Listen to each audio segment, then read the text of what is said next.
We are live in Rumble and in YouTube in the same time. So let us see if everything is going fine in the other side of the global. All right. Yeah, we just started in YouTube, and let us see in Rumble if everything is fine.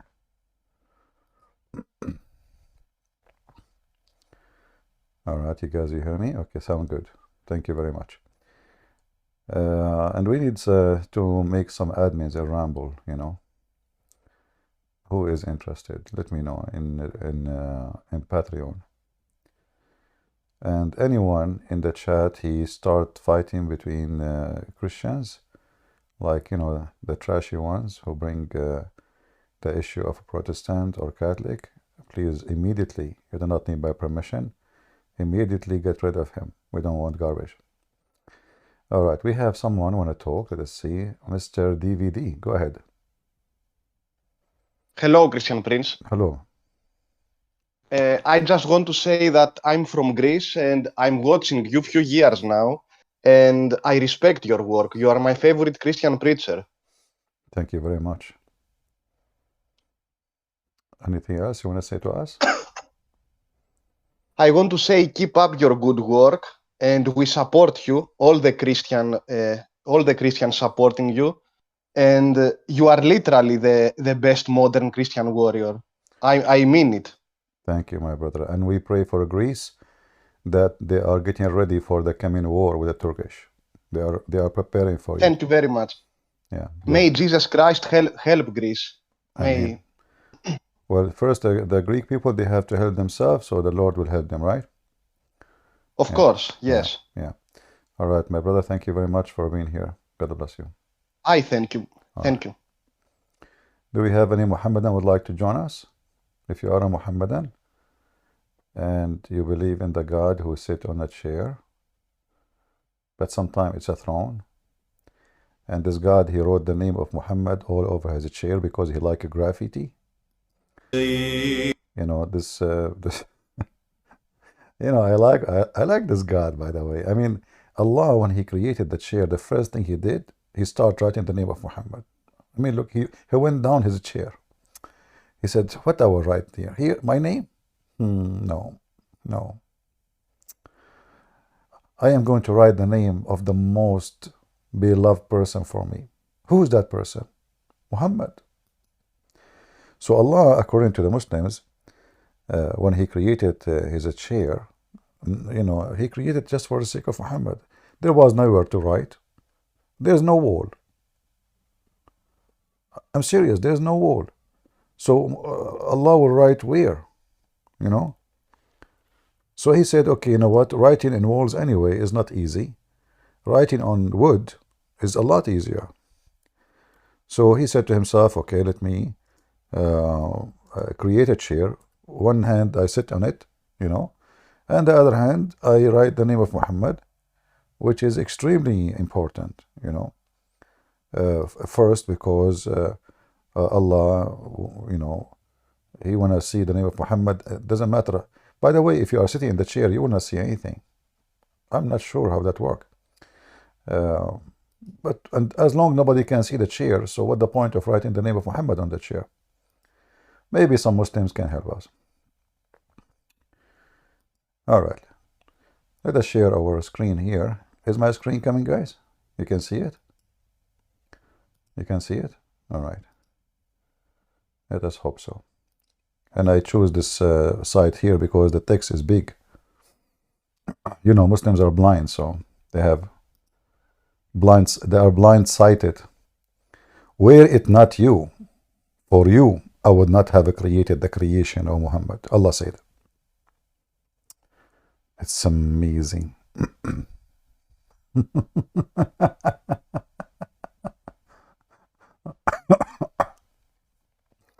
And you can find the story all over in the Muslim website, you know, like here, it doesn't matter where you go. Oh, potato. If not you, Muhammad, look at and look at the graphic, brother. Do you see the universe, brother? Do you see the satellites? Do you see the galaxies? All of this reflection for this hadith. If not you, Muhammad, I would not have created the creation. Who can beat that?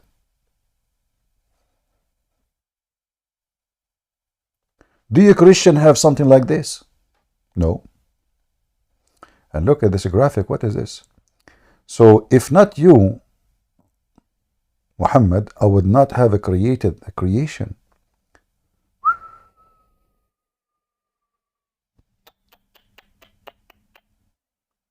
Oh boy. So who is a Muslim would like to join us here and tell us why Muslims believe in such a thing? Who is Muhammad anyway? To the point that Allah, He created the whole universe for the sake of Muhammad. Who is God exactly in Islam? It sounds for me like Allah is just a servant of Muhammad, and Muhammad is just, the reason for Allah to exist too. Like, what Allah will do for living if there is no Muhammad? Just think about it. Allah, He created the creation,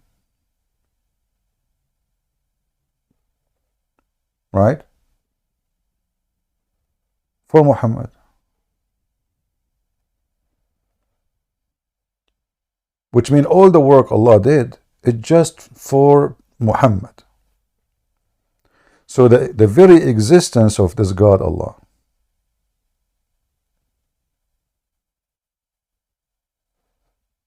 is about serving Muhammad. Do we have any Muhammadan?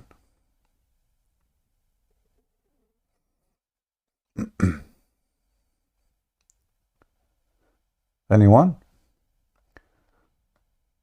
Look, we're Muhammadan today. I have little headache. So like if you join us, I think you can win. I feel sleepy, little bit tired. So this is your opportunity.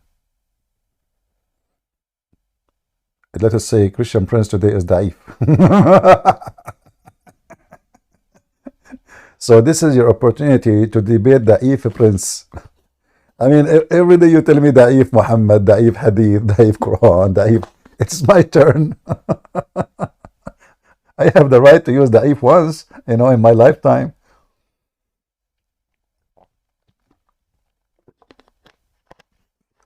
Any Muhammadan?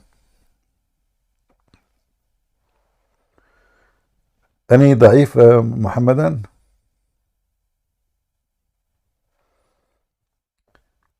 All right.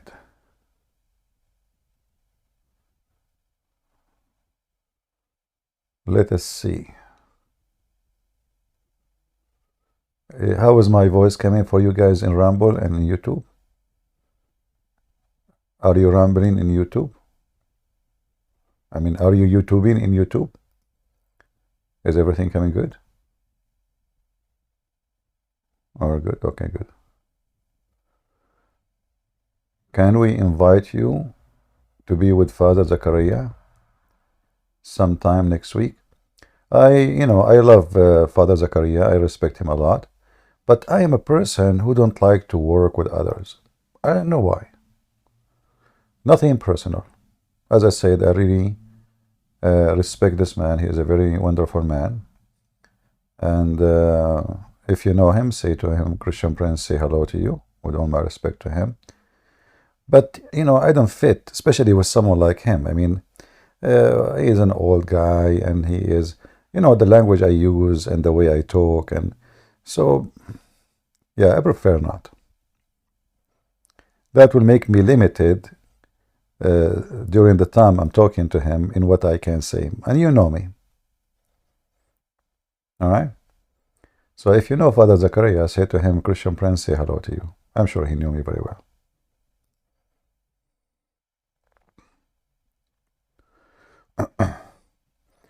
And me, myself, actually, I don't like, the interview form where, I like just to be the only butcher in the house. Give me the knife. Where is the cow? Beat the dead guy. This is what Moses did. Allah told Moses, brother, أنت الثر. Allah said to Moses, go and find it better cow. What kind of a special cow? This cow have to be virgin. Like even the cow have to be virgin. It had to be virgin. Never have sex before. And what we would do with it? And then you kill the cow, you chop, chop, chop, and then you bring the guy who's dead and you beat the hell of him with the beef. Like, is that a beefy eating? A beating? Yes, exactly. Like, beefy. So we beat him with the beef. He come back to life. He tell us who is the one who killed him, and then he die again. I mean, that is really what the FBI doing this day. Once I went to the FBI building, I saw a big refrigerator floor. I said, "What the heck is that?" This is the beef room. I said, "Why?" He said, "Like when we get somebody is dead, we want to know who is the one who killed him. We chop the beef, we hit him with the beef, especially with the penis of the cow. He come back to life. Bingo. He tell us who killed him." Very simple. And the Quran says, thus, this is how Allah, He resurrect people from death. Oh boy. Do we have any da'if Muslim? Anyone?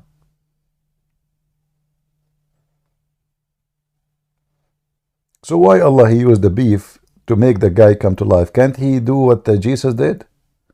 What does Allah is da'if. He need the beef. Is that a recipe?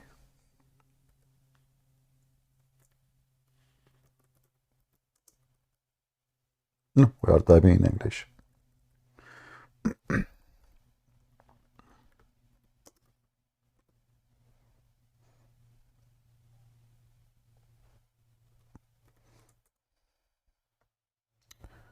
Here you see how Allah, He told Moses how to find out the crime. Here Moses was the Pink Panther. Taram, taram, taram, taram, taram, taram. So the Jews, they came to Moses and they told him, listen, prophet, you are a prophet of Allah. And you have to find the solution to find who is the one who is killing. He killed this man and he took his credit card.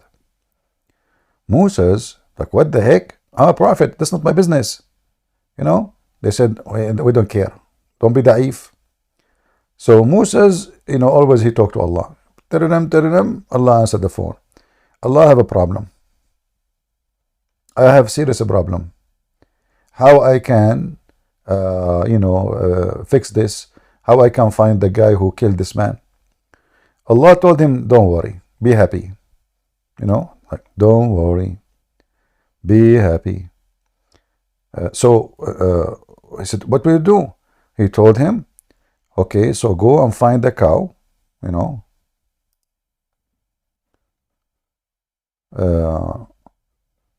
the cow have a special description. A cow neither trained or tilled the soil, nor watered the field. Sound, having no other color except bright yellow. Yellow cow? I don't know. Since when there's a cows, they are yellow, Muslims? I mean, I don't know. Yellow, is that really yellow? I mean, is that exactly the correct color? I mean, Muhammad, he is copying stories from others. I know where he's taking it. But it's yellow, like yellow. That's very... Anyway. They said, now we have brought... now you have brought through the truth. What does have to do with the truth? So they slaughtered, thought they were near to not doing it. Look at the details of the story. Almost, brother, they don't want to do it. Almost. They were almost like, no, we will not do it, They were da'if. So they got the cow, they found the yellow cow, Mercedes-Benz, 10-cylinder. She never been trained, she never worked in the field, and she is virgin. And she is sexy, and you know it. And then all of this, slaughter it, but still they don't want it. Almost they don't want to do it. Why? And then Allah says, by the way, the Muslim here, they say, remember, the verse doesn't say that. And then when you kill the man, who Allah is talking to who? Can Muslim, can you tell me what Allah is talking to who? If a Muslim, can you tell me who is the one he's talking to? I will be so happy. So when you kill the man, who killed the man? He's talking to who? And fail into dispute. So they are the one who killed the man, and now they are disputing. All of them, they killed the man. Don't you see there is something stupid here?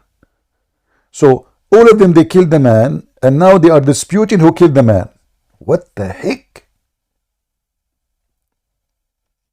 Who killed the man? Who killed the man? Who killed the man? Aman, Aman, Aman, Rabbi, Aman. I'm coming to you from the land of Erdogan. Like, what the heck? Things is getting so complicated. And then it says, but Allah brought forth which you are hiding. Allah brought forth what they are hiding by beating the guy by the dead cow. Can't Allah says Musa who is the guy who killed the man and that's it? Why we need this drama? Just tell Musa, go to the guy, go to the house of a Christian prince, go to the first drawer, you will find a gun. Go to the second drawer, this is not this one. Go to the second drawer, you will find another gun. This is not the one. Go to the third drawer, you will find another gun. That's not the one. Don't look there. Go next to the, the sink. There's a gun there. That's not the one. Leave it. So why you are telling him all about the guns? Just tell him which one, man. You keep saying to him, you will find a gun here, gun there, and then says, leave it. This is not the one. And this is exactly what happening. So what the cow, and then, so we said strike him. Imagine you are dead.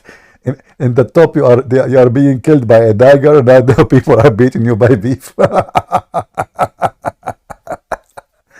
Like, what the heck? Like, are you wake up from death? Like, what the heck? What are you doing, man? What are you doing to me? Just wait, we are trying to find out who killed you. The Muslims who want to join us and tell us about the beef method of resurrecting people. And what make it more funny, the guy, he came back to life and he said the name of the guy who killed him and he died immediately. Looked like the resurrection expired. Looked like the beef method can resurrect you only for maybe 10 seconds. Like you wake up, you open your eyes, you say, Ahmed, kill me, and you die again. True story. I mean, Prophet Muhammad, he tell a lot of true stories. We have to be honest, Who can tell stories but than the Prophet of Allah? Any Muhammadan?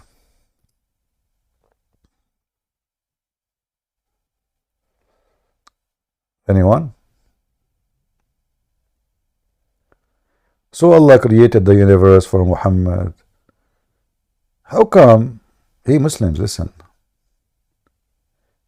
How come Muhammad did not practice any of evidence method, investigation method? I mean, there is many things happen in his time. As an example, Muhammad himself was accused of stealing underwear. Why Muhammad did not bring some beef and beat the ones who they are, every one of them until he said the truth?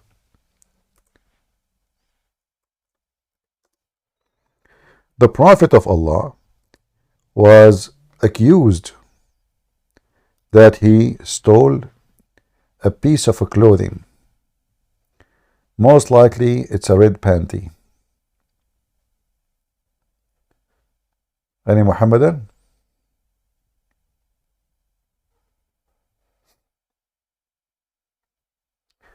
Someone saying in Ramble, now Muslim will say you do not need logic and Wallah knows best. This is not about logic, this is about stupidity. This is too much stupidity. What logic? Alright, we have servant of God. Want to join us? Do we have any Muhammadan? Who is a Muhammad and would like to join us?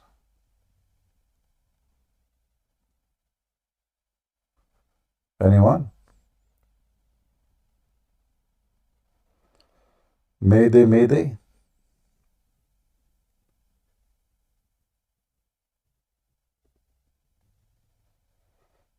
No one?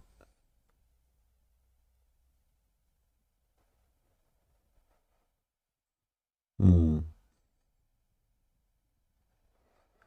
We have Muslims here actually, but for some reason they feel da'if. They are not too much confident that they can debate us. And I mean, if beef is with me, who could be against me?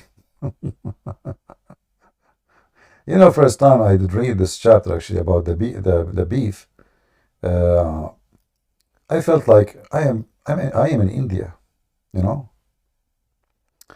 Another verse of logic in the Quran, just to show you how smart Muhammad. Muhammad, he decided to debunk the Christians and the Jews once for all. That's it, one time deal. Like, destroy them. So he came with this verse. And look how smart Muhammad is. O people of the scriptures, between two brackets, the Jews and the Christians, why do you dispute about Ibrahim or Abraham? Why the Torah and the Injil gospel were not revealed until after him? Have you no reason sense?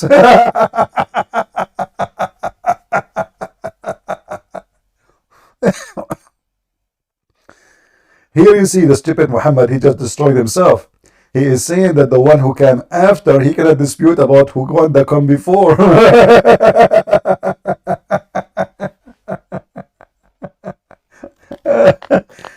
Yeah, Videk, you know what, Muhammad make me laugh. It doesn't matter really how much I read this book. Honestly, each time I read it, I feel like I'm reading it for the first time. This is why I laugh from my heart. You can feel it, don't you? I mean, even at least your cow can feel it.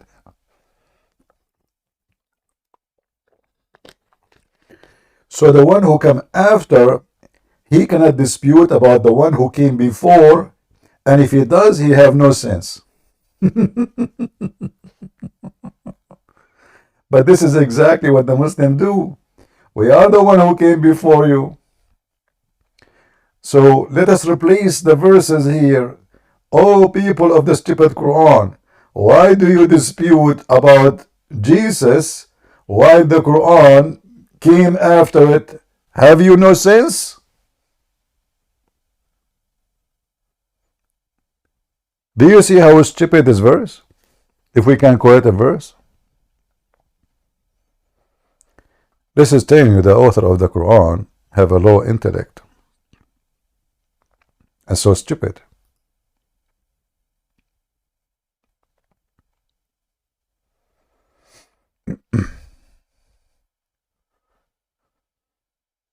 Any Muhammadan?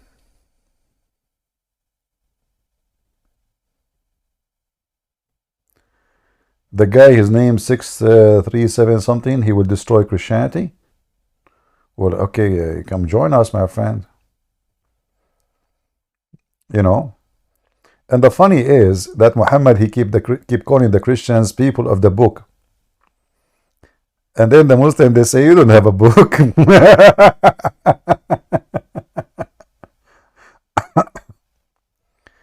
Oh boy. Anyone will use a bad language, we will block you. Be careful. Anyone will use a bad language. Hafsa? How you doing, Hafsa? Hafsa? هل قتلت رسول يا حفصة? Hafsa, she is a Muslim female, and yes, she have a penis. She said to the guy, come and do this. How you can do that, Hafsa? Do you have one? Unbelievable. I mean, women these days, they say things that's scaring the hell of us women. Come and do what? You have one? Really? Oh boy.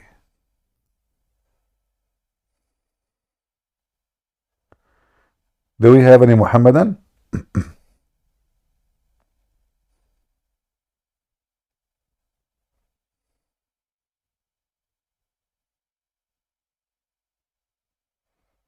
Hmm.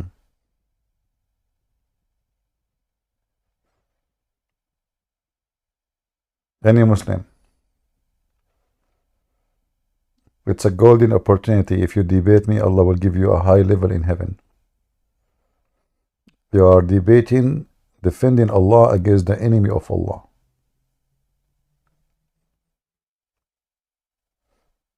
Who want to do so?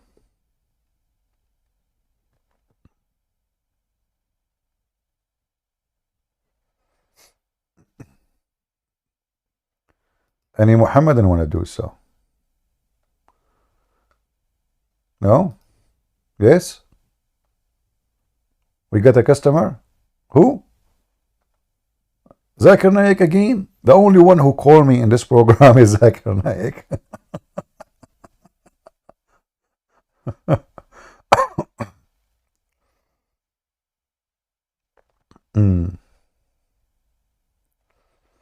Hafsa is saying that she is a man. Ah. Okay. Do we have any beautiful Muslim would like to join us? Smart, intelligent, have a heart for the sake of Allah? Anyone? Look like today it is dry. I think the name of the title I made, Why Allah Have 5 Fingers Not 7, is not a good title. Okay, we have a crystal. Let us see what the crystal want to say.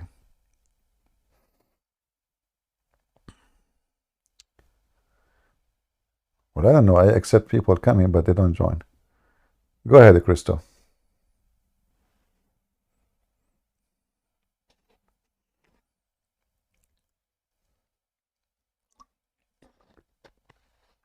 Are you there?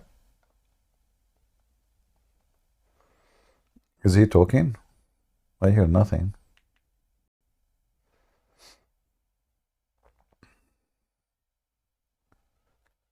Any Muhammadan?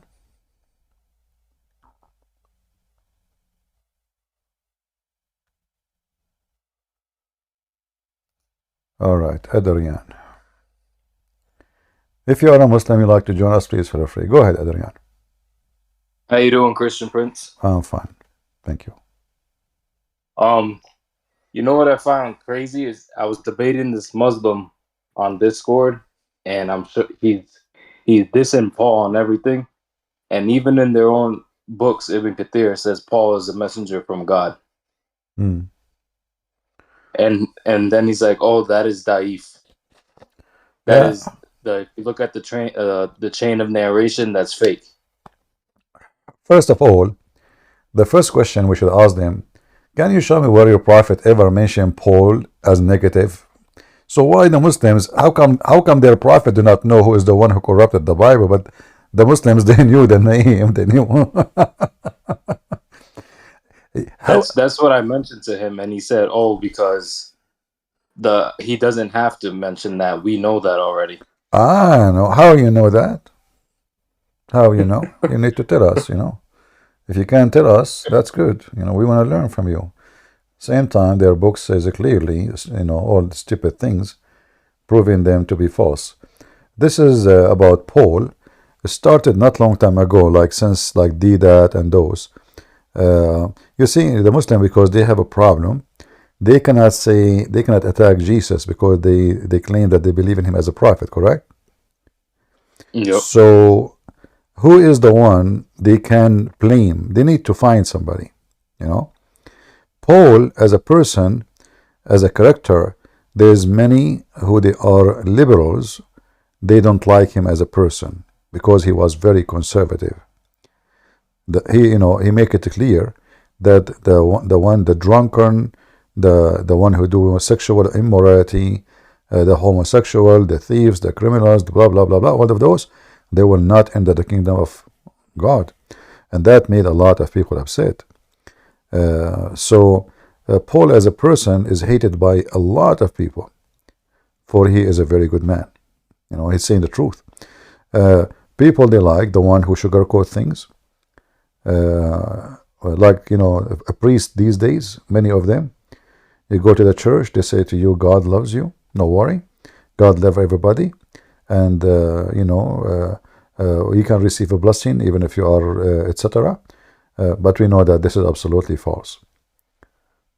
Paul is the truthful man who stood against sin everywhere he go. And he was rejected by many for how strong he is. Yeah. So actually, Paul is one of the best. One of the best disciple of Jesus. Yeah. I also mentioned to him how are the Sabians going to be able to go to heaven if they worship the stars? Yeah. And what he said? He said that there was a sect of the Sabians that were actually Christians, and they had a lot those Sabian are Christians. So why he called them Sabian? That's what I'm saying. So those Sabian, those Sabian are Christians. Tell him, Abdul, can you hold your beard? Swear by Allah. He won't come over here to debate you. Like, he's like one of those. It was a chat that's in Discord that was like a Muslim chat, and he was debating Christians. So I went on there, and I'm like, oh, why don't you come debate Christian Prince? And he was like, oh, Christian, I mean, all of them, they always say that, like, they just start throwing you under the bus, saying you don't know Arabic and that you mistranslate everything, and that you attack the Prophet. And I'm like, just go over there and just talk with him. If you're knowledgeable, that's a good time to make yourself look good, Yeah. But they're all scared. Well, as long Christian Prince do not know Arabic, if this is supposedly what the issue for them, that will make it even easier to debate me, because he don't know Arabic. You can fool him. Yeah. Today in the morning we have Fakira. The guy supposedly he's being smart, so he said to me, go to this chapter and see the word yasalun. That word is yasilun. So this idiot, somebody told him that this is the same word when the fact is have nothing to do with the word salah. Yasilun, yasil in Arabic means to arrive to a place. You arrive to a place.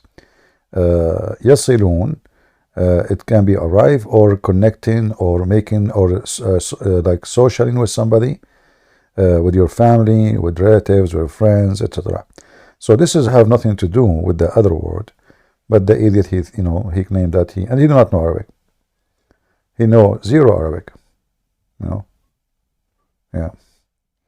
Yeah, but one thing before I leave here, I purchased all your books, man. I'm almost finishing the Quran and Science in Depth. They're really good, man.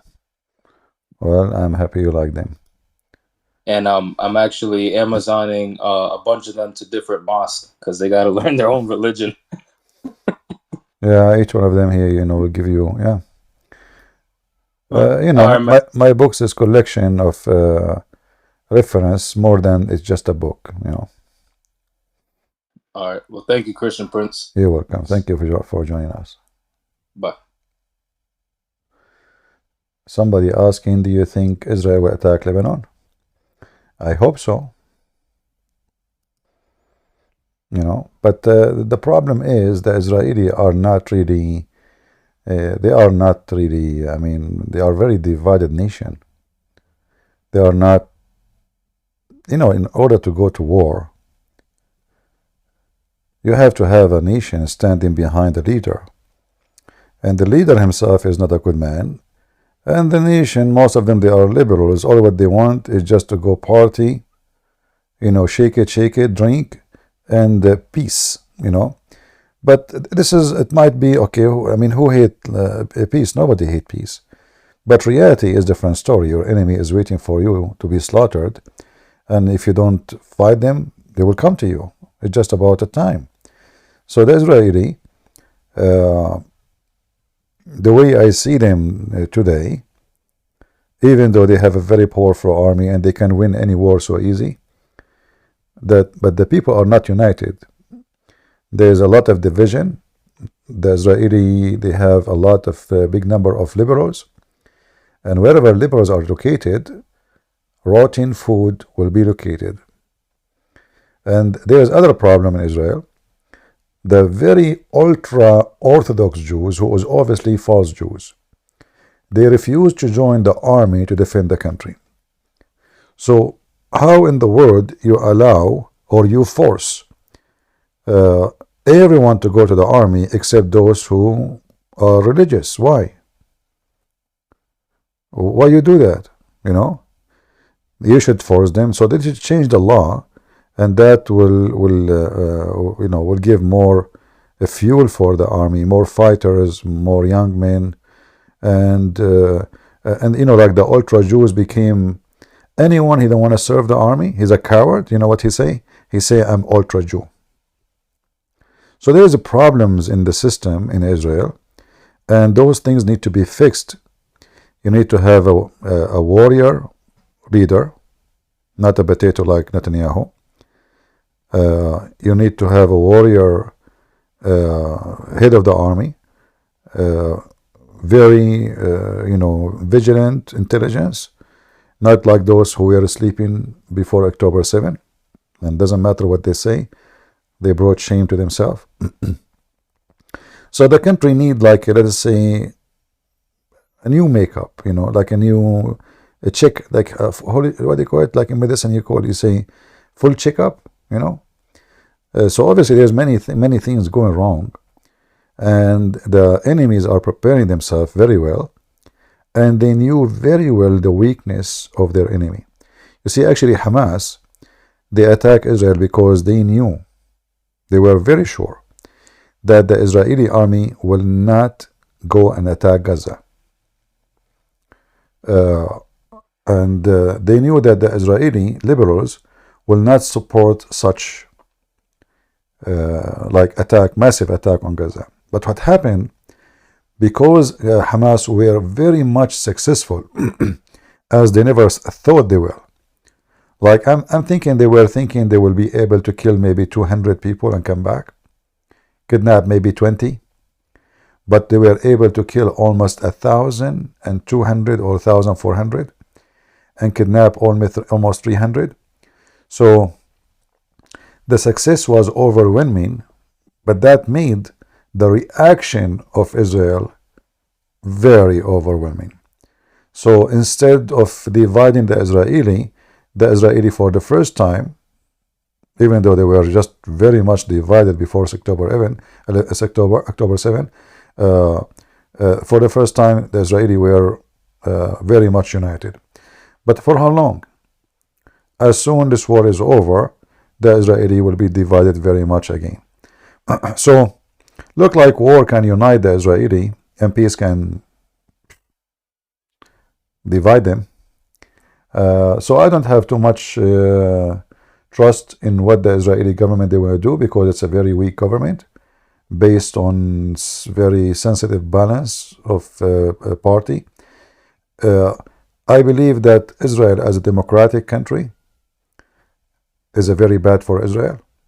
You need a dictator in the time of war, in the time of surviving. You do not need democracy. You need a king. You need a king who loves his country, who is not seeking kingship. He is seeking to serve and bring victory. You need another way. You need David. So as long as they don't have David, the Israeli will struggle, and their enemy, like now, the Hezbollah in Lebanon keep attacking Israel. Why? Because they knew they will not go and do a massive attack. They will not, Potatoes. If the Israeli go right now and wipe the floor with Hezbollah in the heart of Beirut, the same as they did in 2006, Hezbollah will mute for the coming 20 years. But they knew the situation very well. They, those kind of people, they play Hezbollah, Hamas, they play in the murky water.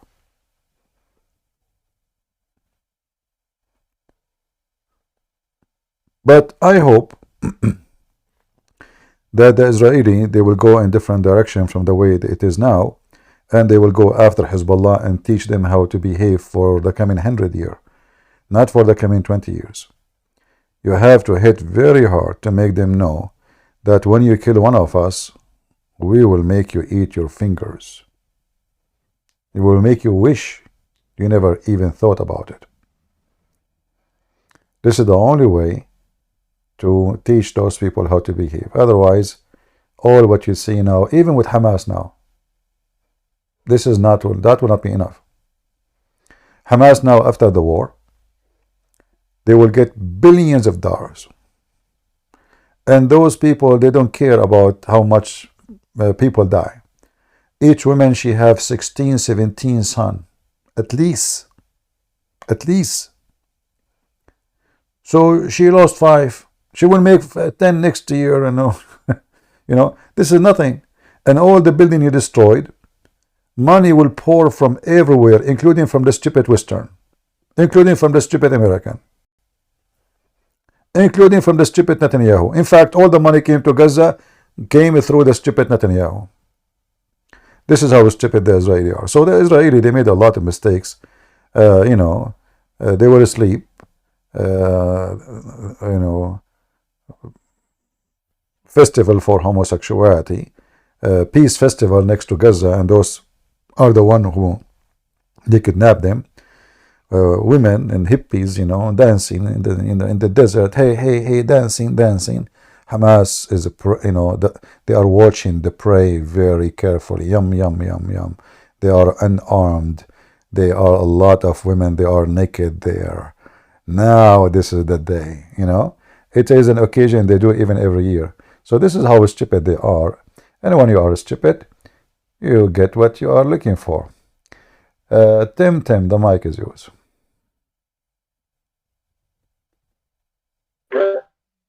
Shalom, Christian friends. Hello. Speaking about Israel and Hamas, Which what Tim? do you think that? Which Tim is talking? Excuse me? The first Tim or the second Tim? It's this.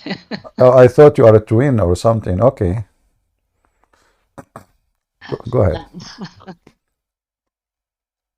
Yeah. Why do you think that Hamas still kept the rest of the hostages until now? Well, Hamas, I mean, the hostages is they thought if they have hostages, the Israeli will not attack them because they will use it as a human shield. And the stupid Netanyahu 20 years ago, when Hamas kidnapped one soldier, he released thousands of soldiers for one, and he did not attack them, you know. So the Israeli, they gave them wrong, let us say, idea that if you take hostages, we will not attack you, because Israeli, they care very much for the life of every citizen of them. But this time, it didn't work this way. And there is a reason for that. Netanyahu, when October 7 happened, Netanyahu's reputation destroyed, his career destroyed, and Netanyahu, he will not leave the office until he, let us say, repair his name. And the war is the only way to repair his name.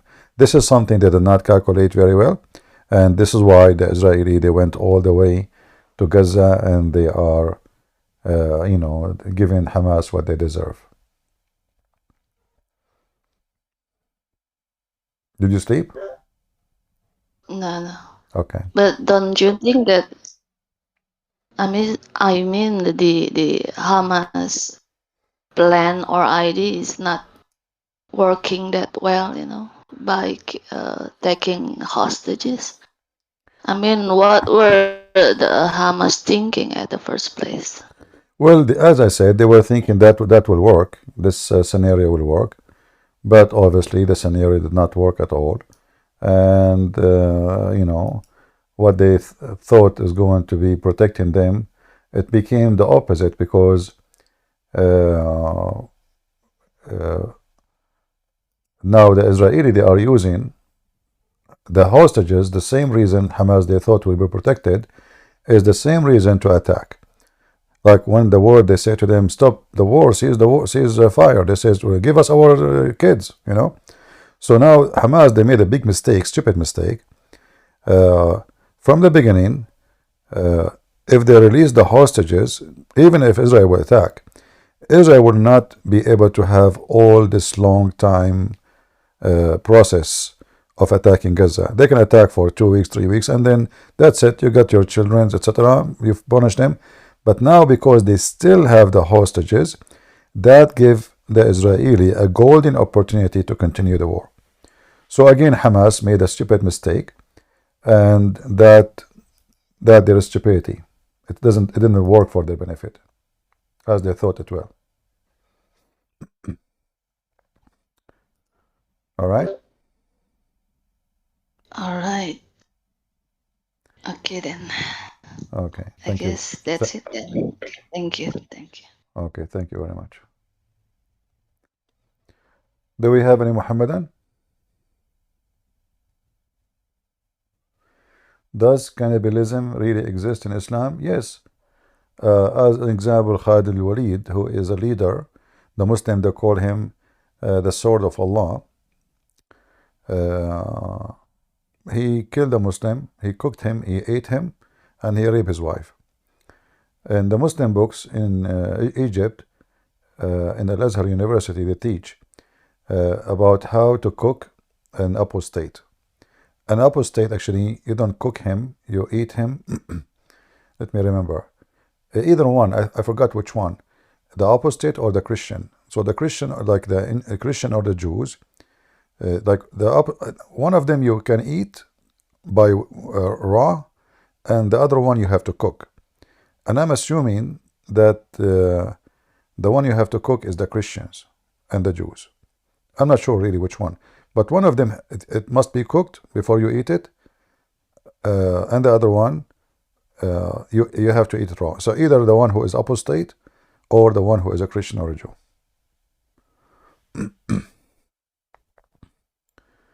All right, we have another caller. What's your name, sir? Hi, hi, brother in Christ. We were talking last week. Do you remember me? All right. You guys, if you can have a name, so I can call you by your name when you join us. You can just call me Adam. Yeah, I mean, but you can add a name to yourself so we can, remember. Oh, do you mean on Discord? Yeah, in Discord, yeah. It's for free. Oh, I mean, I tried last time, but I don't know. I think it changed or something.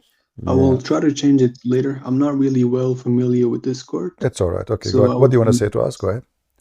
So, brother, I was, having a conversation with a Muslim yesterday, and so how we believe, the Muslims are, wicked people.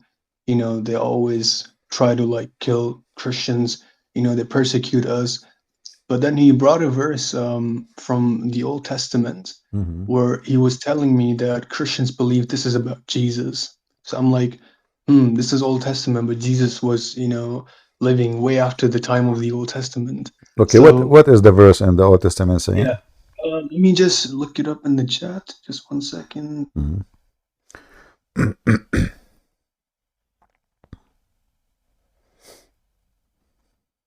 So it's Zechariah chapter 14, 1 to 2. All right. Can you read for me? 1 second. It's lagging for me. Is it possible if you could open on the screen on your browser? Yeah, no problem. But if you can, read it, go ahead. Thank you. Because it's right now, a bit laggy for me, so I would appreciate if you could stream it on the chat. Problem. But so tell me what he told you. Okay, so basically I was saying, that you Muslims are always killing and persecuting people. Yeah. And, it's very demonic and antichrist sort of, attitude towards other people.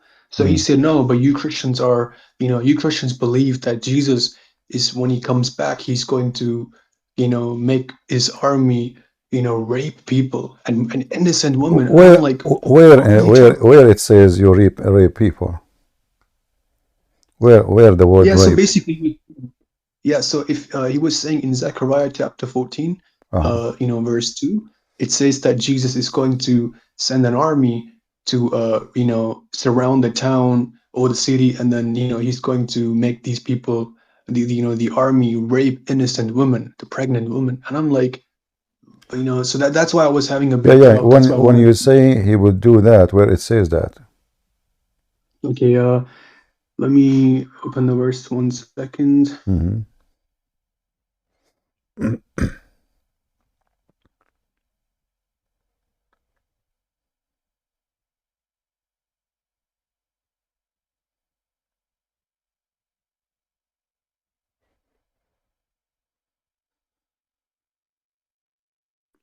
So let me just post.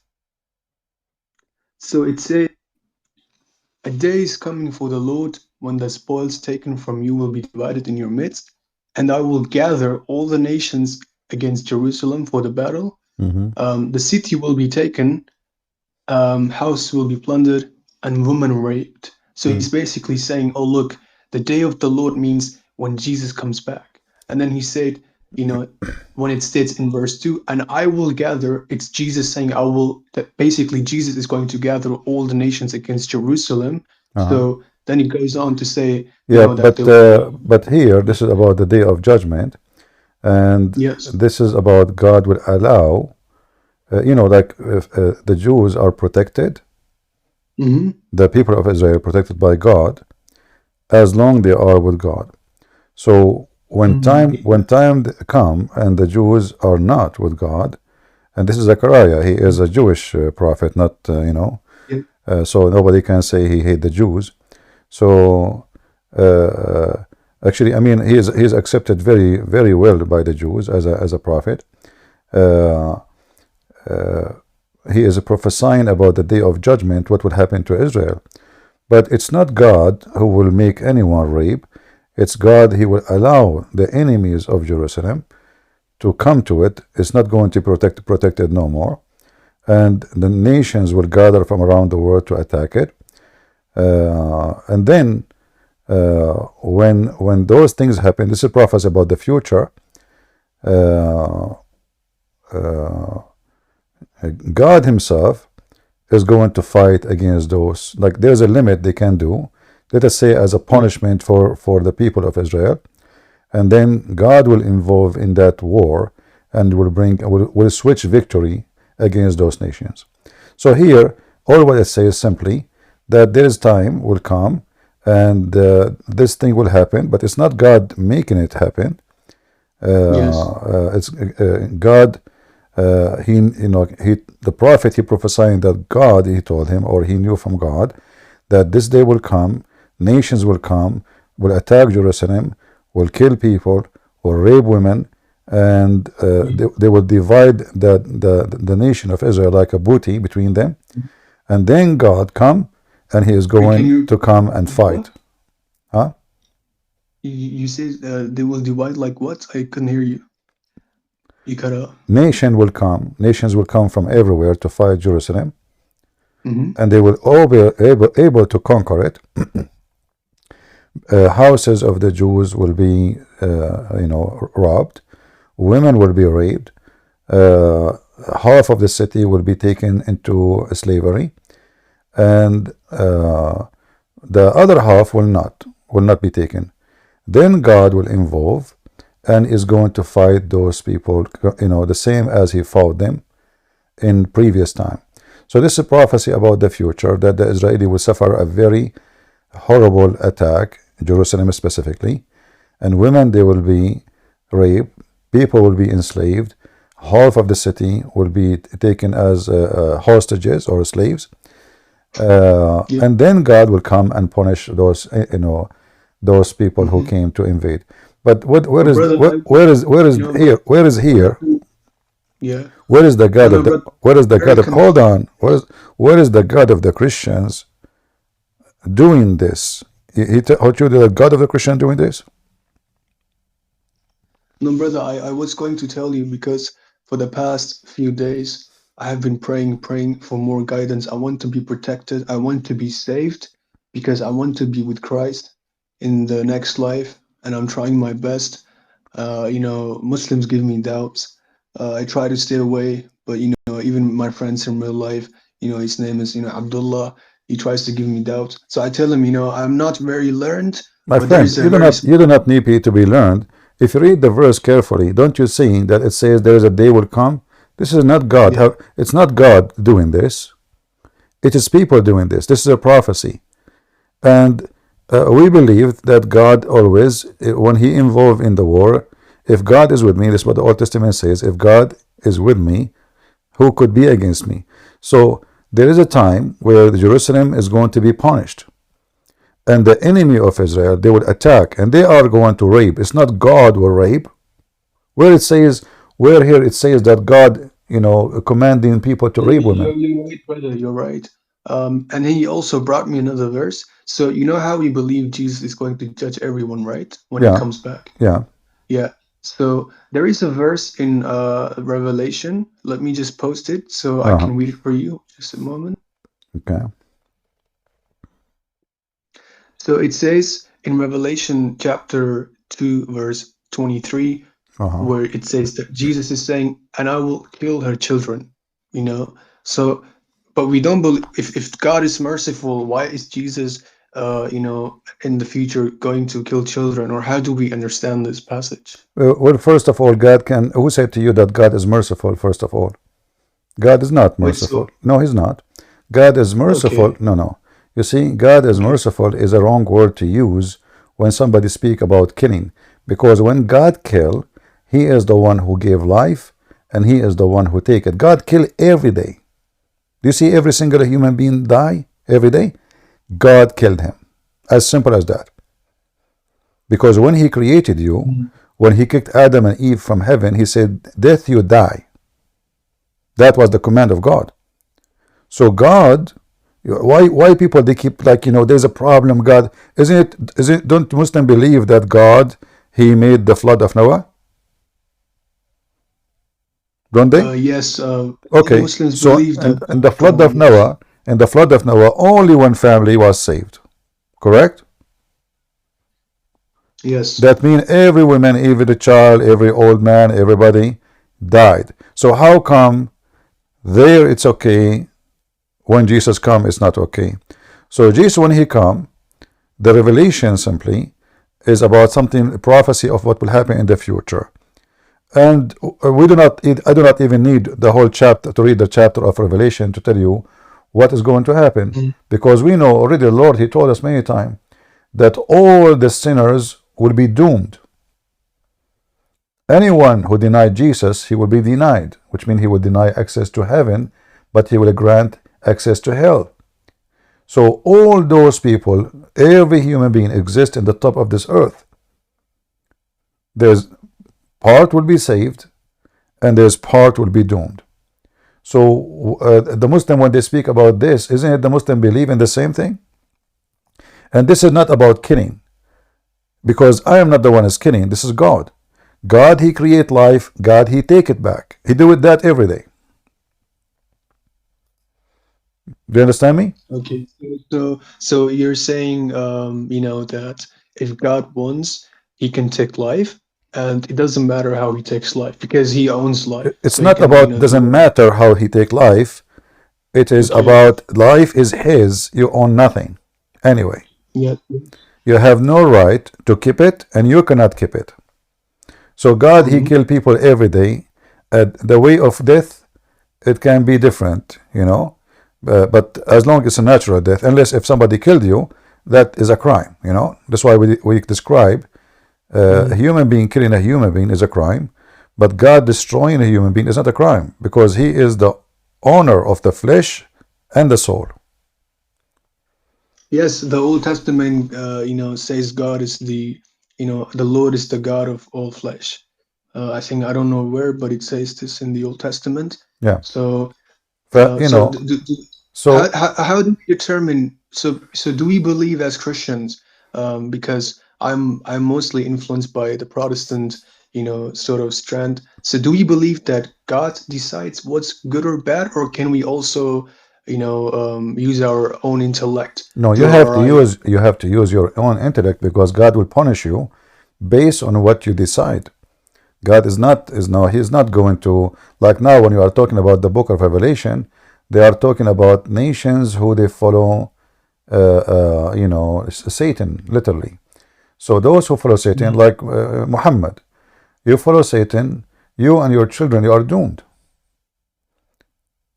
That's it. You made decision and you deceive your children, you are responsible for them. You are responsible for deceiving your children.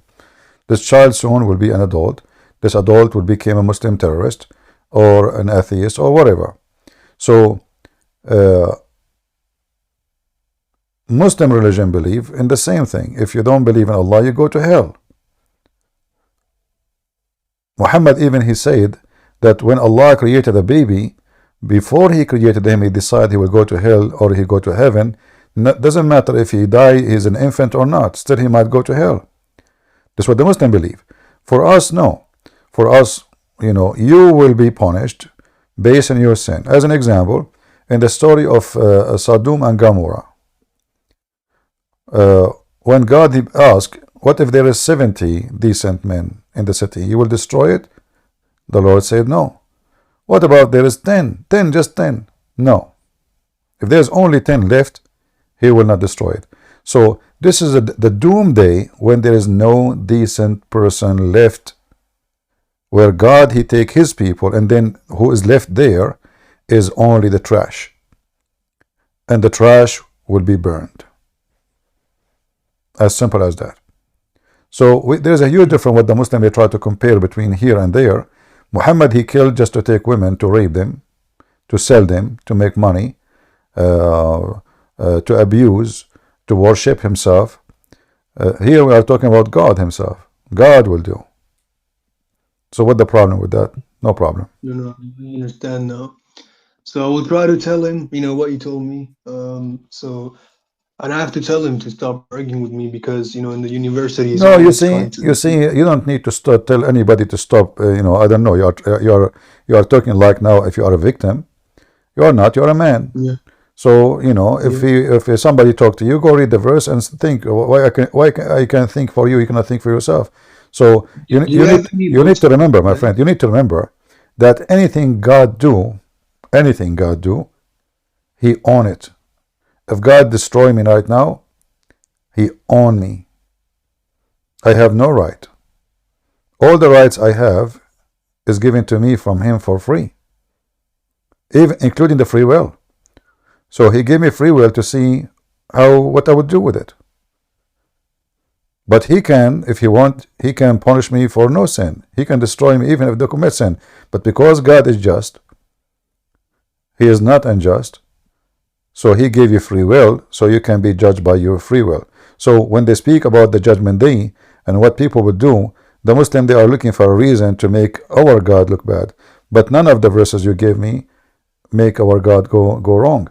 Including even when they speak about, like, you know, go and attack the Amalek and they, you know, kill their women and their children. Well, those people, they killed the children of the Jews. They took their women, they raped them, they tortured them. They almost destroyed the whole nation. The Assyrian, they captured almost 1 million. At that time, 1 million Jew. 1 million Jew. They took them all to Iraq. So when the Muslim, they talk about how you do that, those people, they are living in a time where everybody is killing them, enslaving them, raping their women, taking the whole nations. They took even the chicken, the goats, the whole nation. They took them in the, you know, they moved the whole country.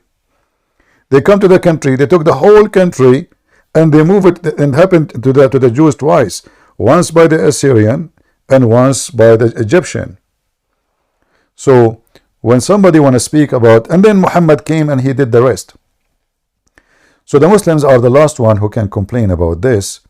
And the violence in the Bible is about the one, you know, the law of Moses is what? Eye for an eye. The one who live by the sword shall die. That is justice. So when they attack them in the rear, the Bible says, remember when they attack you in the rear, who? Those enemies who come and they kill the women and they kill the children and they kill the weak. In the rear of the Moses, he is moving toward the Holy Land, and the young men and the fighters are in the front. In the back is the old women, the old men, the slow-moving people, the sick, the elder. So they attack them from the back and they slaughter a lot of women and children. And here God, He is angry from those people. He said, go and kill them. The same as they did to you. And then the Muslim, and by the way, the Jews did not. The Jews did not do it. So again, the Jews, they made a big mistake.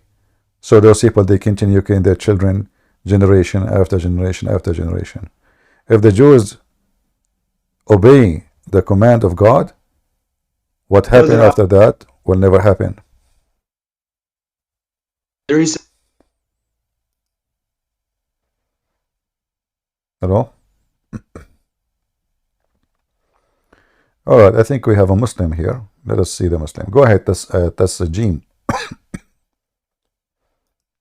Oh my God, golly. So I was gonna bring up something, you know.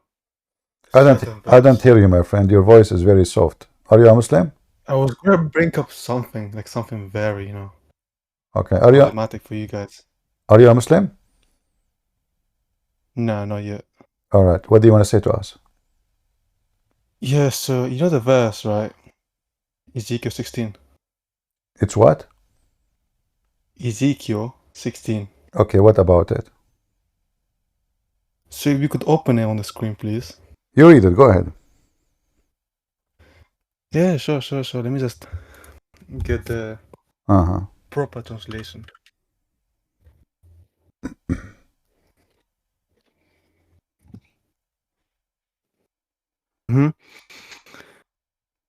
So Ezekiel 16 is basically Yahweh, right? Your God and your Lord, speaking about Jerusalem in a metaphorical way, kind of, saying, I made you grow like a plant of the field. You grew and developed and entered puberty. Your breast had formed and your hair had grown, yet you were star naked. Later I passed by when I looked at you and saw that you were old enough for love. I spread the corner of my garment over you and covered your naked body. And then it keeps going on about the covenant that he made with Jerusalem. So you see that in this specific metaphor, he's talking about Jerusalem like it's a, you know, little girl who was just reaching puberty. Then he said that when this little girl developed breast, which, you know, happens at the age of around 9 to 12, according to most research, when she hit that point, she was ready for love, according to Yahweh. And you can see the Jewish commentaries will agree with me on this. The Jewish commentaries will say it's actually 3 years and 1 day old. That's the age of consent. I don't know what, my friend. I don't know what are you talking about. Seriously, what do you want to say to us? Yes, what breast they became teenage and became etc. and 1 day old? What are you talking about? This is a phrase about the city of Jerusalem and how the city will betray. What does have to do with women? What does have to do with the breast? What does have to do with age? Not true, though. This is what have to. This is what the verse is about. That's not true, though, because in verse 7 to 8, it's not talking about the betraying. Well, read from verse. You said to me verse number 16, right? You said sorry, Ezekiel 16, correct? 7 to 8, yeah. By the way. So, no, don't tell me by the way. Don't tell me by the way. Read 16 verse number. No, it's about the verse. Read verse number 1. It's about the verse. Read verse number 1. Yeah, but it doesn't have to anything. No, it have anything. No, it have anything because this is the chapter that's connected. It's connected together. Read for me. Yeah, okay. Verse number 1. Here it says, wait. You the said word of the Lord came to me. Huh? Yeah, verse number 1. What? Verse number 1. Yeah. What? The word of the Lord came to me. That's verse number 1. Okay. And? Son of man, confront Jerusalem with her detestable practices and say, this is what the sovereign Lord says to Jerusalem. Your answer should be, yeah, what's wrong with that? This is talking about the Lord talking about Jerusalem, right? Yeah, that's what I'm saying to you. You said to me this is about Jerusalem. No, I said it's about Jerusalem, but in verse 6 to 7, you know what a metaphor is, by the way. Okay, so my friend, you are supposed to be a Christian. Ex-Christian, yeah. Ex-Christian. Yeah. Okay, so what do you think about Muhammad? No, nothing really. What do you mean? I haven't looked. The only religions I've studied about have been like Buddhism, Christianity. I don't, why? I mean, why you are a hypocrite? I asked you, what do you think about Muhammad? Either you say to me he's a false prophet, yeah, I said it. or you say to me, don't tell me I know this, I don't know that. I know. Do you know Trump? Are you going to mention his name too? So what do you think about Muhammad? Yeah, I said I don't think he's a real prophet. Yeah. He's what? I don't think he's a real prophet, me as an agnostic, yeah. So you think he is a false prophet? Yeah, as an agnostic, yeah. Don't tell me what agnostic. Do you think he is a false prophet?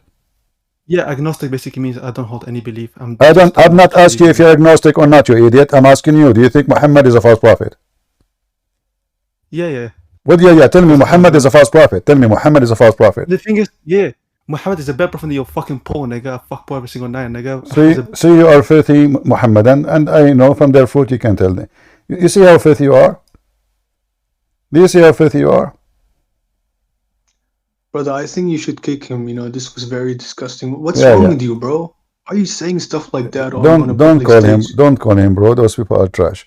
You know, all the chapter is about the city of Jerusalem. And this idiot, you know, blah, blah, blah, blah, you know, they know, and I'm trying to understand what he's trying to say to me. You know, what is that? Yeah, I have a all the chapter. Anyone can go open it. You will see the whole chapter is about Jerusalem. This is not about a female. This is not about a woman. This is about the city of Jerusalem. As simple as that. You know. Yeah, what a bunch of idiot. Wait, do you mind answering a philosophical question? I'm not good in philosophy. You know, I'm an Arab. You know, if you bring me flowers, I will use it for salad. But give me the question. Go ahead. Okay, so do we believe that the God the Father can incarnate as this, you know, on earth? Do you believe that? First of all, if God the Son can, why God the Father cannot? Secondly, because Saint Cyril said, do you know Saint Cyril, right? Who? Saint Cyril. He was a very famous church father from the after, you know, he was living around. I know he is not famous for me. I don't know him. Secondly, we go by the Bible, but not by any saint. You know, when you say, you need to remember something. Philosophy is something very stupid for me. I don't like it, and I will tell you why. Do you believe that God the Father is God? Yes, he's okay. So when you say God, no, nothing is different. When you say God, that means he is a person who can do anything he wants, correct? Yes, of course. Okay, so who is the one who can tell him you can and you cannot? He can incarnate, he cannot incarnate. What is that? He is God. And if the Son can do what the Father cannot, who is the one? This is stupid philosophy. Because the word can, if you put it in the front of God and you add the word not, that means he is not God. Anyone will bring a philosophy, anyone he bring philosophy, use the word cannot with God, obviously he do not know what God is. No, but then if we believe that God can do everything, can we say that God can, you know, make himself go into non-existence where he doesn't exist anymore? You know, this is a very silly question, because the purpose of it is not really to examine the power of God, but to be silly. Like you ask me, can you speak Arabic? I say yes. And you say to me, can you forget speaking Arabic? What does that mean? This is silly. So can God bring himself for no existence? This is not about the ability. That is called suicide. And if God is eternal, that means he's eternal. So it's something against the nature of God to go out of existence, for he exists and he is supreme. So who is going to take God out of existence? Himself. Why do you want to do that? He's an idiot, or he's stupid, or he is committing suicide, he's under like stress, he lost the lotto. So you know, either we ask questions to be silly, you know, or we ask questions to be smart. So God, he can do anything he wants. If God decide to come as a bird or anything, you know, like when God, he spoke to Moses from the bushes. What is that? What Moses he saw in the bushes? Hey CP, this guy's actually a Muslim pretending to be a Christian. No problem. And that's why I gave you the versus Mm, he's lying. You know why? Christian Prince, he's lying. Because what he's saying is because I was trying to join a Muslim server, but they don't let Christians in. my friend, it's okay, no problem. He can pretend as he wish if he is. So, Yeah. guys, don't jump in, in conversation, please. Yeah. So when Allah in the Quran, He appeared to Moses as a fire. Is that incarnation? I'm not sure because we believe incarnation took place in the person of Christ, the Logos, when he came I'm down asking you as about the story in the Quran, and the same story is located in the Bible with some details different. So when God, well, you are not sure. I mean, what happened? I think it was an angel speaking from the bush. An angel, he spoke from the bush. Where it says that? I think it was in Exodus. I have to find the exact verse. So but it was an angel who spoke, not God. If I remember correctly, it was the angel speaking on behalf I of God. know what the verse saying. I'm asking you. So who is the fire was in the bushes? So I don't know the exact reference, but the angel came down in the bush, and the angel was speaking to Moses on behalf of God. Okay. That's what I remember. If we go right now to the Quran and we compare between the Quran and the Bible, what we will find? What do you know about the Quran story? And then we go and see what we know about the. Okay. What happened to my mouse? Don't tell me my mouse is dead. You ask Hold on. an question. Hold on, please. Do you have any books that you can recommend for Trinity learning, or how to do apologetics? Give me a second. My mouse frozen, so I think my battery is dead. Okay. Oh boy.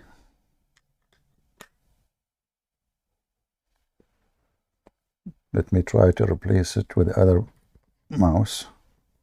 I have many mice here, Let us see. I have another one here.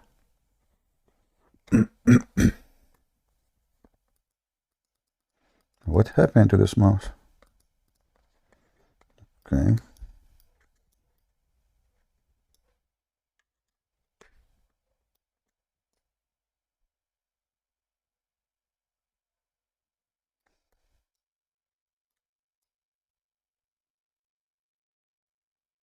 Okay, let's see now. Still not moving. I have 3% left, so I hope the mouse can start working. Okay, hold on. We will change it. We switch to other mouse.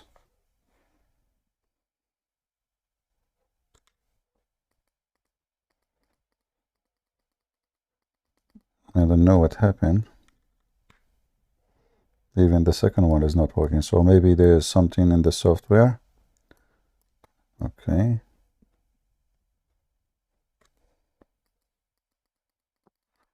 What the heck?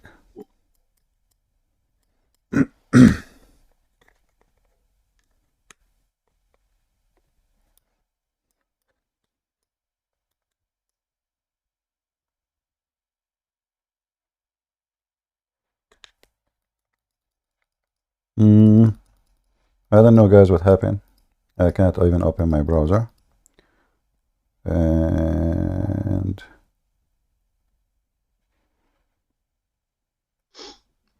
that's not a problem. I have 2% left. I hope you will be doing this space or this Discord stage in the next few days. If you just stay, like you can leave for now, but because I want you to come back to read for me what it says in the Bible and in the Quran about God speaking to Moses, But I need to find out what the problem. I think there is something in here. This website maybe froze my computer. I don't know. The chat is running for me. I see the chat very fine, but the mouse is frozen. Let us see the computer. Is it frozen too? I mean, the keyboard. Yeah, there is something wrong. I have 2% left. If you are doing All right, it's the okay, it's okay, it's okay, no problem. if you're doing tomorrow, we can continue No, and discuss the verse. no problem. All right. I wish you all guys, a good night, and we'll see each other next time, God willing. Peace with all of you. All right, take care. Press Alt Tab.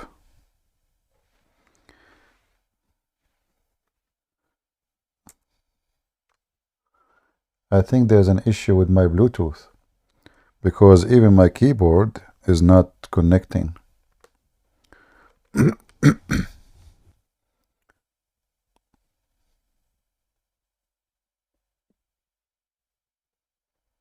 Interesting.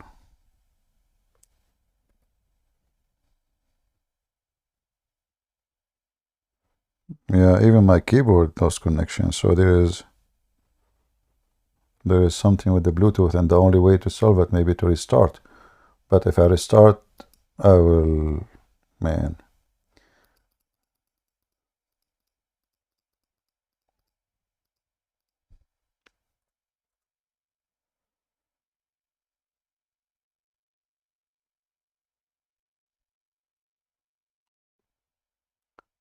Do you think if I close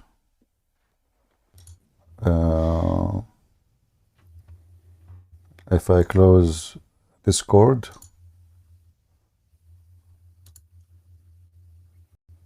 and admin, don't bring anyone to the stage until we fix this issue. What do you think of, for example, the Trinity wanna fuck the hall like then? Admins, don't bring anyone to the stage. You know I have no mouse. You know my keyboard. So why are you bringing people to the stage? Who is the admin who is bringing people to the stage?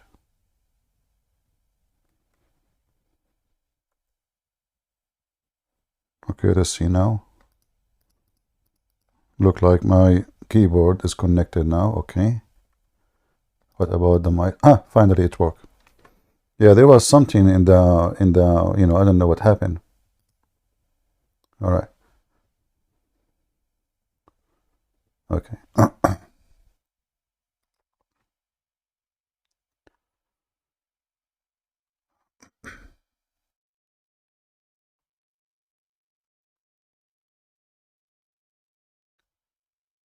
All right.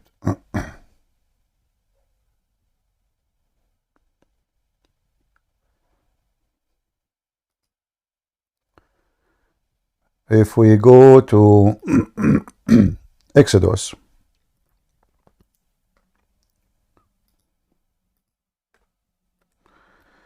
let us see.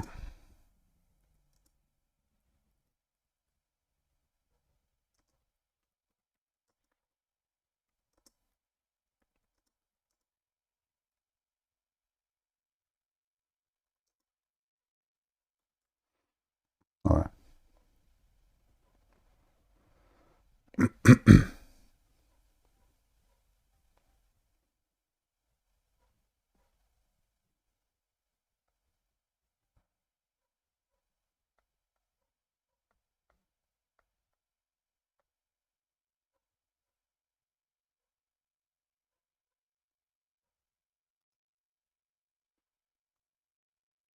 Did this guy, gentleman, did he leave?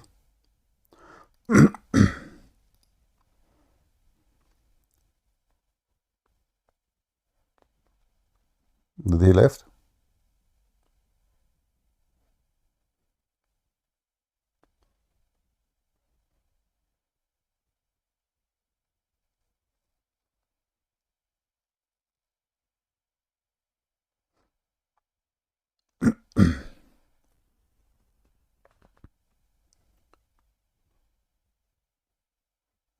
Is he still here?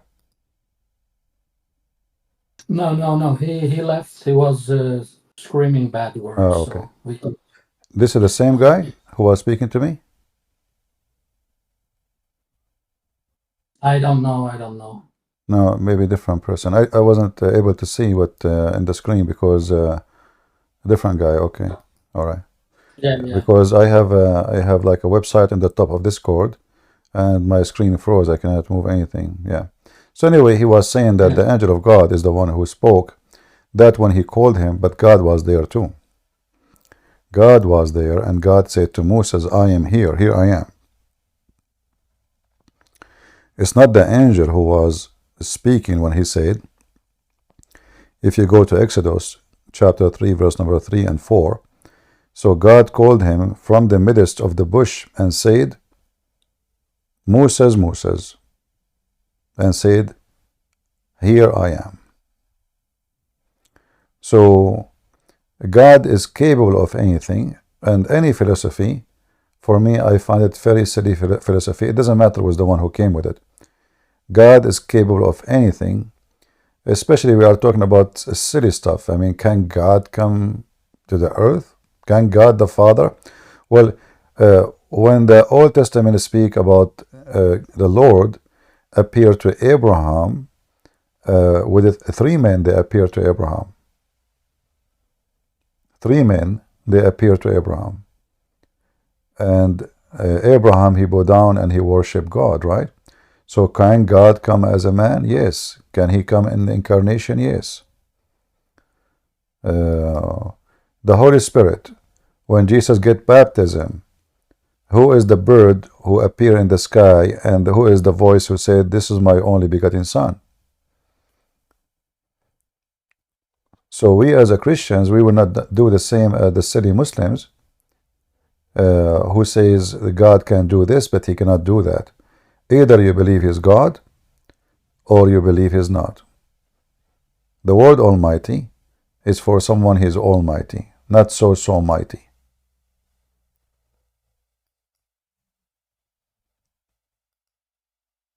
Is that correct? God is not so mighty. God is almighty.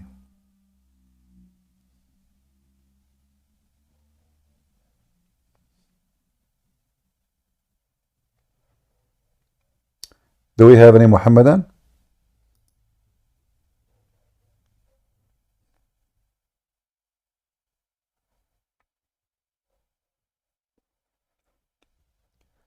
The second we involve in philosophy gain, I'm not against logic, but when it's come to God, there is certain things people they say and they do. I find it funny and silly.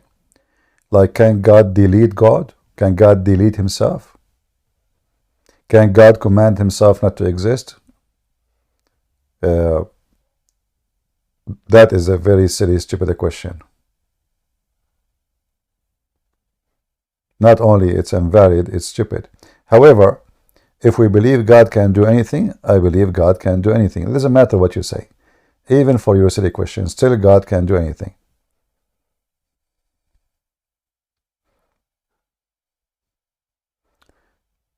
Do we have any Muhammadan?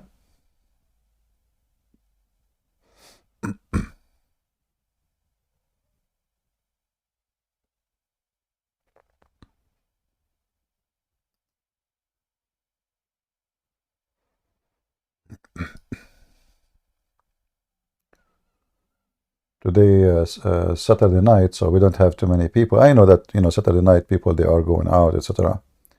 But it's okay. We do what we need to do.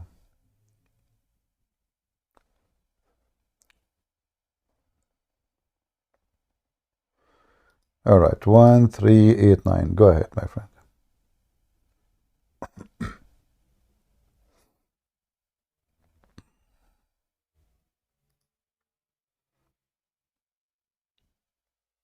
Go ahead, speak.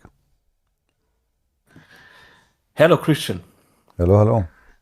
Hello. I want to say, like, people always try to talk about philosophical stuff, but if you look these philosophical books and who wrote them, they live stupid, they die stupid. Why you even read what they talk? You have the Bible. If you have a question, every answer is there.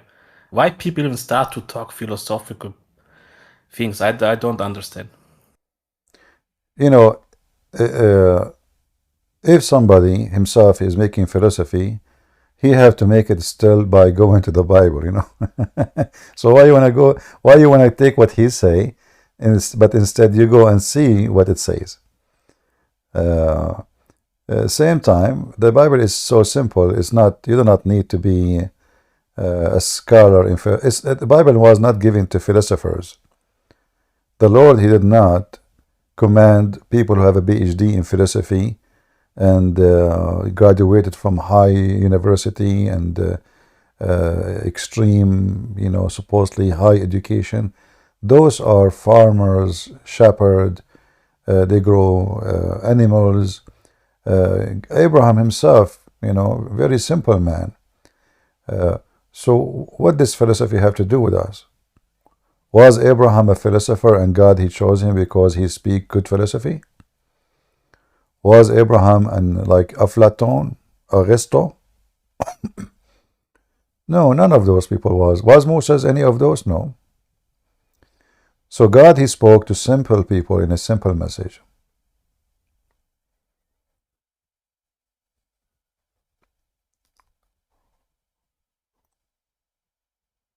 Do we have any Muhammadan?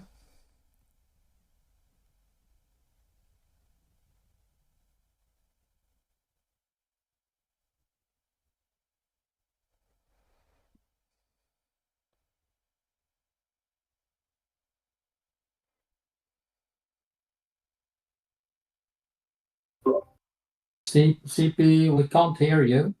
You can't hear You're me? cutting off. Why you can't hear me? Yeah, you're cutting off. Don't know. Maybe Guys, the memory in your PC. do the rest hear me very well or only you? No, now we hear you. Now we hear you. Okay. Oh, okay, so there was something wrong. I don't know what's happening.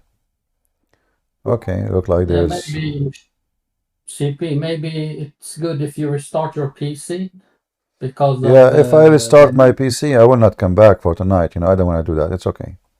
Okay. Yeah, because then I have to restart again YouTube and ramble. It's too much headache. Yeah. Yeah, I understand. But I don't know why this is happening. Maybe my internet today is... it is Saturday night. Maybe too many people are streaming using the internet.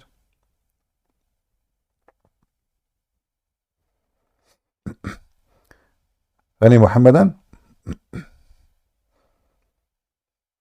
My internet is very slow actually. The funny is, you will see some areas they are like a village and they have a fiber optic. And here in USA, I mean, the internet is really horrible and expensive. You pay like $80 for nothing. It's not even, not even like 8 gigabyte. I've been in many countries, including supposedly the poor ones. Like in Romania, for $10, you get a speed of almost 500. 500, imagine, for $10, unlimited. And this has come with your phone, not only the internet to your house, the phone too. And in Ukraine, the same, very good speed. I mean, our speed here is like Philippines. Yeah, this is what's happening in America. And people will think that you live in America, that means you have the best internet in the world, but we have the worst service in the world. Yeah.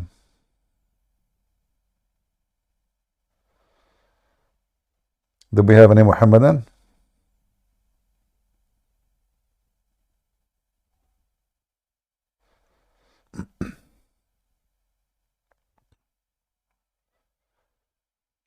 Yeah, but I'm hoping in the coming 50 years here we will have a better internet. Joe Biden, police be upon him, he will invest a lot of money to support the structures of USA. But I assure you, all the money will spend where the rich live, where the nice villas and the villas where every villa is like $20 million. Yeah.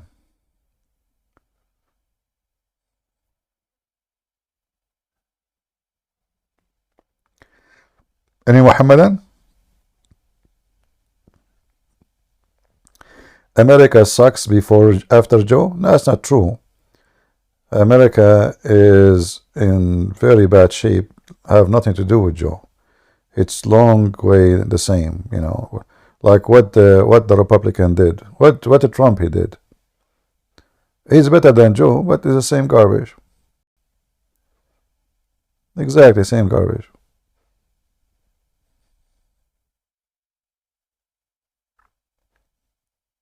Trump now is selling shoes, the Trump shoes, Trump coins, a Trump gold bar, Trump hat. Businessman. This is a president. I don't even talk about making a donation to me because I believe it's not right. I don't talk about my books. And if somebody mentions my books, I say, we're not promoting my book here. And you are my witness, is that correct? Like when somebody says, hey guys, buy the book of Christian Prince, I say, we're not here to promote my books. This guy is a president. He have his own airplanes. He have palaces. Yet he wanna sell shoes.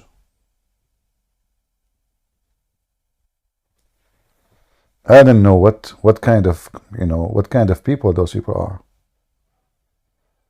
All of them, they are businessmen. Trump, Joe Biden, all of them are the same. It's two coins, two faces, same business.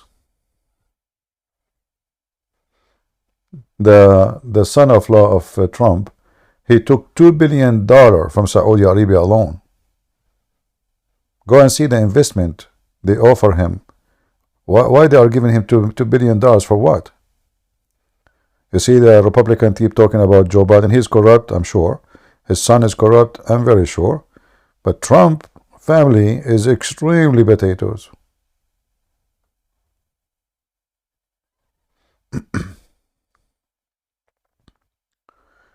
God have mercy.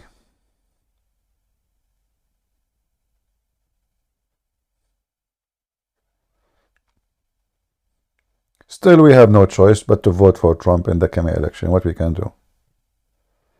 In this country, they bring you two idiots. One will hit you in your balls and the other one will hit you in your head. Which one is more merciful for you? Choose one.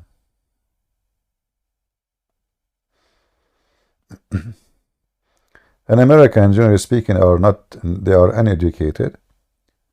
And they are very much affected by commercial and showtime. Who is more funny, they will elect him. Who is more attractive, not the one who will do the country, make the country better, the one who is more decent. No.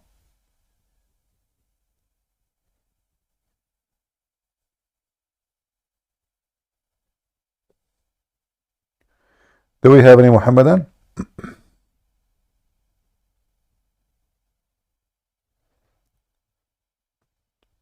Anyone?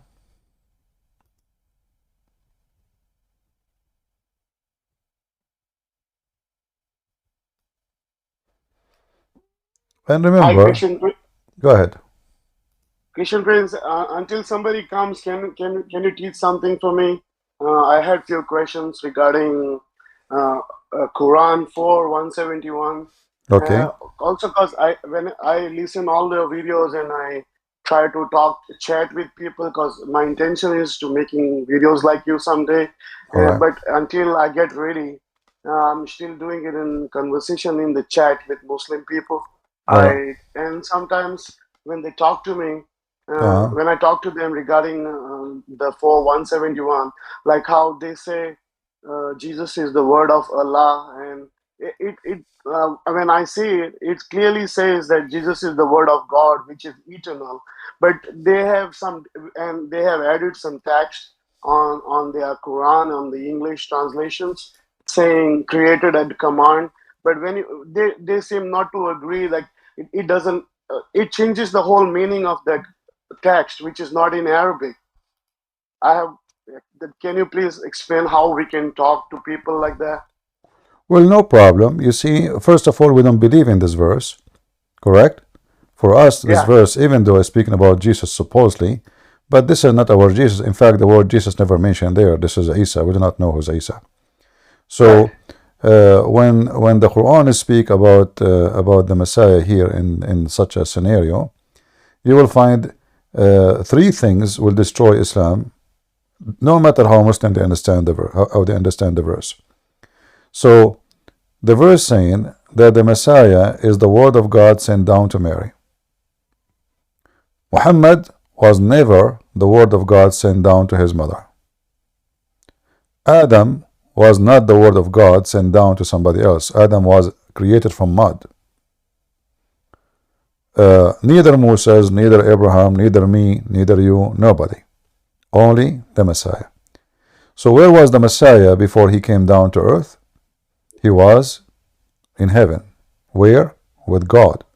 And the word of God is God himself. If you ask the Muslims, is the word of God is eternal? They will say yes. Is it created? They will say no. Jesus is not created, and he is eternal. This is number one. Number two, the Messiah, not only he is the word of God according to this verse, he is a spirit proceeding from God. There is no person in Islam is a spirit proceeding from God. Not a single one. Only the Messiah. So now we have the Messiah as the Lord. We have the Messiah as the spirit proceeding from God. And then we have the Messiah as a man. Yeah, can I ask you something before we go forward? All right. Once when I was talking about the same thing, like how Jesus is the spirit coming from the God. They say spirit means ruho, like soul. They're just calling it a soul, or some of them. They're just in denial. So I just want, because I don't know much Arabic, I'm learning Arabic words, trying to understand it. Because go on, explain on that too. Thank you. Yeah. Well, first of all, there's one person only in Islam. His name is Ruhullah. That is the Messiah. So when they say it's just a soul, that is a stupid statement, because why then only him called Ruhullah?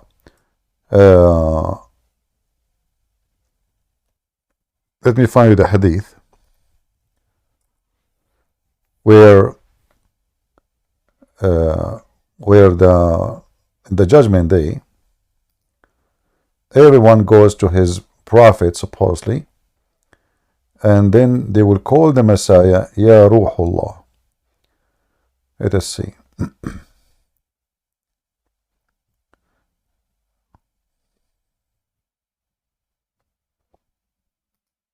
So this is a title for him.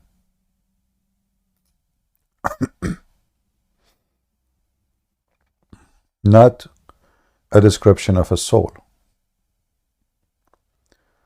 And let us see here.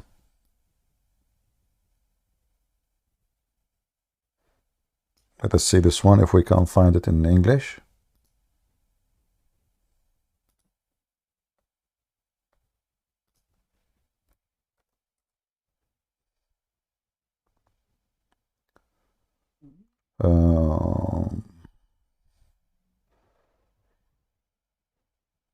Not this one.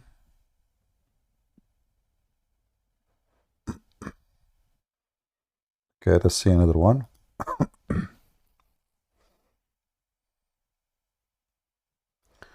I think this one we will find in the English website. And you should save this hadith I will show you now, because that will defeat their argument forever. Read with me. Let me zoom in. The Messenger of Allah said, he who bears witness that there is no true God except Allah alone, having no partner with him, that Muhammad is his slave and his messenger, that is Isa, Jesus, is his slave, and he is Jesus, is the word which sent down to Mary, not communicated, and he is the spirit. Here the translation is saying he is a spirit, but in Arabic law it says وَرُوحٌ مِّنْهُ رُوحُ اللَّهِ. Let me show you another one.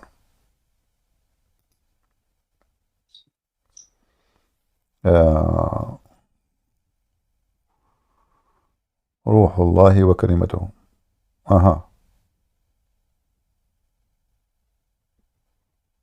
All those actually hadith about Jesus in English. What was the name of the hadith you showed earlier? Just wait, I will give you the link. Just let me see. Okay, I want to find the exact one, which they cannot play games with it, you know, because there is some they can say it's not a clear, it's not, you know. There is a hadith. Okay. Let's see if we can find.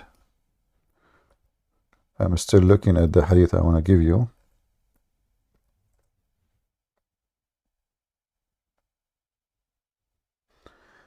Let me see the other website. This website sometimes is really horrible. Let us see here.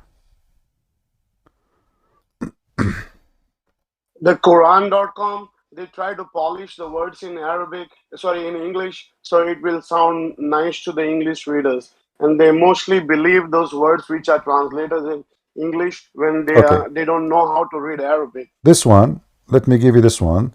This is Sahih al-Bukhari, hadith number. Let us see if we can find it in that website so I can post the link. Sahih al-Bukhari, hadith number 7510. Give me a second.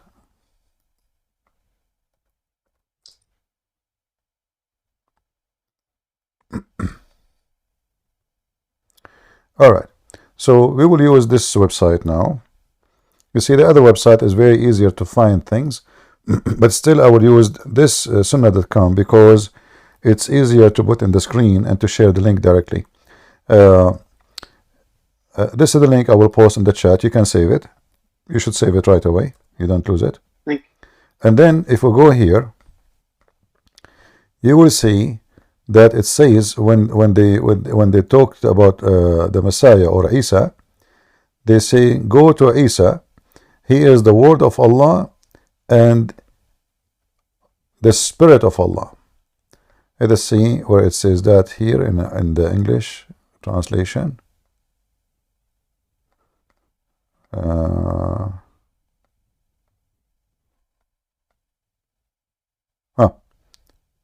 Read carefully. This is the Muslim translation.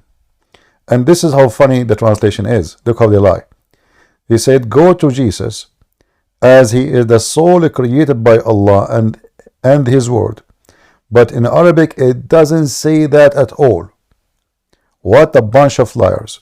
If you go in the Arabic page, it says, he is Ruhullah. فَإِنُّهُ رُوحُ اللَّهِ وَكَلِمَتَهُ. It doesn't say he is a spirit created by Allah. Nowhere it says that. And actually, I can do this. You can, the same page you open, you can click on the page and translate into English, the whole page, or I can translate this part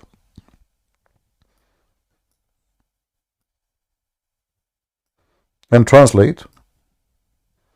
Let us see what it says. Not supported. Why is that? I don't know why it's not translation. Okay, let us do it again.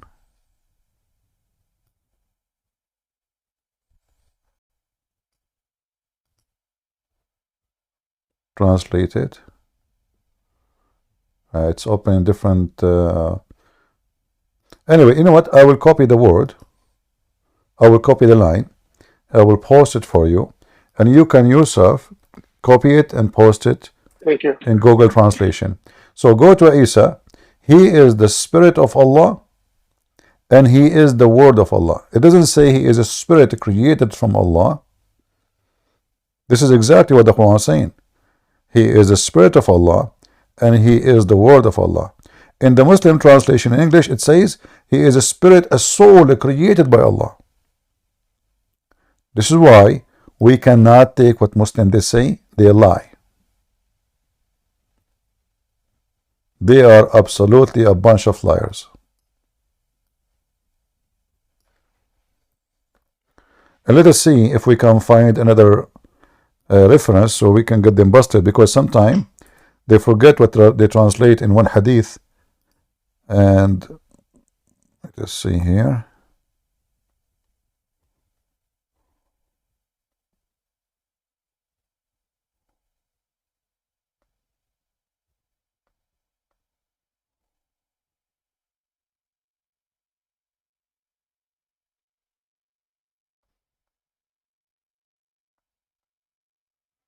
Yeah, they add words.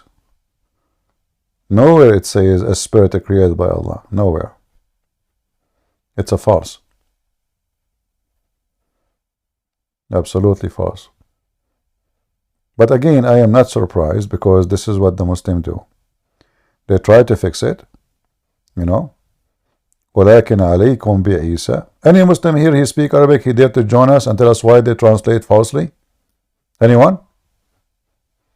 Go to Isa. He is the Ruh of Allah, he is the Spirit of Allah, and he is the Word of Allah. And you will notice, by the way, in this hadith I showed you, that everyone there in the hadith, including Prophet, they have something wrong with them, except the Messiah. Yet he will say to them, go to Muhammad. You will see the Messiah have nothing, you know. Like Moses, he said, I'm not fit for it. They ask him for intercession. So he said, go to Isa. They go to Isa. He said to them, I am not really fit for it, intercession. Go to Muhammad, you know. Muhammad, the child molester, is the one who will intercede for mankind. And this is actually here another hadith. Let me see this one. This is Sahih Muslim. Let us see if we can find this one. Maybe we can find more decent translation for this one. Give me a second. All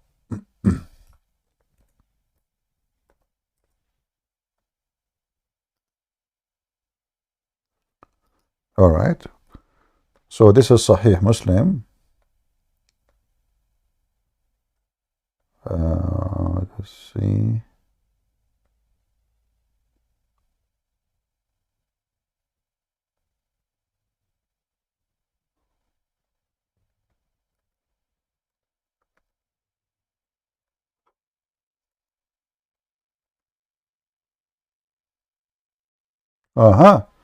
Look at this. Here we go. Finally, we found. Imagine, guys, how they lie. This is exactly the same hadith.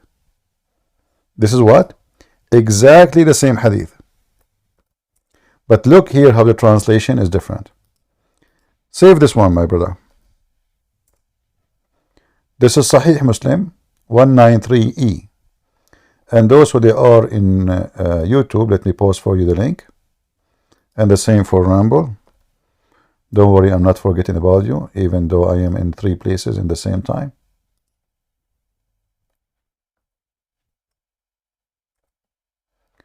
Now, do you see my page? Yes. Okay. So now we will search for the word Jesus in the screen. Shall we? Yes. Now, we found it. Let us highlight. Look at this. But you should go to Jesus, for he is the Spirit of Allah and his word. Do you see it? Yes, Christian Prince. Do you see how we make victory over those liars? Do you see? They try in all the other translations to say he is a spirit created by Allah, he is a spirit of blah blah blah. Here it is this. Why the same exact story have 2 total different translation? The answer is very simple. The one who translated that hadith, he is trying to manipulate it to make it sound better for the Muslims. More polished. Yeah, because this one is a disaster. Right. You see, none of those prophets in the list, because he mentioned everybody.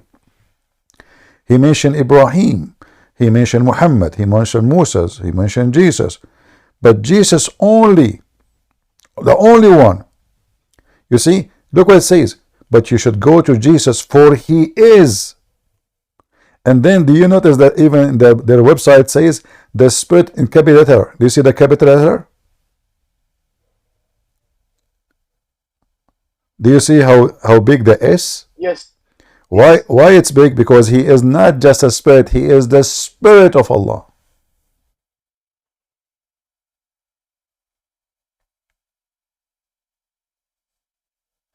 Actually, maybe even me, I should save this this, because it took us a while to find it, you know, correct translation. You know, for me, I can't find anything, but the problem is if you can't find you know, a decent translation. And those Abduls, they always lie. Always. I never saw anywhere they don't lie. You know, they always have to lie.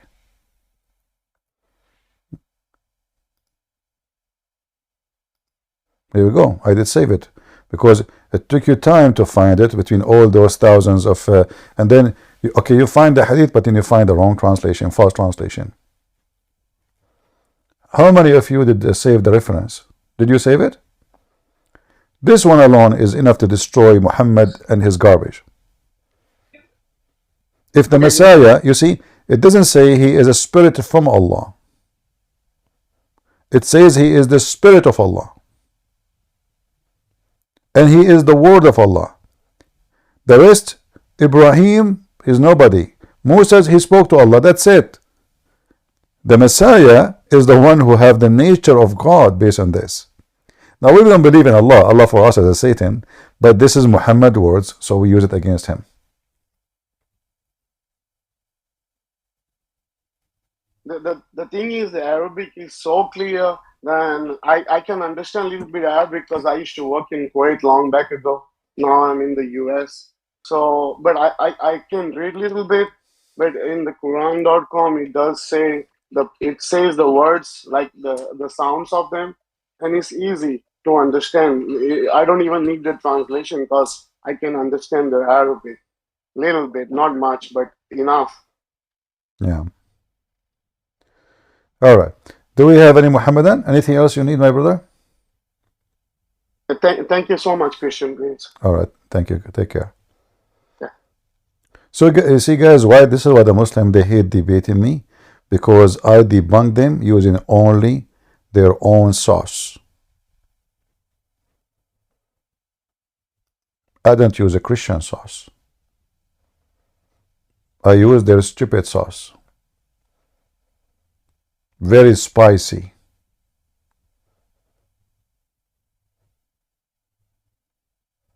How they can refute this? How in the world this is happening? Muhammad the fool, he cannot keep his mouth shut. This guy is a talking machine. He make poo-poo.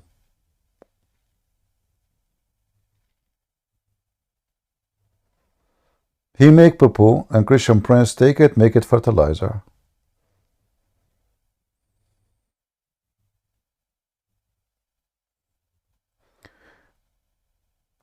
Someone saying to me, there is a reason why Christian Princes is afraid to open and discuss in the Bible. Well, obviously it is you who is afraid and terrified to open a discussion about your Quran. Let me tell you what happened, Abdul. In the Middle East, we cannot discuss the Quran. Muslims are terrorists. Christians are minority. We are a few millions.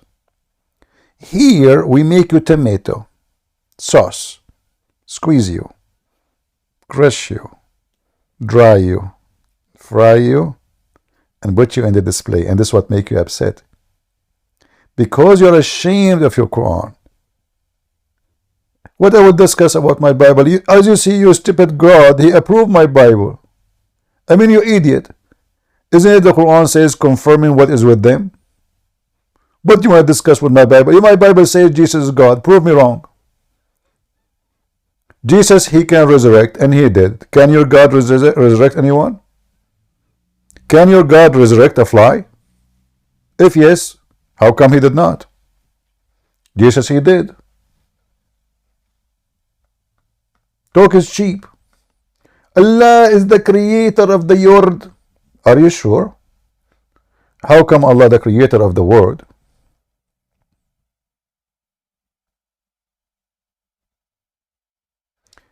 Anyone will use a bad word in Arabic, I will bounce you, I will block you. It doesn't matter who you are.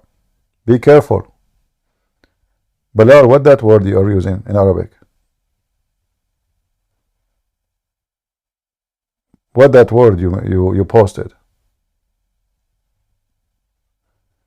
Anyone will use a filthy language, I will block you forever. I don't care who you are.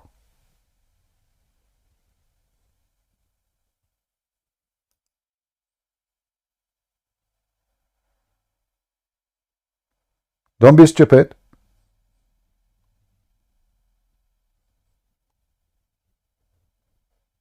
What a shameful word.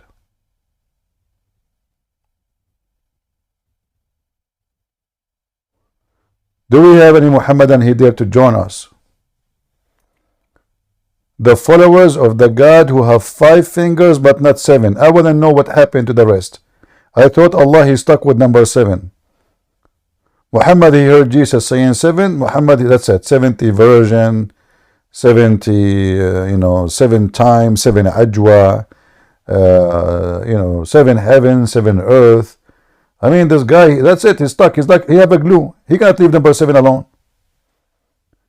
So how come Allah, he have 5 fingers, and why he have 5 fingers? Why Allah need 5 fingers and 2 hands? Any Muslim can tell us?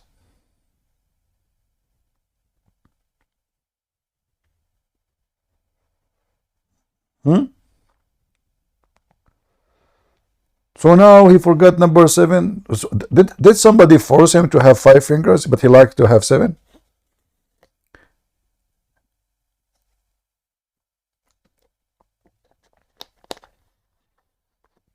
Any Muhammadan?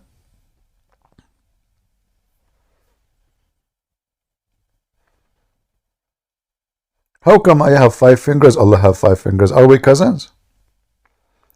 The Muslims, they make fun of Christians because Jesus have fingers. Jesus, he is a man. Your God is what? Octopus?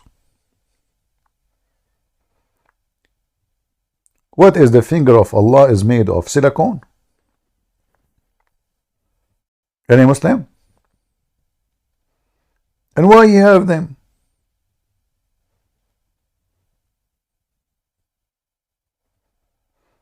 Yeah, do you remember the Arab guy who came to me just 2 days ago? We asked him. He said, your God have an ass. I said, really? So I said to him, so how your God sat in the chair? He's Christian Prince, we cannot imagine. I said, well, okay. So listen, Allah have a shin, Allah have a foot, and now he don't have ass. So his shin is connected right away to his head? That will make him octopus. This guy, his legs connected right away to his head. There's no ass. There's no waist, there's no ass, there's nothing. The head, shin, foot. Octopus. Prove me wrong.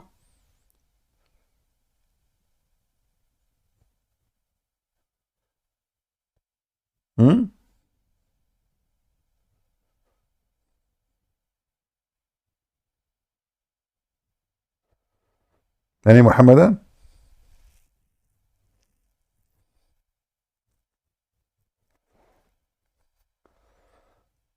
Mayday, mayday.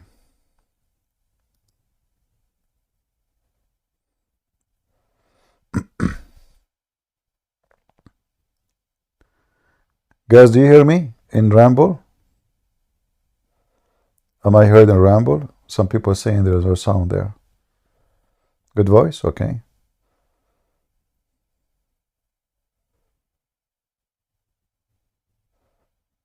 I just heard the adhan and I wanted to fart, but I wanted to be sure that you guys cannot hear me, but too bad I cannot do it now. Because according to Prophet of Allah, when shaitan he hear the adhan, and the Muslim they say Christian Prince is shaitan. When the shaitan hear the adhan, shaitan he fart. So I wanted to prove it, I will take it into practice. I mean, look at the connection between Islam and farting. I heard this woman, this Cortez, the stupid woman, the congresswoman in USA from Puerto Rico, She is going to sue the biggest beef company in USA because of the fart of the cows. I mean, those people are really mental. She will sue their cows because their cows are farting a lot and they are affecting climate change. Okay? I'm serious. You can search in the news. I'm not joking. Honest to God, I saw it in the news. She will sue the cows of the biggest company of beef in USA because their fart is causing, I'm stupid people. I don't know what to say. Lord have mercy with this country. Who is electing those people? I have no idea. So I am afraid, to be honest with you, to fart online because I might receive a court invitation for farting and causing a global warming. Hey, by the way, what do you think if we make a farting club against the Democratic Party in USA and those liberals in Europe? So like we go in the middle of Europe, like in the front of the European Union Parliament, and we launch a farting party. And you do not, by the way, if you are wondering how you can fart a lot, very simple. We play Quran and we eat beans. What the heck? Beans, American, they eat beans and the fart never stops. Like, so this stupid idiot creature, she wanna sue the company, the beef company who grow cows, because their cows are farting. And they are the one behind the tornado. What a stupid dummy. I think those Democrats as a curse to America. I don't think they are. I don't think they are a human like us. I think they are alien. Oh boy. All right. Do we have any Mohammedan here?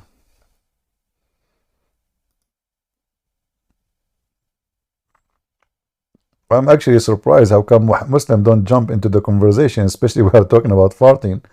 I mean, your prophet, you have a book about farting.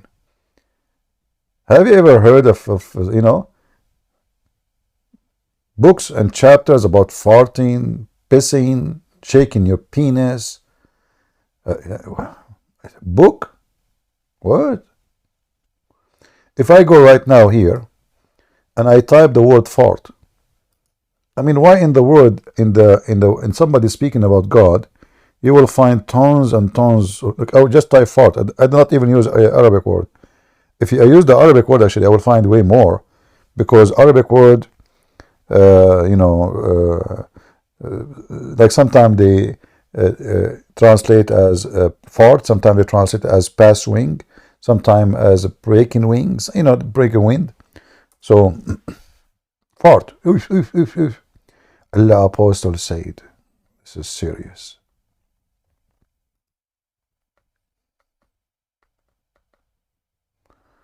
Allah Messenger said, the prayer of a person does hadath. You see here, even the word fart have different word. Hadath, between two bracket, passing urine, stool or wind, all of this in the mosque is not accepted till he performed ablution. A person who had from Hadramut said, okay, what is hadath? The guy, he never heard of farting before. Muhammad is making up our new word. Abu Huraira, he replied, hadath means passing wind, you idiot. Hey Muslims, when you fart, why your prayer is not accepted? I mean, you are a human being and you farted. Okay, pray 10 minutes after the fart is over. Buy a fan, put the fan behind you and let all the air go. Hoof, hoof, hoof, hoof, hoof, and then go outside, run. All the fart is gone. Can you pray now? No. And the ablution thing, if the fart will destroy the prayer, fart is just a gas was inside you. So which one is better, if I get it out of me before I pray, or I keep it inside me when I'm praying? Are you with me? Because it's still, if you don't fart it, it's inside you. So how come, is my body now is clean? If I keep the stool and the urine and the fart inside you, how that make you cleaner than getting them out? They are inside you anyway.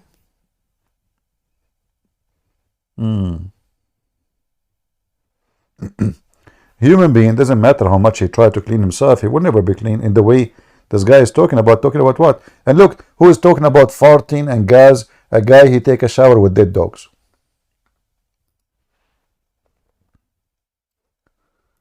Literally, dead dogs. Oh, we are typing in English again.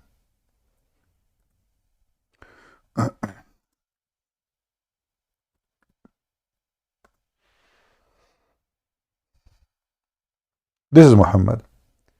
He do ablution with dead dogs and women blood from period. Oh, look at those. All. And people, they were asking him, like, really you do that? Do you really do ablution with water, have dead dogs and women blood from period? He said, Prophet Muhammad, water is always pure and nothing make it impure. Dead dogs, women blood from period, and garbage. And then the guy talk about fart. So now you fart, you go to this well. In this well you perform ablution. And there's dead dogs, stinking garbage, women menstruation rags. And now you wash here and you go back to Allah. And by the way, you have to put water in your mouth from this. And you have to put water in your nose from this, and your ears from this. And now supposedly you are cleaner. Any Muslim can solve the, are we cleaner now? A small size of water in the size of a jacuzzi full of all this garbage. And you know, I'm surprised actually that the Muslim, they are honest when they say the word is stinking. I'm really surprised why they say it. Why they are saying here is stinking? Shouldn't Muslim duct tape? Like what happened? Maybe they are out of duct tape because of a Christian prince. Hey Muslim, why you don't contact the website and tell them to change it, man? I'm serious. There's a hadith about Adam, how Allah he struck his right shoulder, right? They took it off. They contact them because I use it all the time, and they took it. We cannot find it no more in that website. Like I post the link, it's not there no more.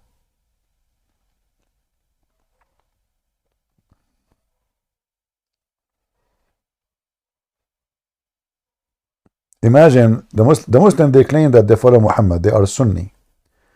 Who of you practice ablution as Muhammad used to do? Bring dead dogs, women blood from garbage, from menstruation, and stinking garbage. Put it all in your bathtub, and now you do ablution. Anyone? And after this, the farting will destroy your prayer?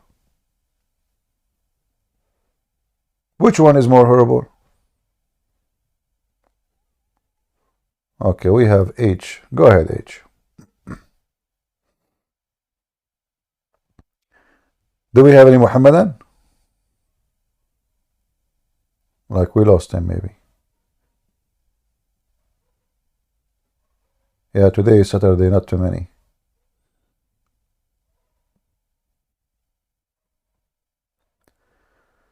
Are these same stones they use in their forehead? What stones? Are you talking about the stone they hit their head with it, or the Shia stone?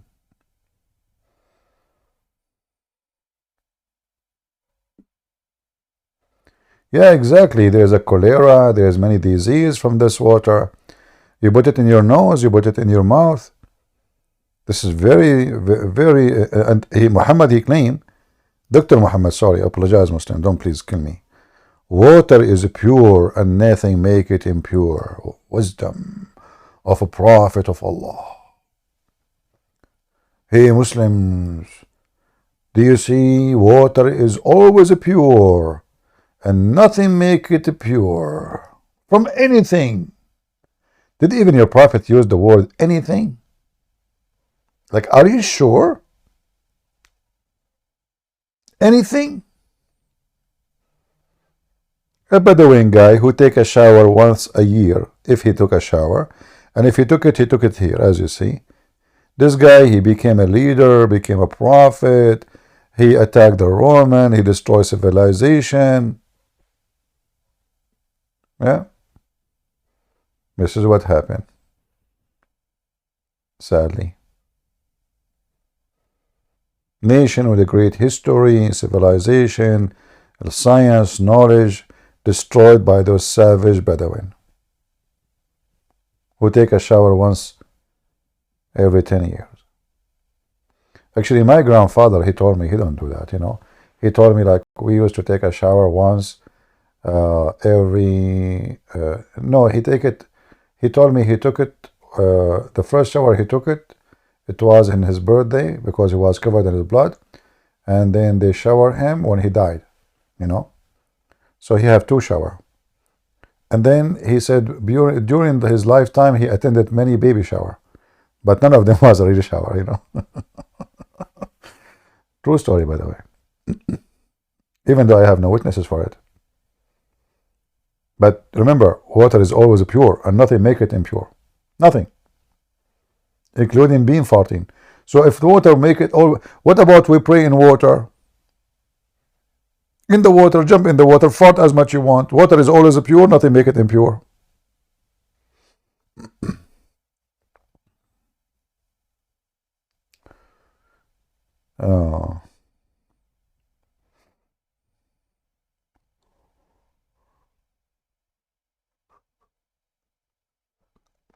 Where we can find explanation about Kabbalism in Islam.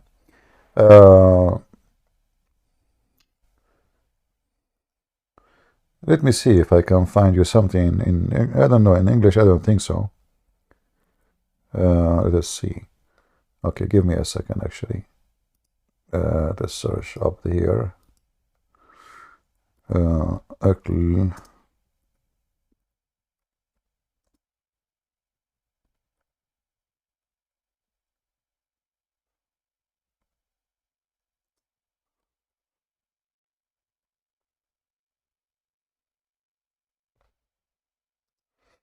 All right.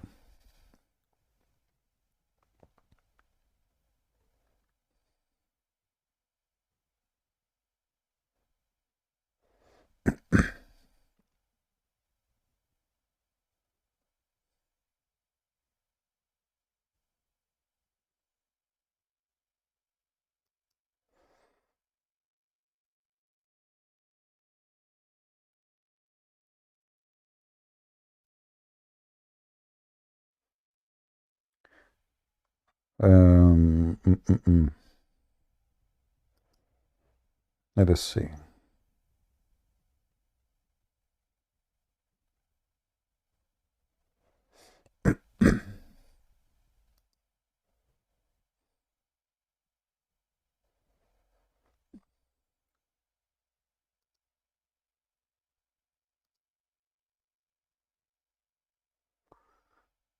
Those website.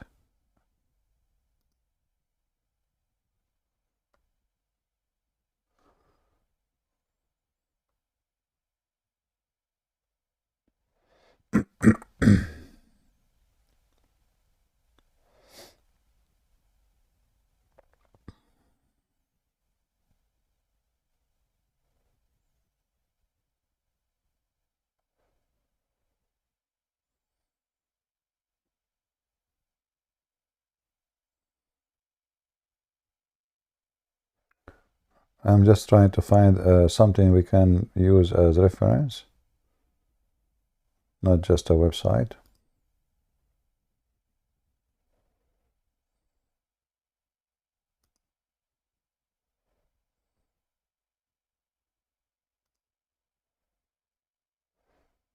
Okay.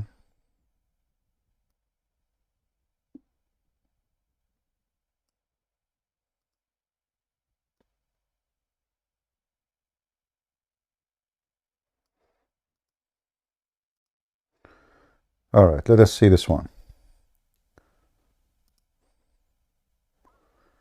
All right, we found something. Can be used as reference. There's many websites actually, but I want to use like an official book, not just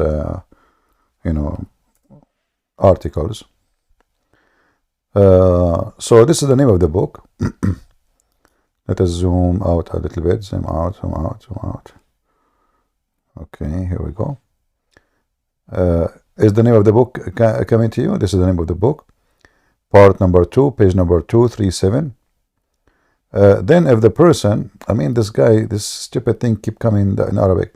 If the person need to expect will soon to be permissible, or it's not permissible for him to do anything other than okay, let's continue. Where it's talking about eating the dead one. All right.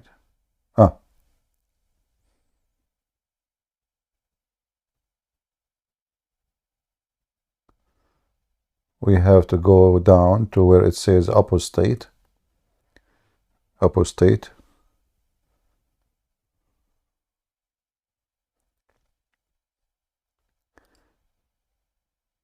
Here. You see, each time I put my mouse, this stupid Arabic come in my way. And if I don't do it, there's no translation for you. So I don't know how to do this activate. So here it says, talking about eating the dead one, or eating the one who is apostate. Let us see. This is conceivable if for someone who is need and find the dead body of the prophet before buying him. However, the dead person, okay, this is not here yet. While it is permitted eating a human dead meat, it is not permissible to cook it or to broil it. But still, I need the part where it's talk about eating the apostate. Let's see.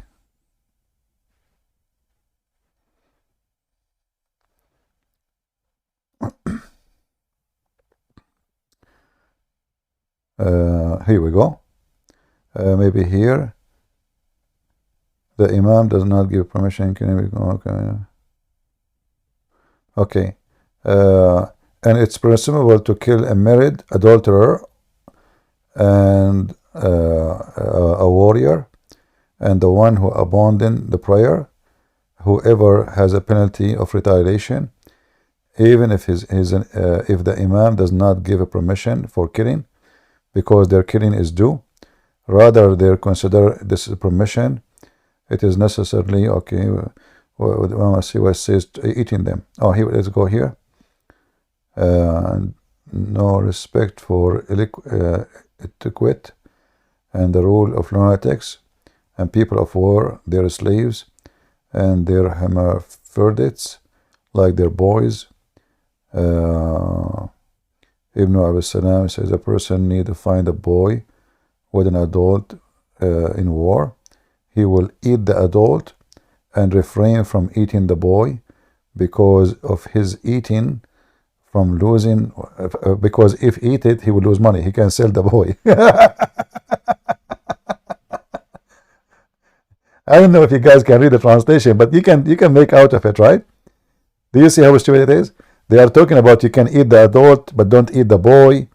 We are talking about eating human. We're not talking about eating a pork, you know. Let me share the link with you. Shall I? Who won the link?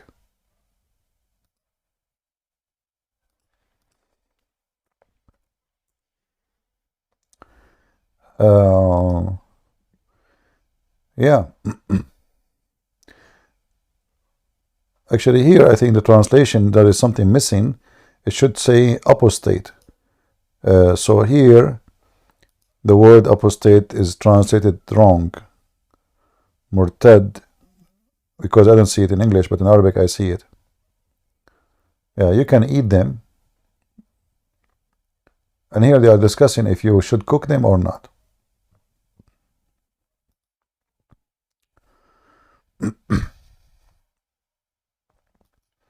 So the whole argument is about, shall we cook them in the pressure cooker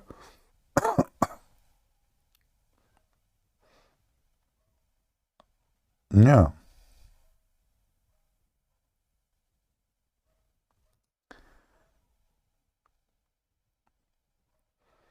And the funny, look, this is the Iranian TV.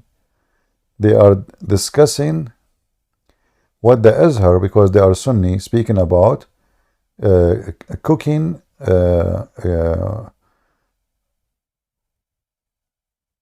one who fornicate with the married women, the one who is a fighter, the one who leave the prayer, and the one, actually the same thing, but I mean, yeah, the same thing. Yeah.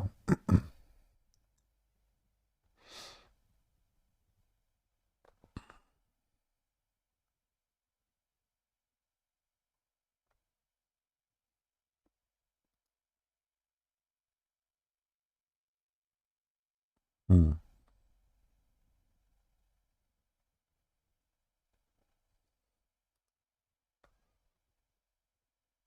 Yeah. This is Islam.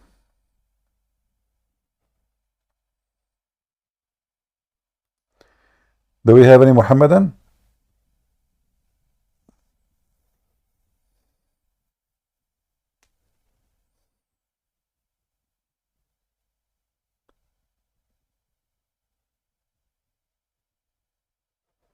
Anyone?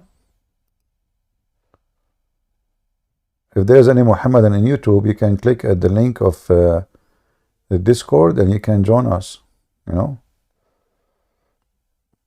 we can give you like 2 pounds of beef of some human being. Hey Muslim, do you want to eat apostate prophet? Who is a Muslim volunteer to eat apostate prophet? And by the way, should he be cooked or like raw? And which part you start eating, like his butt or his penis? Which one is your favorite part, Muslims, to eat apostate prophet? Apostate prophet, you know, he's an apostate prophet, as you know. So it's lawful for him to eat him. So which part you start with? Let us be honest. Do you like it? You like his nose? His Turkish. His nose is big. What do you think? Which one you eat first? And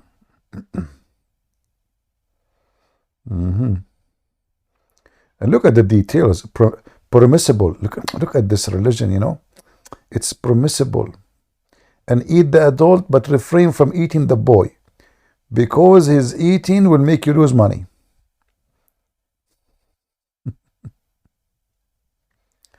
Oh.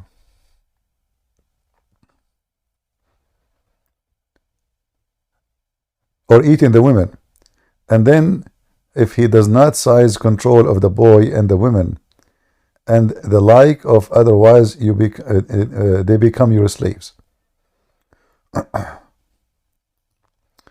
It's permissible to kill, you see here, to kill adulterer, a warrior, and the one who abandoned prayer, which means apostate,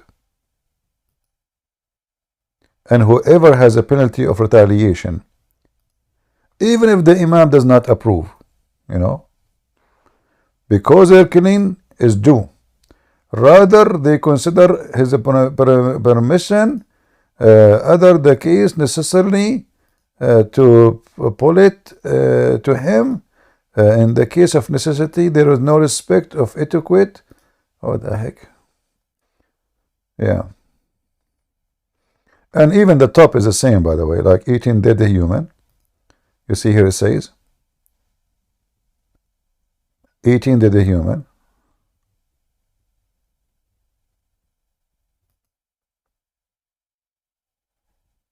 I don't know. I mean, this program, I needed to translate, but the second I highlight my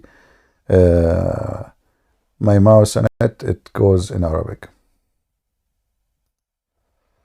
So I cannot move my mouse on it.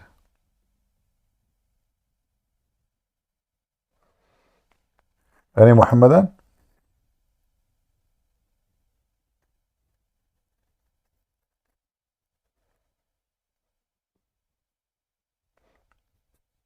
I don't, by the way, I do not know opposite prophet. So in case you are a Muslim and you are hungry, maybe you should contact David Wood. He can call him for you. Me myself, I never spoke to the guy, you know, not even single once. So if you want to eat him, maybe you can schedule time with him, like tell him what day are it's okay for you to be eaten, you know. And by the way, don't forget to bring your fork with you, or you will use hands. Which one you prefer to eat, Muslim? David Wood or Apostle Prophet? Let's be honest. Which one, which meat you like more? Like the white one or the so white, you know? And by the way, both of them, they will taste delicious. Why? Because both they ate the Quran. They have vitamin Qaf. Since they ate the Quran, their body became more tasty, you know, like, yeah, yummy, you know. Imagine, brother, the word of Allah is inside them. Yeah, I'm telling you.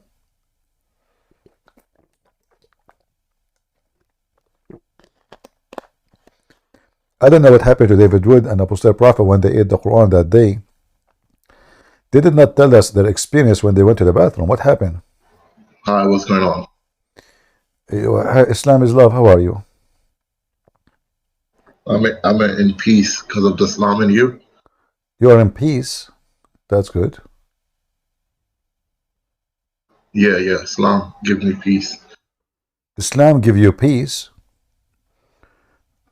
Yes. But isn't it Islam teach that no one can be secure from the deception of Allah? That what Bible teaches. I can prove it to you.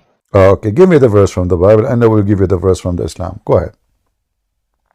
Okay, give me one moment. Mm-hmm.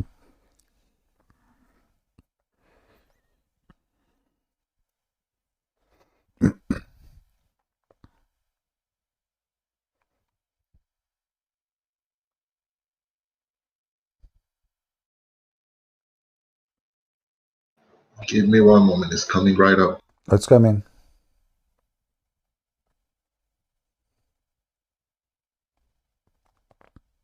Okay, here we go. Get ready for spanking. It's 1 Kings 22. Okay, read it for us. Give me one moment.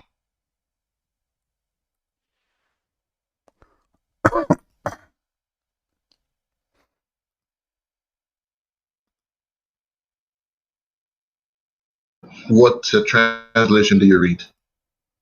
Just give me. You said 1 King 22, right? Yes. 1 King 22. 22. 22? Your voice? Exactly, yes. Okay, go ahead, read. Yeah, what translation do you read? It doesn't matter. Give me the whatever translation you're reading. Choose the most ugly one. You know, your choice. Okay, let me search the most proper one. No, read anything. Okay, here we go. And the Lord said unto him, Wherewith? And he said, I will go forth, and I will be a lying spirit in your mouth, and all of his prophets. So God is saying that he's a lying spirit. Lying is deceiving spirit. Do you know he's talking to who? He's talking to people. Okay, who? Talking to who? No, he's talking to somebody. Okay, give me one moment. Let me check.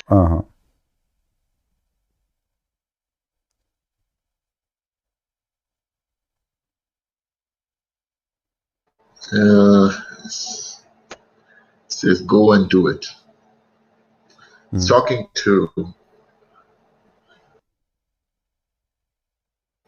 Ahab.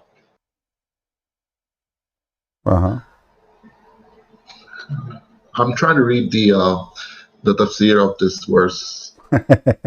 My friend, you are just being very silly.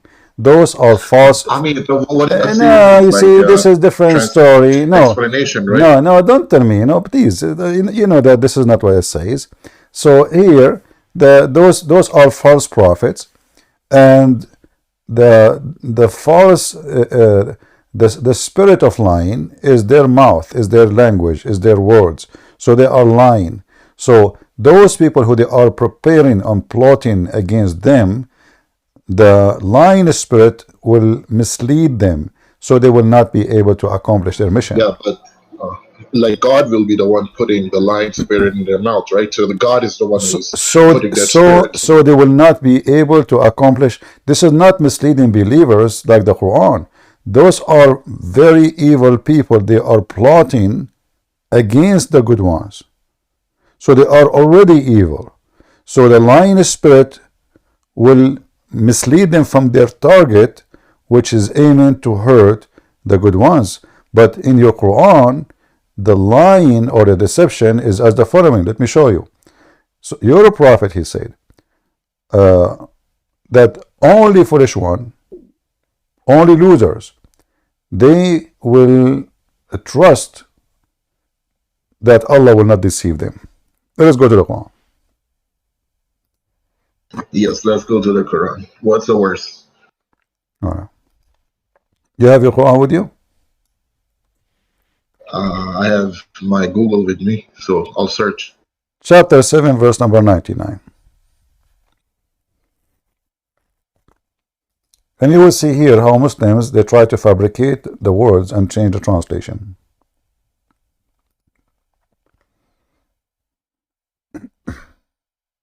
Okay, so can they then ever feel secure from God's deep devising, but none feel secure from God's deep devising, save people who are already lost? Nobody can be secure from God what? What the word? Give me one moment. What the word? Yeah, can they then ever feel secure from God's deep devising? I don't understand. What is the word? Can you post the text in the chat? What you are saying? Yes, yes. Give me one moment. Okay. So you said 799, right? Al-Araf. Yes.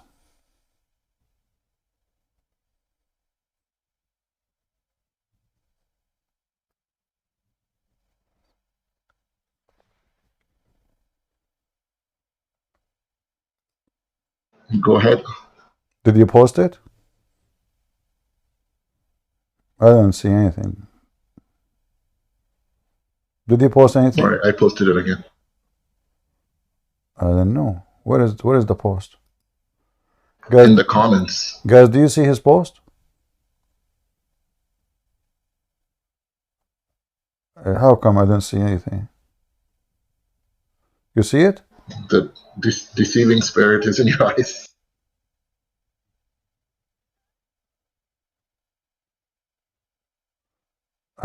For some reason, I don't see anything. Hold on.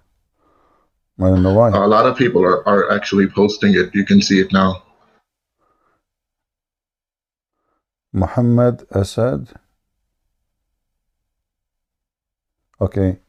They ever feel secure from God deep devising? What devising mean?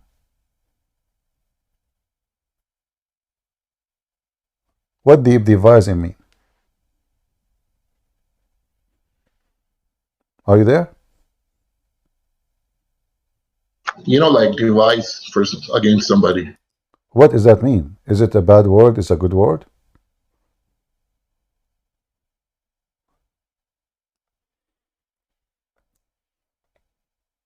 But there's an issue in the sound.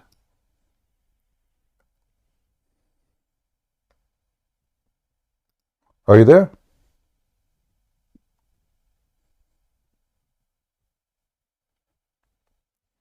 Hello?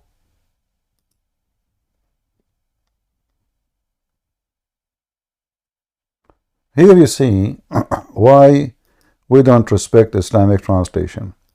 There is no plan, there is no devising. In Arabic it says, فَآمِنُوا مَكْرَ اللَّهِ فَلَا يَأْمَنُوا Okay, مَكْرَ let اللَّهِ. me, My friend, let me put another one. Okay. No, hold on. Makr, the word makr is deception.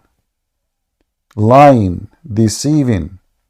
So your God Allah speaking, saying, the one who feels secure from the deception of Allah only is the losers. There's no devising, there's no plan. All this is false translation. All right, I posted another one. It's called The Clear Quran by Dr. Mustafa Khattab. Did they Mustafa Okay. Khattab. Did they feel secure against Allah's planning? None would feel secure What is from the word? Allah's Where is the planning. word planning? You see again. You see again. This is a false, my friend. There is no planning. What planning? Makr, makr. If I put the word makr in the Quran, you will see that my book is called Deception of Allah. Do you know why?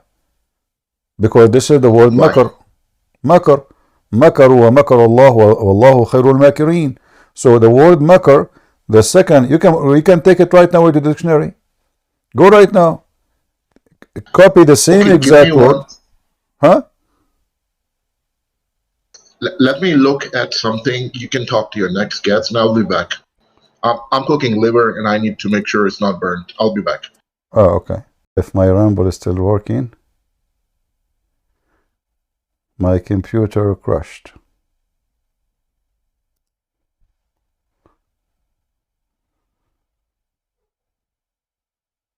I don't know what's happening here.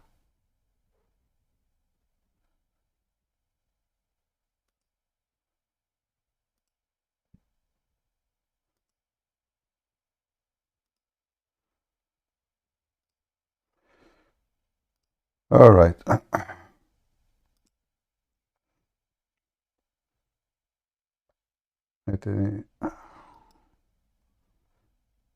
Am I heard?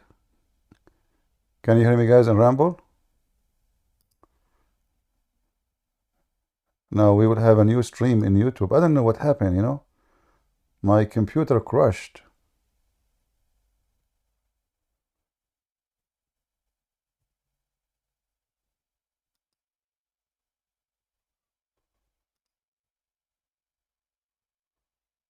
Yeah, my computer, you know, suddenly the screen went down and my computer started. Maybe my computer is updating. I'm not sure what's happening. Let us go back to the stage.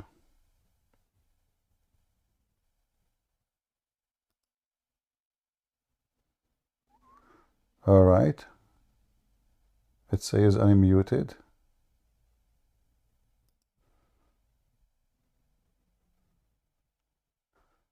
No.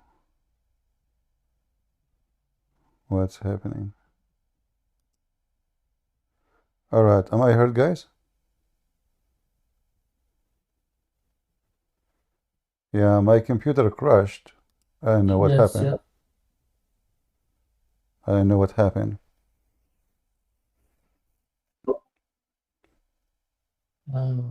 But you're online now, so let's go. Yeah, you know, but I'm not sure what happened. Suddenly my computer went down.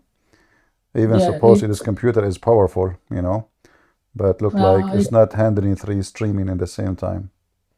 Yeah, the memory may have... Maybe, yeah. Yeah, yeah. What we can Let's do. go. Islam is love. Are you there?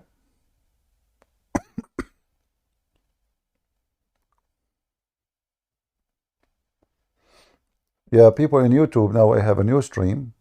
The first one shut down by itself. What I can do. You might need to monitor screen. I don't know what you mean. What happened to Islam is love?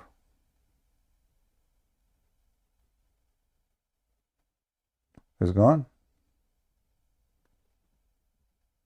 He said in the chat he's still fixing his liver. So liver? He's eating the liver of apostate? Maybe. Cooking the liver of apostate prophet. I hope they will not have his liver, man. Liver? I'm cooking beef liver, man, and it's not turning out good. Anyways, so I looked up at the Quranic dictionary, and it says the word means planning. Mean what? Planning? That's false. You see, This is Well, why, it's actually the scholarly document. my friend, those scholars are a big fat liars. What scholarly document? You know, you said dictionary. What dictionary is that says that? There's no Okay, dictionary. go to. I can. My Okay, friend, okay. my Let me friend, post the. there is no dictionary will say such a statement. That is a lie. Those are not dictionary. Okay, what if Hold on, let me. This is I will give actually you. an official. I will give you a dictionary. Here we go. Meaning. Let us see. I will give it to you Arabic, English.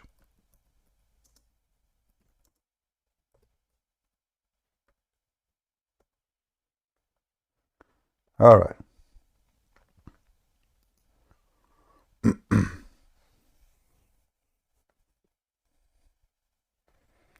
Open this link with me. This is a dictionary. This is English, Arabic, and this is owned by Muslims, run by Muslims, and have all the Islamic dictionary, Arabic. And tell me what it says there.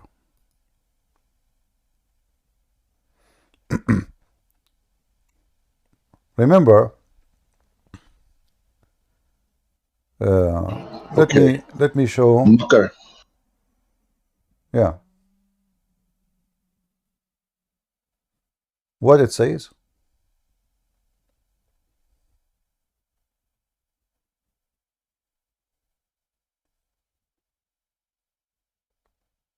Does it say deception? Yeah. I mean, what you sent me in there, it says deception and just cunning and stuff like that. Yeah. Like in a negative way. So it's deception. This is why, if you trust that Allah cannot deceive you, you are a fool. You know? This is why the same word, the Quran use it for the good and the bad, which mean, so it says like makaru wa makar Allah wallahu khairul makirin. So they did makar, they did deceive, and Allah did makar, and Allah khairul makirin. Chapter 3, verse number 54. So if the first word is a plan, that means that the disbelievers plan. But this is not really what happened. The disbelievers did deceive. And there's no Jesus, by the way. Here in translation it says Jesus. This is no, the word Jesus doesn't exist. But Allah, He did makar, and Allah is the best of deception. So, here's the thing, man. One word can have different meanings, don't you? No. Not. This is what it is. I understand that one word can have 1,000 meaning, but the word makar always. You don't say the word makar to anyone about something good. It's about something evil. If somebody is smart, we say he's smart. In Arabic, we say dhaki. We don't say makar. So as an example, we say al-tha'lab al-makar. Al-tha'lab al-makar, which means the fox, the deceiver. So the description here. What? Makaran. Yeah. So the fox, he deceive. He is smart, but his intelligence in a deception way. Like an example, once I was hunting with a bunch of friends, and we shot at the fox. Then one of us went to grab him. The fox, he lay down on the ground as if he's dead, totally dead. He did not moving. And when he arrived so close to him to grab him from his tail, the fox jumped and started running like crazy. And now we cannot shoot at the fox because our friend is between us and between the fox. So the fox, I witnessed truly that when they say in kids' story that the fox is smart, absolutely is smart, very smart. But the smart of the fox is to deceive you, not to guide you. This is why the word makar never used in a positive way. Same time, if we go and see all the verses, you will see the word here, the disbelievers, it says here they made a plan. Is the disbelievers a plan against Jesus? Is it a good plan? Yeah, what you said? The deceivers plan against here Jesus? Supposedly this is a plan of the Jews against Jesus. Is that a good plan? No, it's not a good plan. So why they are using the word plan? This is not a plan. This is not a plan. It can't be a plan. It is a makr. And here what it says, وَمَكَرُوا. So those people, they did makr. And Allah did makr. And Allah, the best of who do makr. So how this is a plan? So kind of, so you would say it's like a would be like conspire. Yeah, it's a plotting in a very ugly way. Like it's evil. You know? Yeah.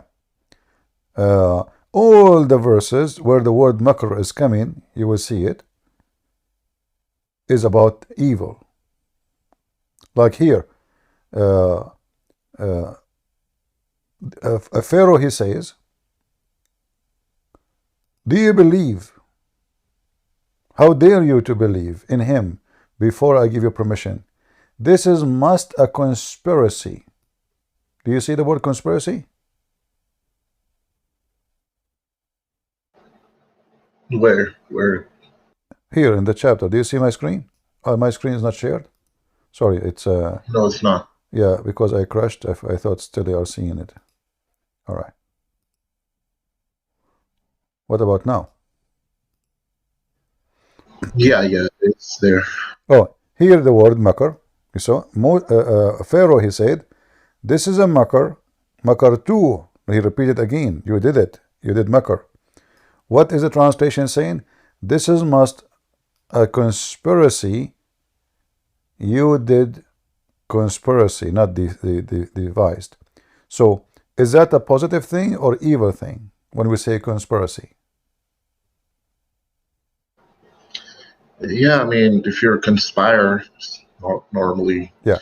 So something conspiracy good, yeah. is a false translation still, because makr here is about using, you are being evil, smart and evil, doing an evil plan. That's what it is. And this is appear all over the Quran. However, there is something way more powerful to explain it to you easier. What the word awaitani mean?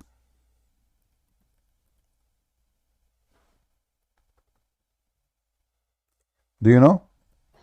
What is it? The word awaitani.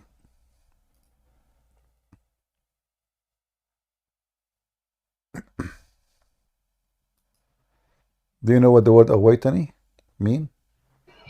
No. You misled me. I know, actually. You misguide me. You before. You misguide me. You deceive me. You mislead me. You lured me. All those in Muslim translation. But aghwaytani, al-ghuwaya, is an act of evil that someone deceive you in a very horrible way. Like, you cannot explain how bad it is.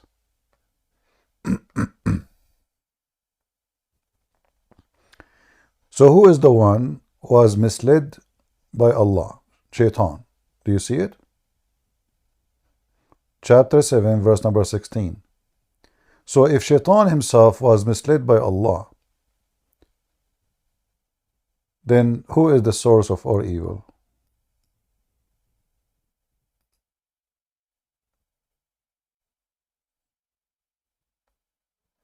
Are you there? Yeah, I'm here. I'm just so listening. So I'm asking thinking, you, if Shaitan is misled by Allah, misled and misguided. In fact, the word ghuwaya mean, he caused him to be a very evil. Cause him. He is the reason for it. I'm just showing you all. I'm showing you all the translation. I'm showing you all the possible translation Muslims have. In fact, all of them, they are lying. But still, I will show you as many as I can. So you can see and witness with your own eyes that according to Islam, look at this one. Shaitan, he said, Iblis, he said, now for thee, perverting me. Who makes Shaitan pervert? Allah. But okay, I have a question. In Christianity, who controls Satan? Satan, he have a free will. It's not controlled. Nobody control you, nobody controls Satan. God, he gave a free will to all of us. And the Bible says the sun will rise upon the evil and the good. And then the day of judgment will come. So Satan is not the one working for God. However, in your religion, Satan works for God. So if you go, actually the same chapter, if we read the same chapter, you will see here But I have Allah. another question. Allah. I understand, like Islamic theology. So in Christian theology, is God dominion over everything, including Satan, or is he When we not say God of control, which means nothing can go out of God control, but still we have a free will. Every one of us, including Satan. Satan, remember, was an angel. God did not create Satan. Correct? In Christianity, God God knew that he will turn. No. This is not about this. This is not about new. You know, this is not to go to new. God, he created angel. Angel, he decided to disobey. That means there's a free will. Otherwise, God can destroy Satan immediately, and the problem is over. You know, but there's a free will, and that's why there is a day of judgment, and then everyone he goes where he belongs. But in the Quran, it says here,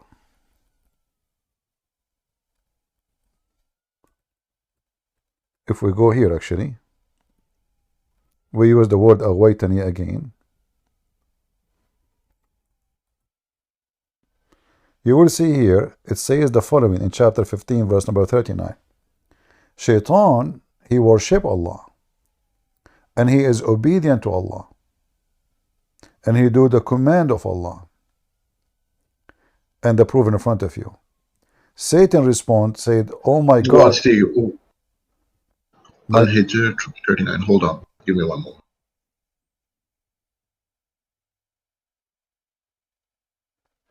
I'm not sharing the screen on YouTube. Sorry, guys. Okay, let me do it. Give me a second.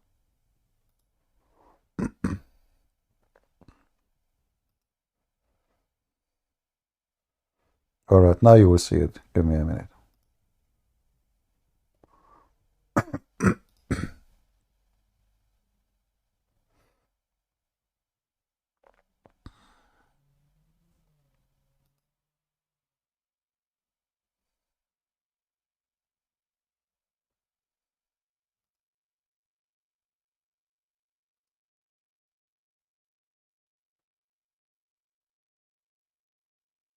Are you there? Yeah, I'm reading the context. All right, so who is the one who worship Allah? Shaitan. Who is the one who obey Allah? Shaitan. In fact, here Allah and Shaitan, they made an agreement. Shaitan, he obey Allah, call him, oh my God, because you deceive me, not for allowing. If you read the context, like the previous verses, it says that God, like it's kind of like a challenge. God allowed him to like God could have destroyed him on the moment, but he actually allowed him to, because he was gonna go astray anyway. So God allowed him. No, he's not going. Just read the no. verses. You see, I read the verses, my friend. The verse is so clear. The verse, the Muslim translation is absolutely false, and this is why I feel sorry for you, because you are reading translation which is false, and this is why you come with your weird conclusion. First of all, you will see the deception of Allah in the chapter. Allah, he told the angels, I will create someone, a man, from mud. The angels, they say to him, are you going to create someone who will do mischief in earth? Allah, he commanded the angels to bow down to Adam. But then Shaitan did not bow down. But the angels are not one of the, Shaitan is not one of the angels. And this is how Allah deceived Shaitan. He gave command to the angels, then he get angry from Shaitan. So Allah is not even fair. He did not say, angels and Shaitan have nothing to do with the conversation. The angels is the one who accused Adam of doing mischievement. So why Allah is commanding Shaitan to bow down to Adam? Is he the one who accused him of anything? No. Shaitan is out of the conversation. Correct? So what the story goes is that he was an angel, but after he disobeyed God, He was what? became like a genie. He was an angel. In your religion, Shaitan was an angel? I mean, because God is asking angels, right? No, no, So no. if he is asking I'm asking you, angels, and in then your religion, Shaitan was an angel? yes, That's false. Shaitan is made of genie. He's a genie, and he is made of fire. Here, if you read, you see, this is why I feel sorry for the Muslims. They don't know their religion. So, وَإِذْ قُلْنَا لِلْمَلَائِكَةِ اسْجُدُوا, and we say to the angels, bow down to Adam. They bow down except Iblis. He refused, and he was, one of the kuffar. But how kuffar? He did not do anything. He said to the angels, he's not an angel. And then in the same time, in different verse, you will see this. Let me show a different verse. Because the Quran is a very stupid book, and the story is all over the place.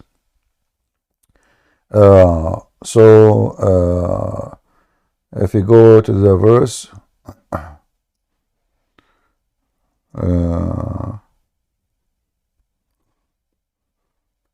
فقعوا له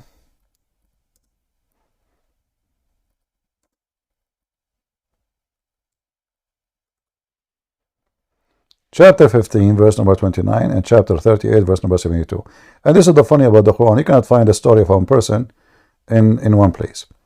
So here when Allah supposedly talking about the creation, you will notice here it says that, and the jinn created before of a fire flaming.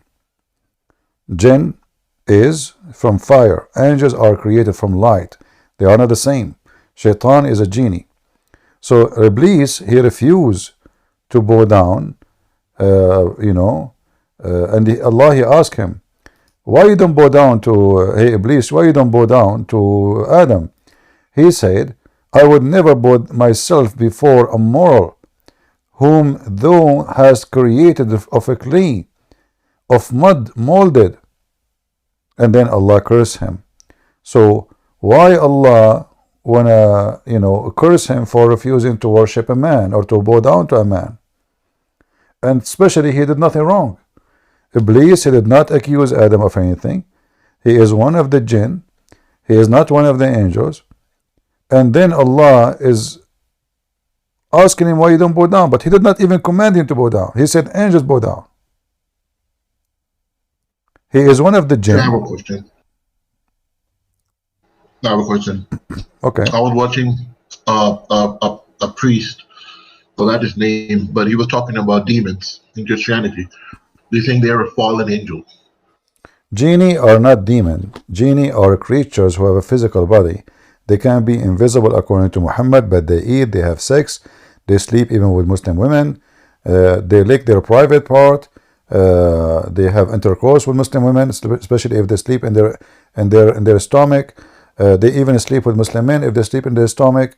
They share with you the food in your fridge.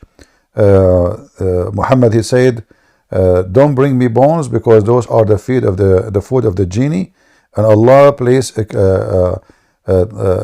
cover each time they eat the bones.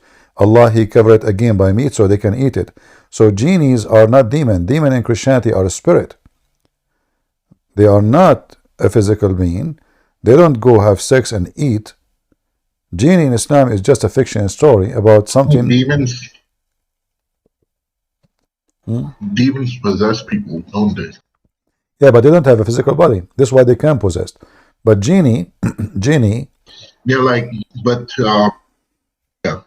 So the priest, he was explaining, he said they can bend light, they can, like he was talking about some box, it had a music playing inside. He said that was a demon doing it. So if he don't have a physical body, my friend, I don't know who is this priest, but obviously he's an idiot. Don't give me those stupid things.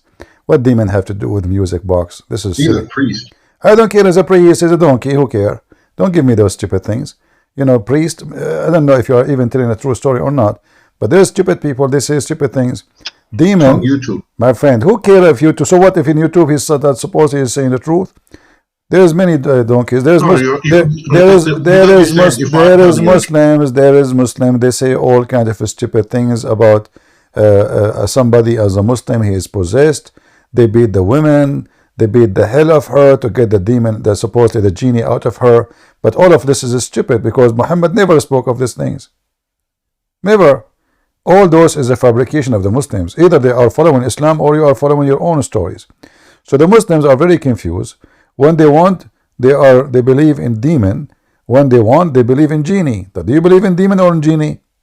A demon, because he is an evil spirit, well, he can possess easy because he just go within you. A genie, he going within you, doing how he can do that? He is not a spirit. He eat, he drink, he piss, he have a penis. You know, even if I go right now and search, just to show you what you Muslims believe, all the fictions you have. So if we search right now, sex with genie.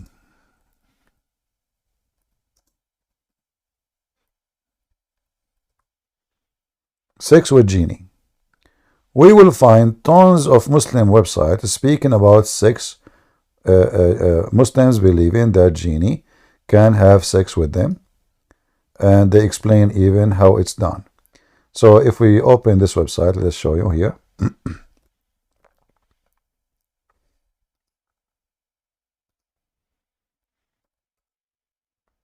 Why they believe in this? Because simply it is very Islamic. I am married for 24 years. My marriage has been one of that I can be happy about. My argument about have filled my marriage. About 4 years ago, my wife started changing. I have noted that she would be sexually aroused. I have not seen before, which I have not seen before. In her sleep, and when I awake her, she is angry with me. I need your help, since my marriage heading for divorce. She thinks I am crazy when I discuss this with her. Answer. No cheese. Okay, hold on, but let's go to the cheese of the topic. It says here, he is giving you the reference. The truth is that it is possible for a human being and jinn to have intercourse. Al-Thalabi mentioned in his tafsir that meaning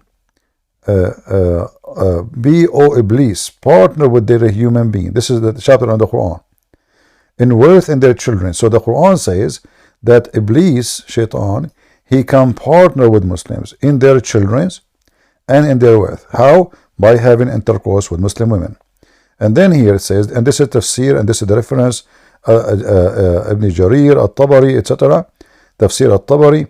Then narrated from Mujahid, he said, when a man has intercourse with his wife and does not name, this is Muhammad by the way talking, and does not name Allah, the jinn coils around his orthra and has intercourse along with him. And that is meaning of his saying, the Most High, Allah said, whomever a man nor a genie touched before them. So those women who they are in heaven, Allah promised you that genies did not do intercourse with them yet, because when genie, they have intercourse with Muslim women everywhere, especially when they are asleep, as the guy he mentioned in his question. Now he's trying to explain to him that your wife, obviously she is having intercourse with a very nice genie who is good in bed. And then here they are quoting for you Ibn Abbas, he mentioned, etc. They are the sons, the mukhannathun, the feminine, they are the sons of jinn. Allah and his messenger forbid that a man who have intercourse with his wife during her menses, when he does, Shaitan is there before him, and then when she get pregnant, will give birth to a feminine person. You know, funny stories, as you see. But all those stories here is about having sex with genies, you know, having sex with a human being, Muslim having sex with genie. So you Muslims believe that genie is a physical being. Oh, I do not believe. You have to believe. It's not up to you. The Quran says so. I mean, this what you just posted, of course, is completely stupid, idiotic. But this is the Quran. The Quran says, "Sharikuhum." My friend, even your prophet said that what he quote for you here about shaitan, he around himself around the penis. This is what your prophet said. You can search right now. This is your prophet saying that if you don't say a certain prayer, shaitan, he will share with you your wife. I remember once actually, a Muslim guy, it was a Muslim sheikh, he come to a chat room, Christian chat room. He is very filthy, you know, he have a long tongue, and he take the mic. Each time he take the mic, he says, Christian people, you are the children of shaitan. Now those Christians do not know what he's talking about. He thought just insulting, but the fact he was mentioning this. So the admin in that chat room, he said, Christian, can you please talk to this guy? I didn't know what to say to him. I mean, each time he go, and I'm just sitting, I'm just laughing. So he said, I beg you, please, just take the microphone, because he's annoying. So I took the microphone and I said to him, are you sure this hadith is very authentic? He said, absolutely, absolutely. I said, you swear by Allah, are you sure? Absolutely. I asked him for a third time. The guy, he said to me, what's wrong with you? I said, just to you, absolutely, I'm very sure. I said to him, based on this, as long as shaitan will do intercourse with the wife of somebody, he is not a believer, who don't pray to Allah. That means your prophet himself is a son of shaitan, because neither his mother or his father, they were Muslims or believers. And he starts crying on the microphone, cursing me, may Allah kill you, may Allah destroy you. You have a smart like shaitan, but evil in your heart. May Allah make a train go over you. He started crying literally, because he'd been destroyed. And he never said that statement again to those Christians. Never mentioned it. This is how stupid Muhammad is. When Muhammad mentioned this, that when you have intercourse with your wife, if you don't say the prayer, shaitan, he wound himself around the penis of the Muslim man. Did Muhammad forget that he himself is a son of a pagan father and pagan mother? How stupid Muhammad is. If you yourself, yeah, what? Do you understand, my friend, what I'm saying to you? Well, like I said, this, of course, the story sounds ridiculous. That, like, you know, to make somebody pregnant. But this is what your prophet said. You see, they are giving you a reference there. I mean, do you see the reference? The tafsir, the etc., the Quran. This is not a joke. And this is why we laugh at Muhammad. This is why we reject Muhammad. Muhammad is a very stupid person. He's just insulting himself by saying this statement. He himself is a son of shaitan, because the one who don't say the prayer, the one who don't say the prayer before intercourse of his shaitan, he round himself around the man penis. So now he become like a condom.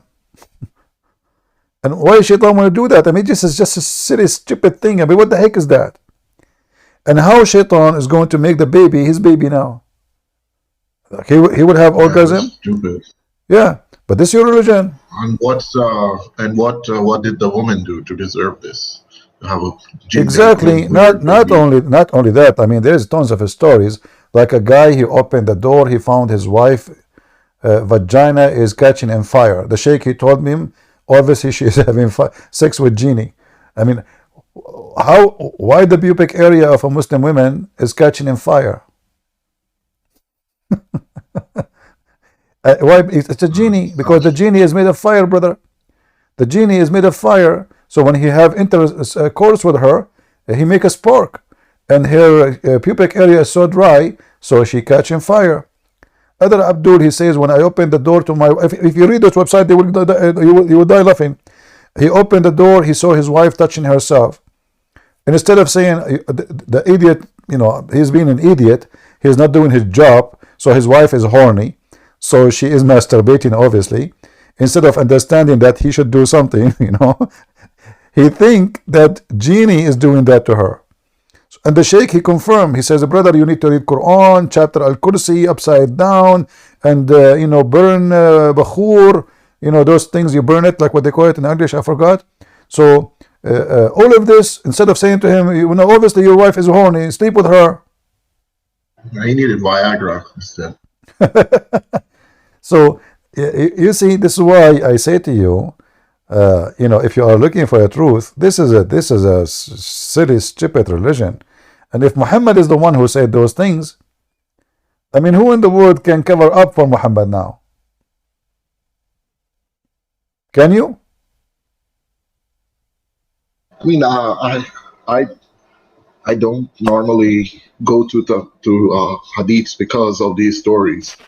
But this is the Quran too. You see, the Quran says "Sharikuhum." What's the worst? The Quran. 1764. Yeah, you can read Tafsir 1764. You can read Tafsir 22, 248.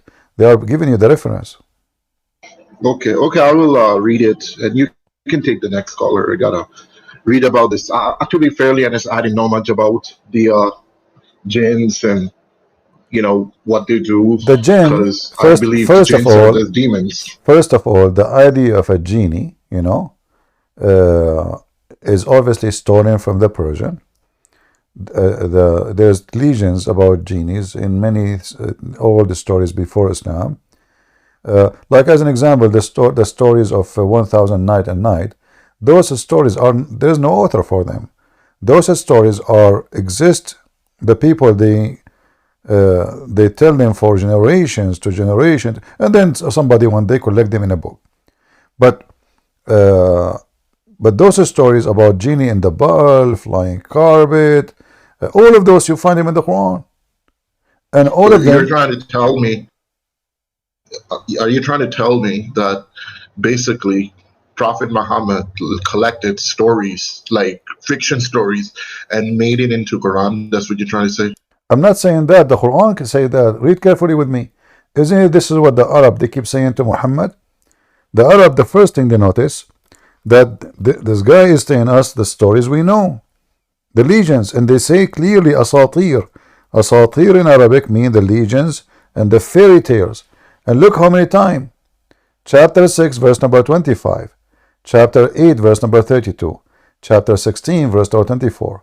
Chapter 23, verse number 83. Chapter 25, verse number 5.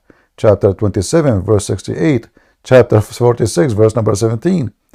And you will notice here they say that we know that the stories, this is a story we learn from our ancestors, our fathers. We grew up with those stories. We heard them before. Those are fairy tales. Can you read chapter 27 as an example? What does it say? Unnamo. Indeed, we were promised this, and we and our forefathers before early these nothing but tales of ancients. See? Everything he said to them, they heard it before. It's just a stupid stories. And the Arab did not believe in this garbage. But the sword of the gang of Muhammad, everybody believe who they are to question. No? But as you see, they keep laughing at it. What is this? This is fairy tales. Flying carpet of Suleiman, flying horse of Suleiman, the ring of Solomon, the penis of Solomon, the talking ant. If you go right now, search the book. It's called The Legion of the Jews. The Legions of the Jews. I know. I read it. I mean, the story of Alexander the Great. Actually, it matches with. But it's okay. Let's say, these are fairy tales and stuff, like you say. But why? How come Islam promotes certain, like the family values and stuff better than other religions? My friend, you are absolutely demolishing yourself by saying that. I remember when I was a kid, I went to visit a kid in my age. He's a Muslim. He come to my house. I go to his house.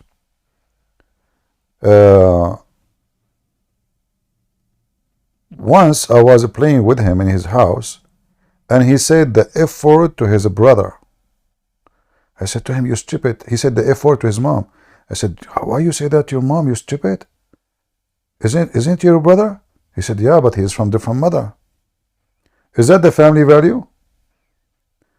Multi-wives, the women, they hate each other. They teach hate between the kids. The father die one day. The kids kill each other for the sake of money. Literally, they shoot each other. This is Islamic community. A man, he lied to the wife, he's allowed. The wife lying to her husband, it's allowed. And you are telling me this is a family value? A man, he married a child. A child became a victim of a man. And you are telling me this is a family value? Where is the family value? Yeah, in like the communities here in the US, the My friend, Muslims any tend to have the lowest. community in the world is 1,000. Even a community of gays is better than Muslims. Don't fool yourself. I assure you that a gay is more honest than any Muslim sheikh. Even those, my friend, even those who fornicate with each other, they will get so upset if one of them he lied to each other. In Islam, you are allowed to lie to your wife. How that work? How that is a value? How that will make a better family? In Islam, you can beat your wife. How that will make a better wife and better husband? What about your son? He watched you beating your wife. Is that what the family is about? How the son he see his mother, she is being beaten by his father. What the impact of that? What the Like impact? What the impact of the you don't daughter? want your wife. Huh? But women usually like dominant men. So My friend, know, this is absolutely if you're false. This is dominant, absolutely false. Being dominant is about being a man, not being a donkey. Dominant man is my dad. He never beat my mother. Never. well, my dad didn't beat my mom or anybody in my family ever beat their Okay, but you wife. said Now, women they liked. So did your mom? She asked you beat me so I can respect you. Is that what you are saying? I'm not talking about beating. My I'm saying being dominant, being like no, the man of the being family, taking dominant. care of your This family. is secondly, the idea of being dominant is a very silly and very stupid, and I will tell you why. Because respect is something you earn, is not something you force. Because if I force somebody to respect me, obviously he don't respect me. Obviously. I'm not talking about beating or dominant, harassing. yeah, but you see, but you are the one who mentioned it when we spoke about beating. You did not mention it usually. You did not mention the word until I said the Quran teaches you to beat your wife. So you connected the word beating the wife with the word dominant. It's you who did that, not me. So a man. I said it after you mentioned it. No, Like a man. what I was trying, because you were talking about gays being better than Muslim men. For sure they are better. 1 million. First of all, Islam promote homosexuality in heaven. So why you are better anyway? Same time, what is the penalty in Islam for somebody is a homosexual? The Quran says beat them with sandals. If they repent, forgive them. But the punishment for fornication in Islam is beating them 80 lashes. So how somebody fornicate with the women, we whip his back 80 times or 100 times, and then somebody, he's a man sleeping with a man, and we beat him with sandals. How that work? What is exactly the religion we're talking about? So based on this, the one who is doing homosexual act is not doing an ugly stuff as someone having sex with the women. Otherwise, there is no way, this God will come with such a thing. The punishment should be severe for the severe crime, not the opposite. You understand? Yeah, I understand. I mean, yeah, I would. No, I'm not saying beating your wife is. No, I'm actually. It's let focus with me. Think men who focus with me in the. I think. Focus with me in the homosexuality. If your God, I don't really. To be fairly honest, I personally do not really see it as wrong. Like, I see people born as homosexuals. They have the right to do what they want. Well, for me, I don't agree with that. I mean, you see, you are a Muslim, and Islam is destroying you because simply it's not about right. I can say the same for anything in life. Then I can have the right for fornication too. I can have the right to do anything. So either you have right, but no. You see, either you are a person who believes in God and you believe that right and wrong is based on what God said to you, not what you decide as you wish, not as a point of a view. But let me say complete it. Like if people are doing it in their house, there shouldn't be over. Like if they're not showing you, if they're not putting on your face what they do behind their doors. It's not. It's like I God understand, I between them and understand, but God. we are talking about God teaching now, not your personal opinion. Same Well, time, you said like same be same in. time, same Yeah, go time, ahead. same time. Yeah, a homosexual is way better than any Muslim. They have a better ethic, I believe. They are more decent. They are not taught to do taqiyya like Muslims they do.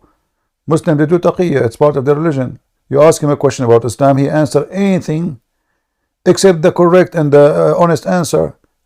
So you might find a gay, you speak to him, he tell you the truth, he don't lie to you. He's a gay. So which one of you is better? You claim that you are better than them, you are not.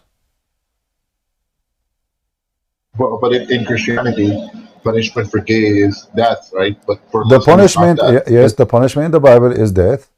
But the question here, the question I'm asking you, how come if somebody did fornicate with a woman, she is not married, the punishment is way more severe from someone is fornicating with a man fornicating with a man? Why? What is the reason? Yeah, because even they want like women to be more aware of their sexuality. Not, and that honestly, I don't know. I'm just saying my opinion. But in Islam, I don't know why. I will tell you why. Because Muhammad himself is a homosexual, and Muhammad himself, he was trying his best to make it like a light punishment. And then when the Jews and the people around him, they start wondering what kind of a person he is, always there is a homosexual. If you read my book, Sex on Allah, you will find all the reference that all Muhammad family, none of the reference I give in my book is from my own. All of it is Islamic sources. All of it. His uncle, Omar, everybody, the whole town, those Arab, they were obsessed with homosexuality. And this is why Muhammad, he did not go in a like an aggressive way, because simply the whole community are homosexual. If you go to Saudi Arabia right now, there's a video I translated many years ago from a Saudi doctor. She worked in the Air Force of Saudi Arabia, Army Air Force hospital. She mentioned how massive the number of homosexuals in the city of Jeddah. This is a city But few where do you kilometers like to? few kilometers away from Mecca.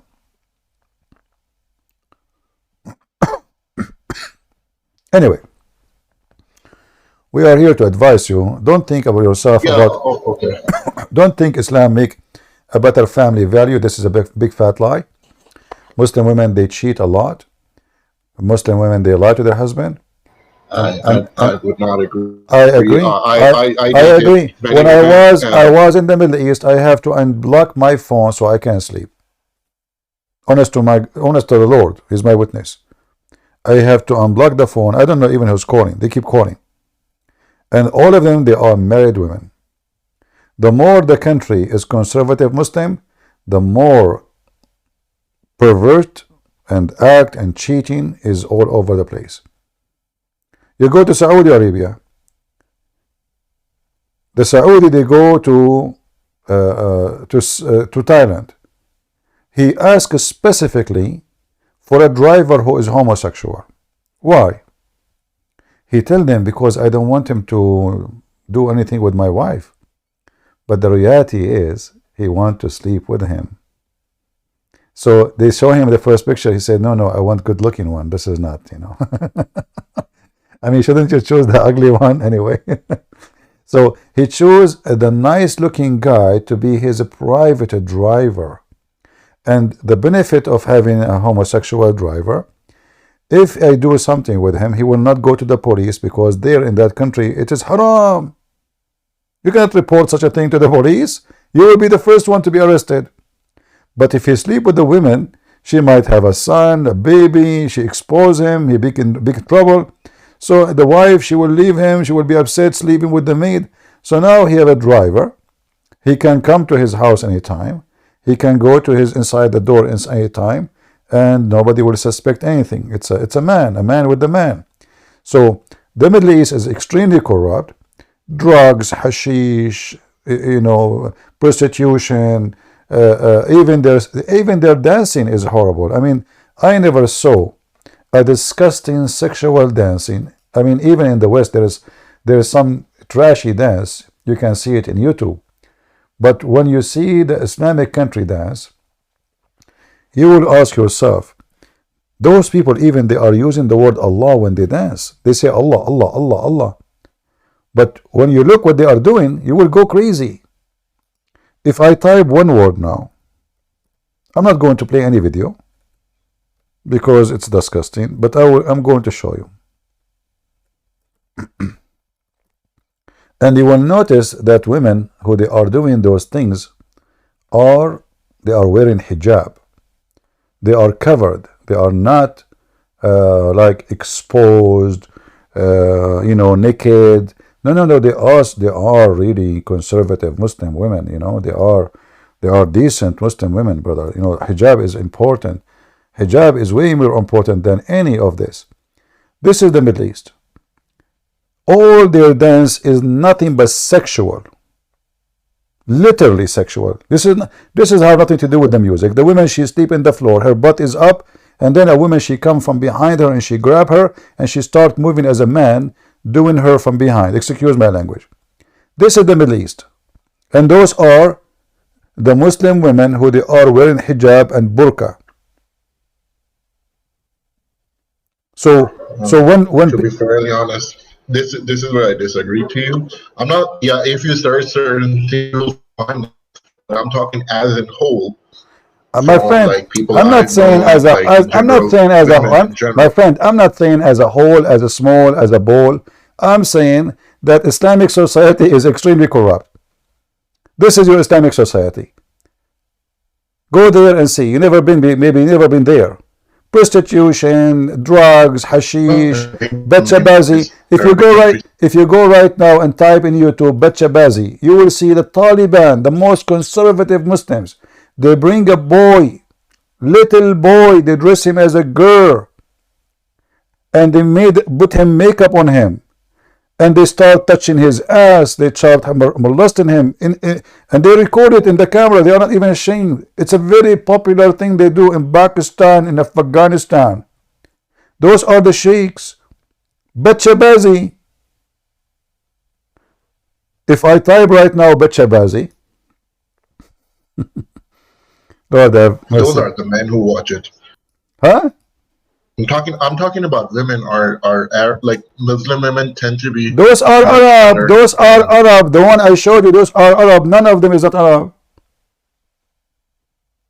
Who said those are not Arab? Those are Arab. I'm not talking about Pakistan now. Those are Arab. The videos I showed you on the screen, those are Arab women. This is in the Gulf.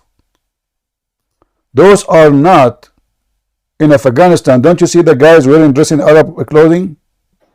No, but a lot of these women were like trafficked. What traffic? Those are local. Those are not made bringing them from Indonesia. Those are local women. Those are local people. My friend, just give me a break. I mean, just think as you wish. The Middle East is the most corrupt. Their judges is corrupt. Their leaders is corrupt. Their police is corrupt. Even the garbage collector is corrupt. My friend. Yeah, no. Middle East. You don't tell me Islamic society. You don't even have a society. No. Look, listen. I agree that the men do a lot of evil things. Like no, not the man. Your prophet himself is the most big pervert ever. He told the man he can sleep with his wife. He told the man he can sleep with the maid. He did everything. He told the man you can sleep with a child. He told the man you can lie to your wife. He told the man everything wrong. So don't tell me the man he can do things like this bad man. No. This is bad religion. They are following the steps of Allah. Isn't it the Quran says, وَمَا مَلَكَتْ أَيْمَانَكُمْ? All of those, they bring those maids from Indonesia and they rape them. And why? Because the Quran says, وَمَا مَلَكَتْ أَيْمَانَكُمْ. And there's tons of fatwas that a woman, you pay her salary, she worked for you, you have the right. Yeah, yeah. The men are pretty, disgusted. But I'm talking about Muslim women. My friend, Just Muslim to women, me, in those my are Muslim own- women too. Those Indonesian women are Muslim women. There's 1,200 women Indonesian made, they are missing. Nobody can find them in Saudi Arabia. Indonesia, in certain time, they stop sending any Indonesian females to Saudi Arabia no more. They bring those poor women from Indonesia. They are poor people. They are looking for work to provide to their family. They bring them to Saudi Arabia. They rape them. The whole family rape them. And then when the woman, she get pregnant, she will report it to the police. If they find out, they take her, they dump her, they kill her in the desert, and then they report that our mate, she stole our money and run. And that's it. Like look at your own, say, Agent Bolt. He commented that in the news that most of them were raped. When rape is against their will. So I'm saying women, they were not involved in it. I'm saying Muslim women. I'm not talking about that they are that they're not forced. They're usually forced to do those activities. No, my friend. So you are focusing in for Muslim women. Muslim men, they are raping them. So yes. hold on. Muslim Just to show you how stupid what you are. I'm not calling you stupid, but what you are saying is so stupid. Because Muslim men, when they rape, those are children of Muslim women who taught them good manner. So why the Muslim man he rape a foreigner maid, but he don't? Are you saying to me they will not rape a local? No, they will rape a local if they could. But those poor people, they are an easy target. Same time, who said to you that Muslim women in the Middle East, they don't sleep around? Number one product in the Middle East is virgin again. They go to different country to make virginity surgery before get married. They have sex non-stop with everybody. There's a video of a woman, she converted to Islam. Her name is Foxy. Anyone remember her video? This woman, she is a stupid Canadian woman. She converted to Islam. And then she noticed how hypocrite Muslims are. If I play the video for you, everything she said is absolutely true. And she's a Muslim, by the way. How Muslim men, they sleep with everybody. How Muslim women, they take it in the wrong location. I'm not going to say the word. She has a filthy mouth. How women, they do everything and then she is virgin again. She exposed the Islamic society. Let us see if I can find. Her name is Foxy.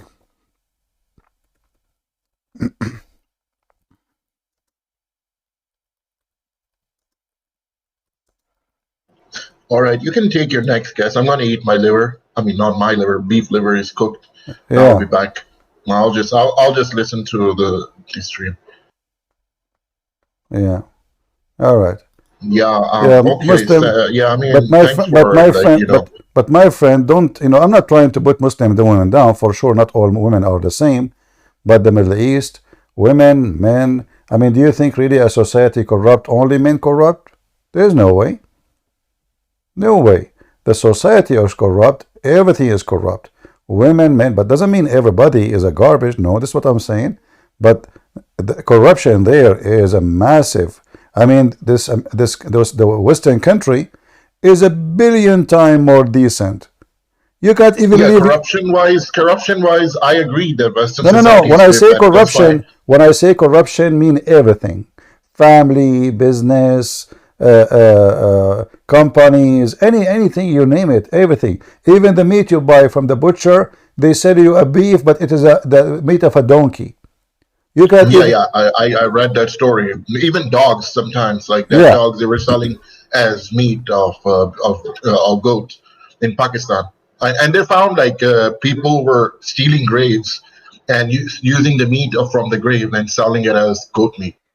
In Algeria and Morocco, when a woman she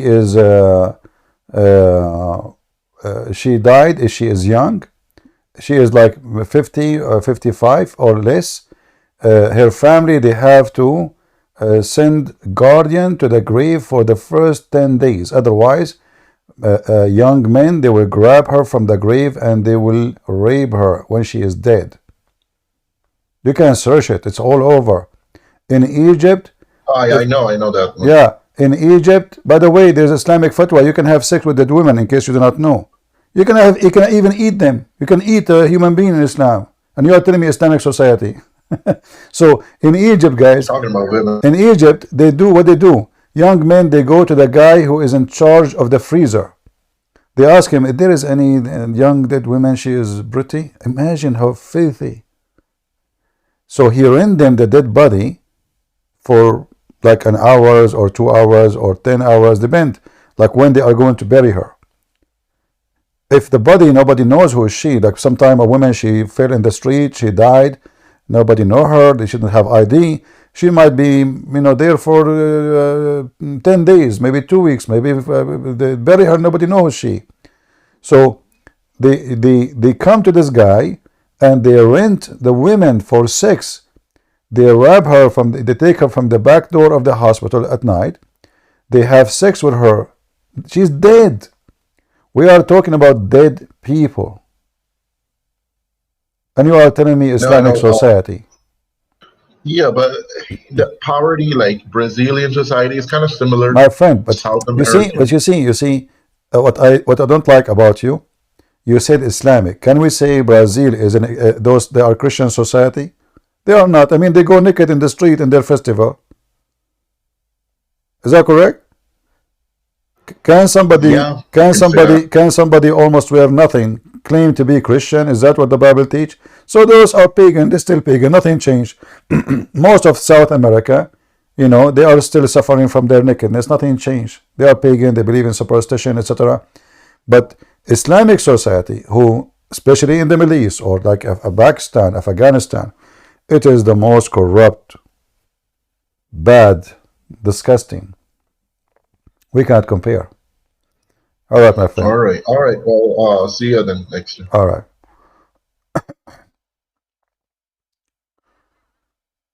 All right.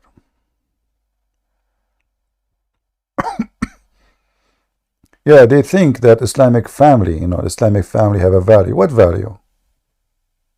What value? There's no value. I remember I was a kid. Our neighbor, she came to visit my mom. She said to her, good for you. You can be sure you will eat the food you are cooking.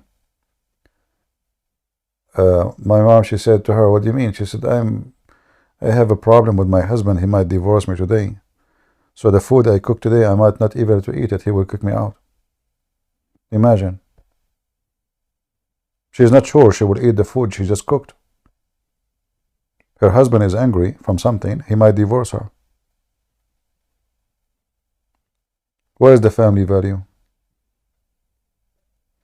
If you have a family, you don't do that. Diplomat, go ahead.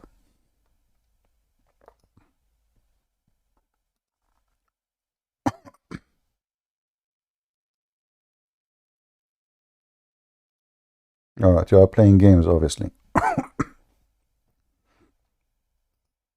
Hello?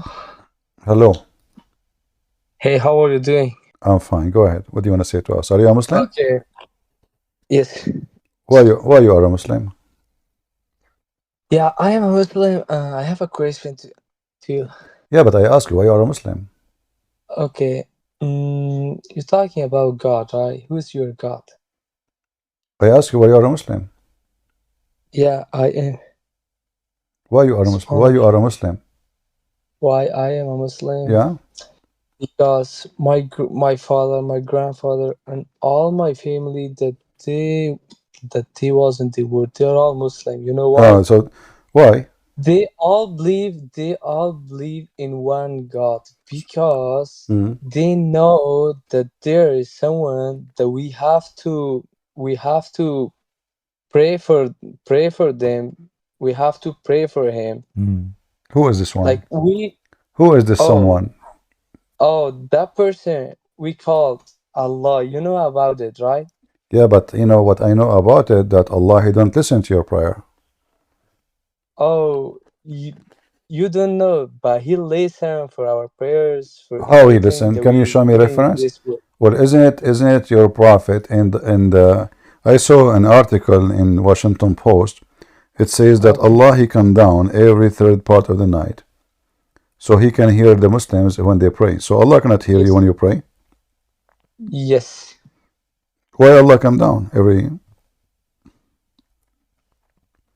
Allah have like in this world there's like not only human. You can like think about the sky. Why like how the sky can stay at the top of this world, you know? Yeah, I know, I Someone know. Your God actually, someone your someone create your someone God, my friend, your God. He explained that how the sky stay there. He said he hold it from falling down. But is the sky something we can hold from falling down, or this is a stupid statement? I told you already. Sorry, Just what? yeah, I said I told you already. Someone like we believe for one God, that God My friend, create my like friend, my all. friend. Yeah. I'm asking you, is it true? Because you said to me, Allah, He is holding the sky from falling on us, correct?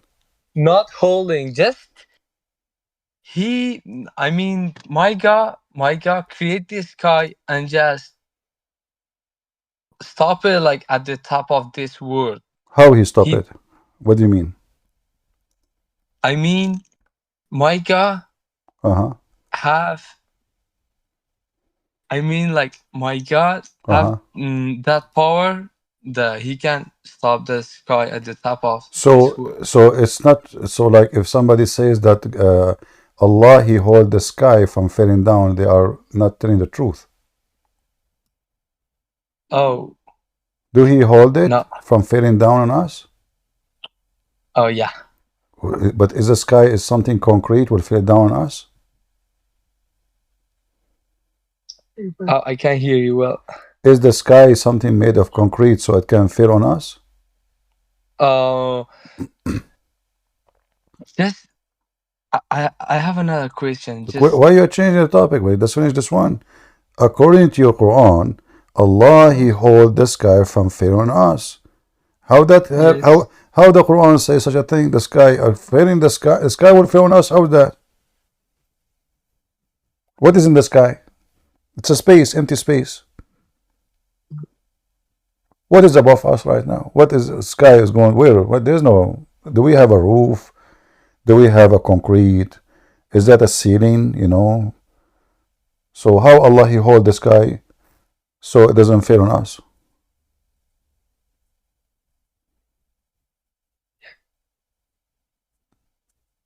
Do you know? Are you there? He's gone? Oh boy.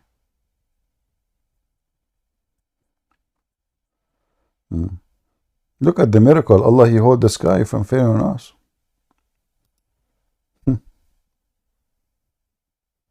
Actually, Allah is the one who made the ship go in the ocean too. Who is the one who made the ship sail? Allah. Especially the one work with, you know, nuclear engine.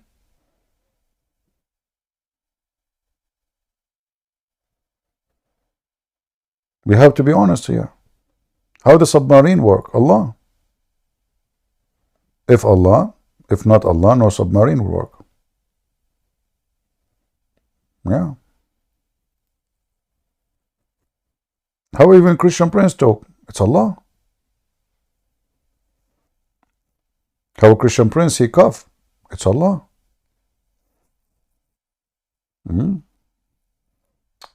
His parents, they knew that there is a God. His name is Allah. We pray for him.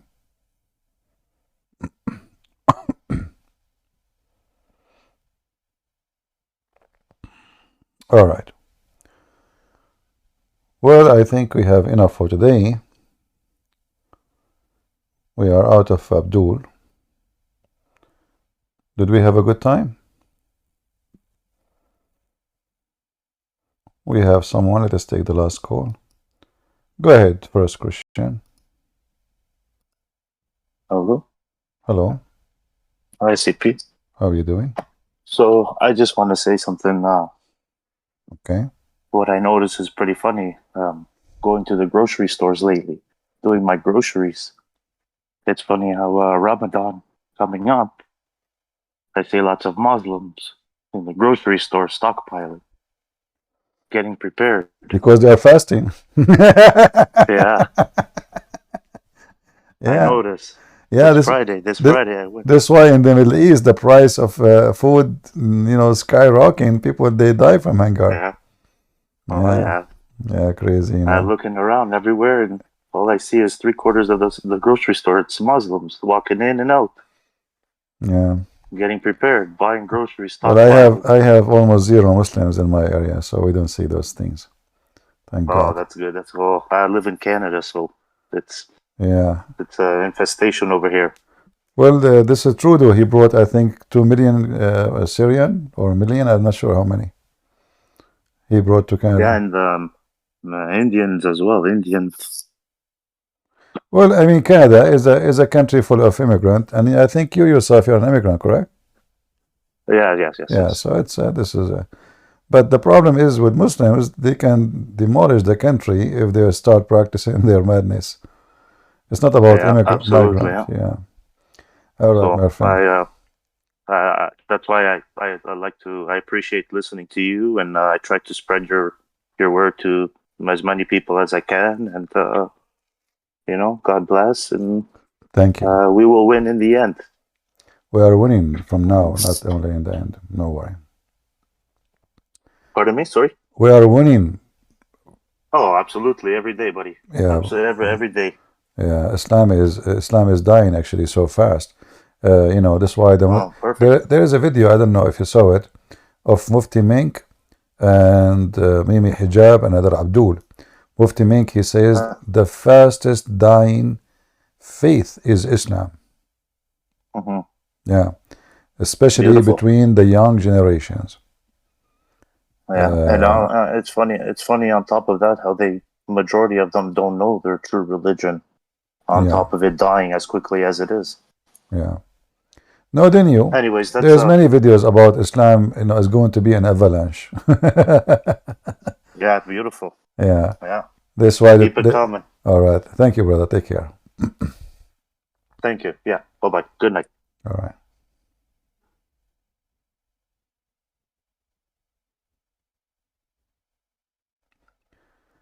All right.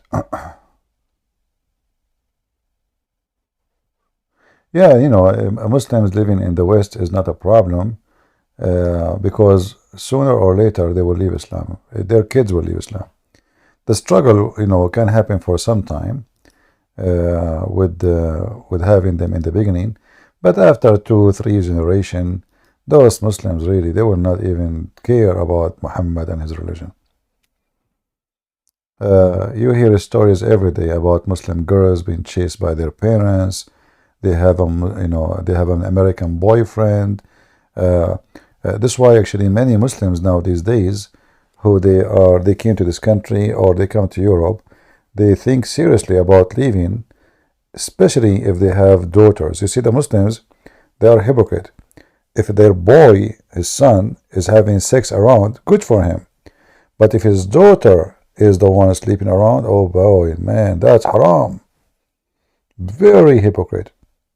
And that can be the case even for the Middle Eastern Christians, by the way, because they copy some of the filthy ethic of the Middle East. So you might see some Middle Eastern Christians, if the girl she sleep around, oh man, disgusting, bad, they go crazy. But if the boy, he have a girlfriend, his mother, she praise him. He found a girlfriend is 2 days, You see, this is the whole mind. So they claim to be religious. They are conservative only with the girl. But the boy, he sleep around. He can bring even his girlfriend home, no problem. But if the girl, she do that, she might end dead. Literally. Very ugly society. Hypocrite.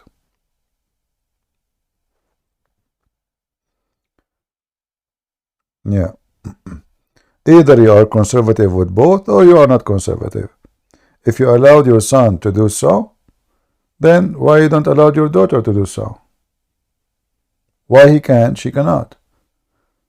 Either you are a decent and you are religious and you don't allow such a thing in your home, or you allow it.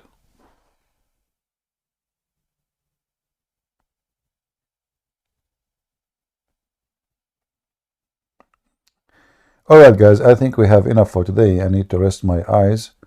My eyes hurt from looking at the screen for a long time, and my voice getting tired.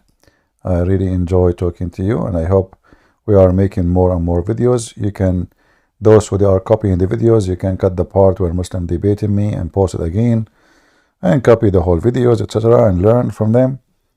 And I hope we are doing a good education for the sake of the Lord.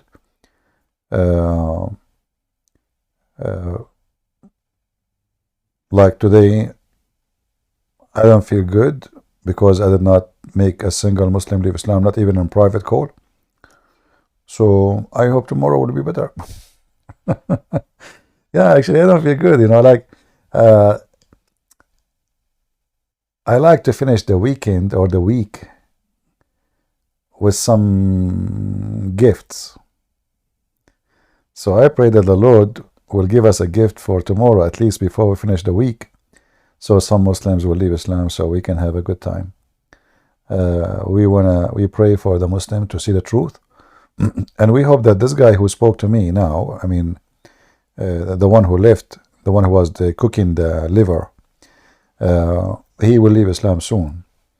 I noticed when I showed him about the genie and having sex, he said it clearly, this is so stupid, you know, I will never believe in that. But this is in his book, this is in the Quran, this is in his hadith, this is all over. But by saying such a statement, obviously,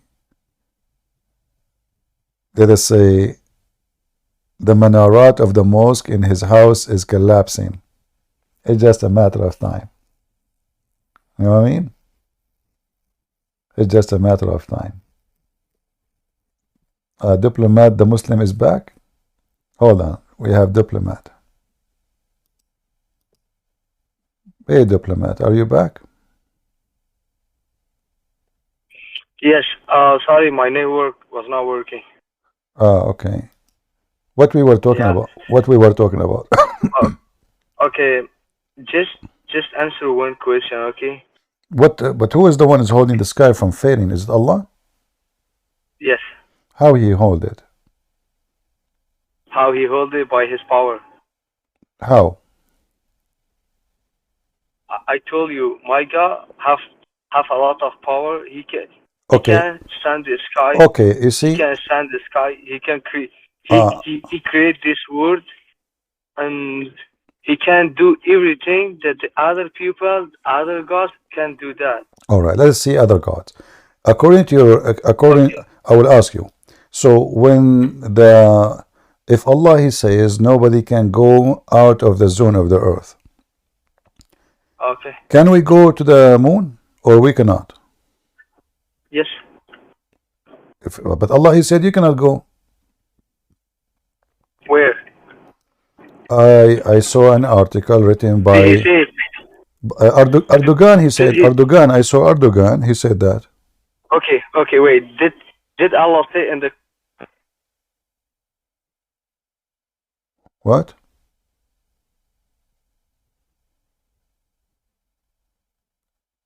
Hello?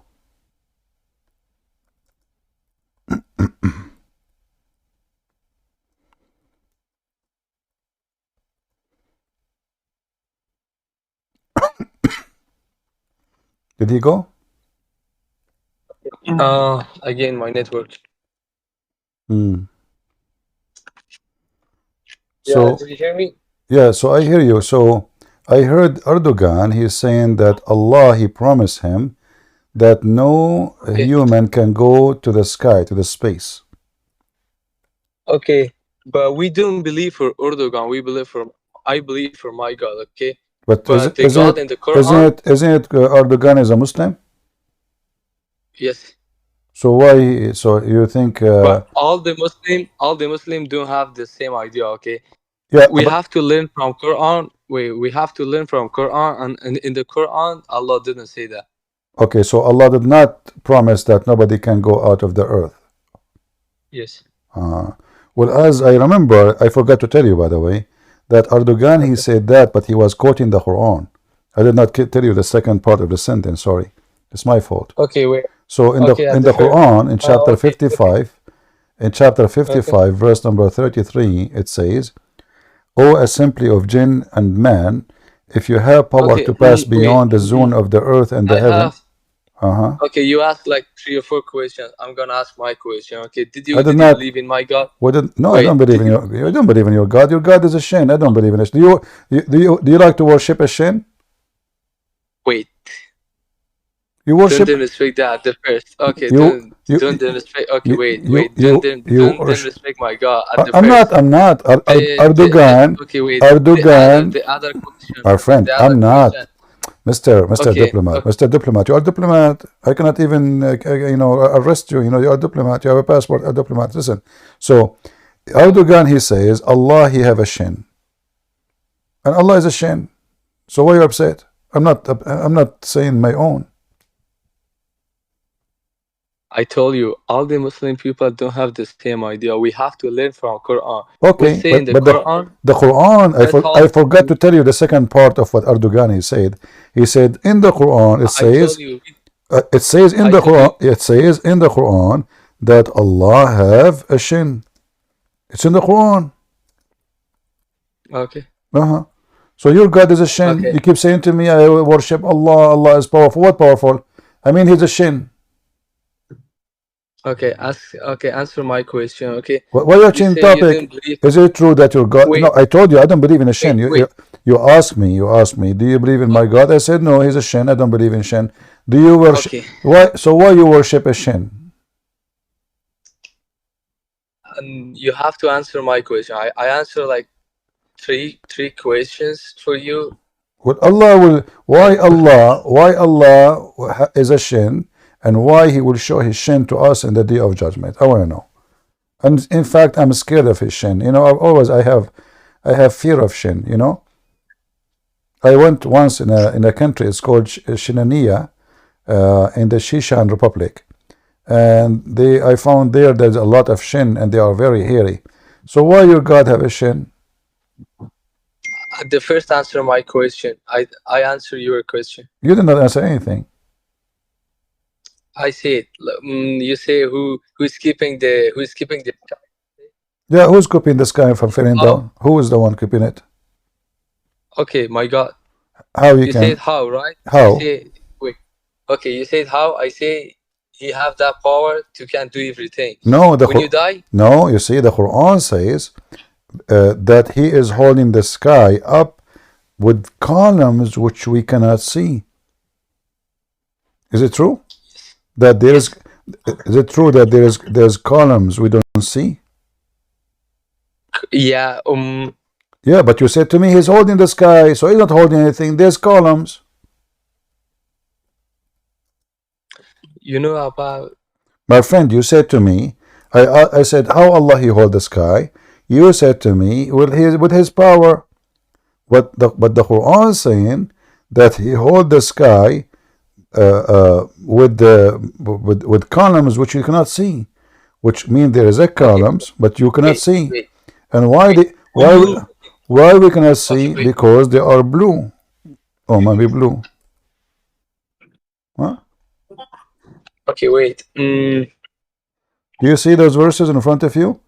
In chapter 13, it says Allah he raised the heaven without pillar that you can see. And the road interpretation it says there is pillars, but we cannot see it. Okay, wait. Okay, you're talking about your God Jesus. Why you believe Jesus? Because my God, he can do many things your God cannot do. As an example, my God, he can make the blind see. Can your God make the blind see? Yeah, he can do everything. Prove it. But your God can do that. No, hold on. My Jesus in the Quran says Jesus he made the blind see. Are you against the Quran now? No. Okay, the Quran says Jesus made the blind see. Show me now where your God made the blind see. Okay, at the first. Okay, when you die, right? I'm dead already. I'm dead laughing already. My friend, what do you mean when you die? Tell me why you change the topic right away. I mean, you are so fast. You change the topic in the speed of light, man. So listen. Jesus, he made the blind see. Can your God make any blind see? If this, how come he did not do? Maybe he don't want to. This is the same for me. You see, I can make the blind see, but I said, you know, I don't want to make it now. I mean, it's easy. I saw a blind guy the other day in the street. He said to me, "Hey, Okay. Christian, can you make me see?" I said, "You know what? It's not today, please. You know, I'm just busy because I'm eating falafel." What do you mean he don't want to do? Jesus, okay, Jesus, he resurrect people from death. Why Allah cannot do the same as Jesus? Can Allah resurrect people from death? Because he don't want to. He don't want to. Look like your God, Allah don't want to do anything. So what he do for a living? Nothing. What he's doing for a living? Yeah, I mean, he don't want to. So Jesus, he raised people from death. Jesus, he made the blind see. Jesus, he healed the leper. Jesus, he created from the mud the bird. He blew into it from his breath. It became alive. Jesus, he healed all kind of disease. Jesus can tell you what you had in your houses. Each time I ask you what you can do, you say, he don't want to do. That's me. You are talking about me. You are talking Are you sure you're talking about Allah or not about me? Let's go. And his name is Diplomat. Obviously, your passport is expired. I'm not sure what embassy is going to hire you. You will be the best ambassador ever. Oh boy. This guy remind me of Abdul. He was sitting next to me in the airplane. He was sitting, and then he started negotiating with the lady. He said, "Do you have halal food? And then she asked me, "What do you like to eat, sir?" I said, "Pork."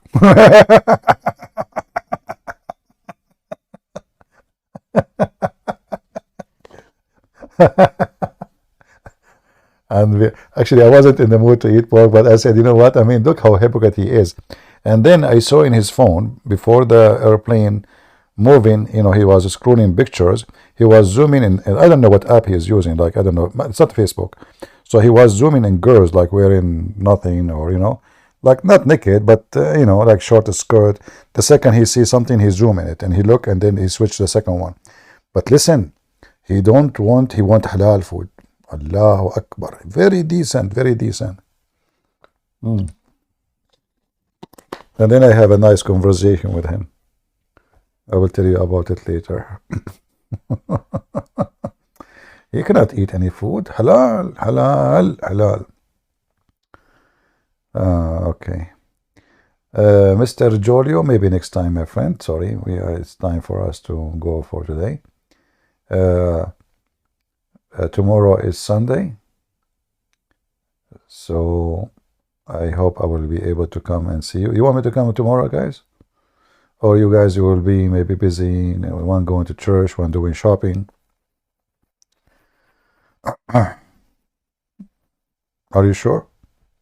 Do you hear me when I scratch my beard? Because this microphone is close to my beard. Does it bother? Do you hear anything? Honestly, do you hear anything? No? That's good. That's scary, Because, like my beard, it's like it, those things you clean the dishes with it. I mean, I wish I have no hair. I have a beard. Trust me, I can take paint from the wood with it. I don't know it's made from what. I think it's made from aluminum, So, like sometimes I don't know why even I scratch it. But maybe I hope no atheists here. They will say, "See, he's a monkey." I got Christian Prince busted. The origin of a human being, they are monkeys. I'm an atheist. See, I recorded him. He scratched his beard. This is what the monkeys do. Do you think there's some lies as Mohammed? He was full of lies. I mean, the prophet, he says that we, the people of the prophets, Allah, he tests us with lies. Look at the test. I mean, can you believe it? What? Allah, he tests the prophets with lies. Like lies here, lies there, lies everywhere. So don't worry, I don't have any lies. But maybe in the actually, you know what? In Emirat, there is many stores. They are selling lice. Anyone knows why? I'm serious. Because the Prophet Muhammad, he used to be full of lice, so they spread rumors that lice is good for hair, for your hair.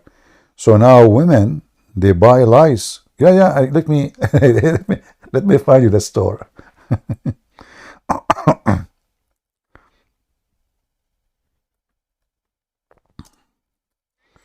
In case any lady she wanna buy some. They fool people, you know. You bring one lice to your house, you will have 1,000 tomorrow. And they are expensive. It's not like cheap, you know.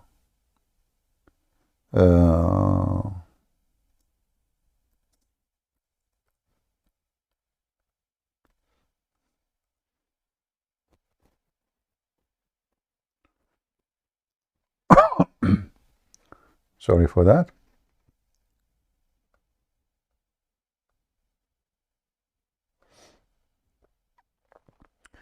So here they are saying the title is in Dubai, the price of one lice is 14 dirham. How much 14 dirham? Anyone knows?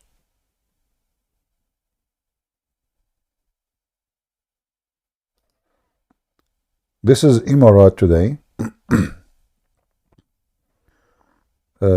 You can use Google Translation to translate. 4 dirham is $20? Are you serious? Guys, I'm going to open a store. What the heck? Are you serious? No way. 20. Hold on.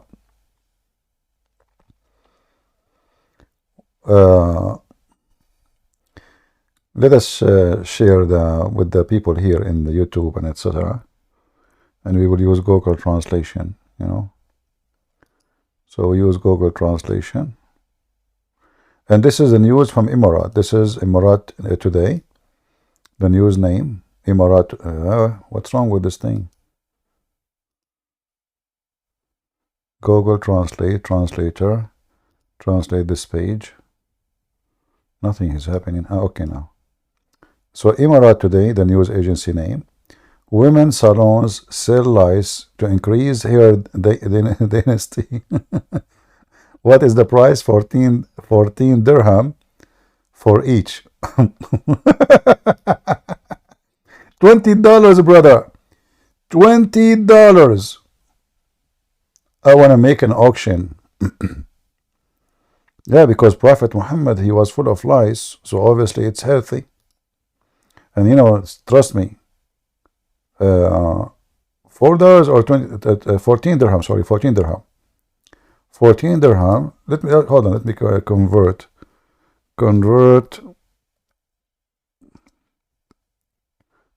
14, you guys, you do it, you know, $4, okay. But $4 for a lice, I mean, the lice is so small, you know. You know how small it is? So imagine you pay almost $4 for a little tiny lice, and supposedly this will give you the feeling of the Prophet, and you will have a healthy hair. Don't tell this advice to Sam Shamoun.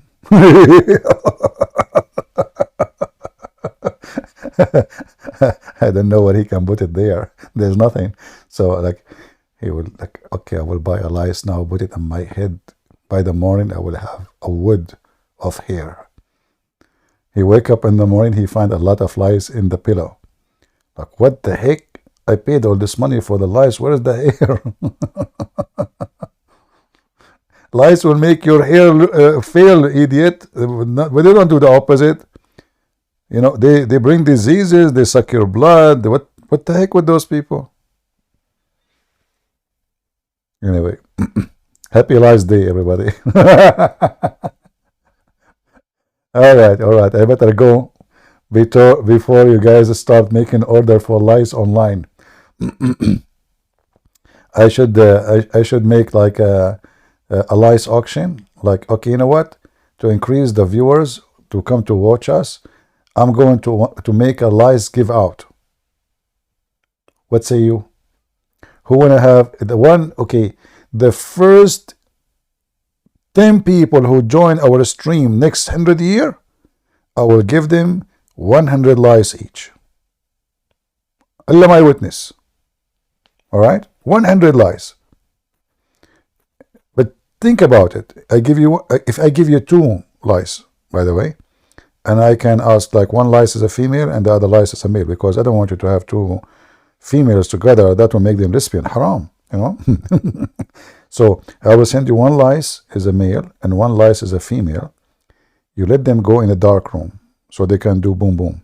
In the morning, you wake up, if you have a farm, 10 kids, 20 kids, you know. Then the 20 kids, they make another 20 kids the third days. By the 5th day, you have a tribe.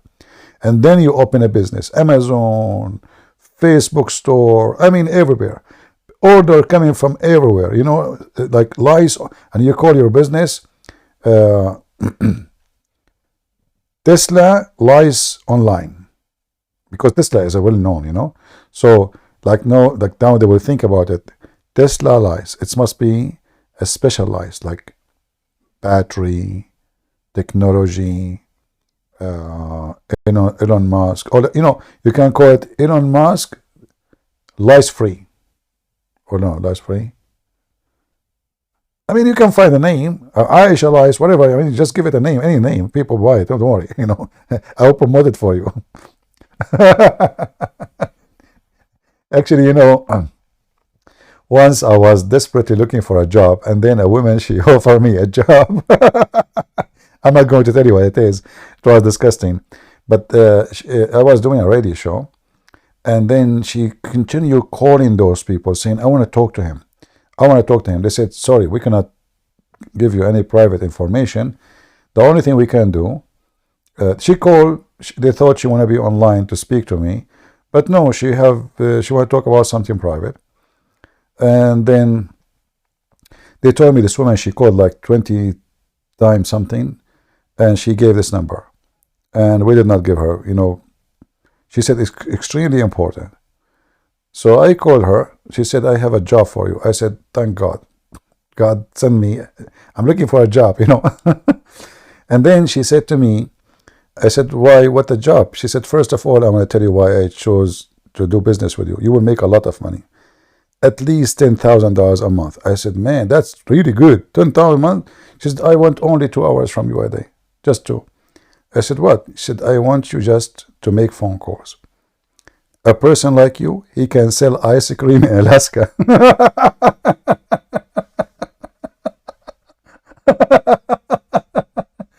And honest to God, when she told me what the job is, I refused, even though I was really in a very bad need. I don't even have money for my gas to drive my car.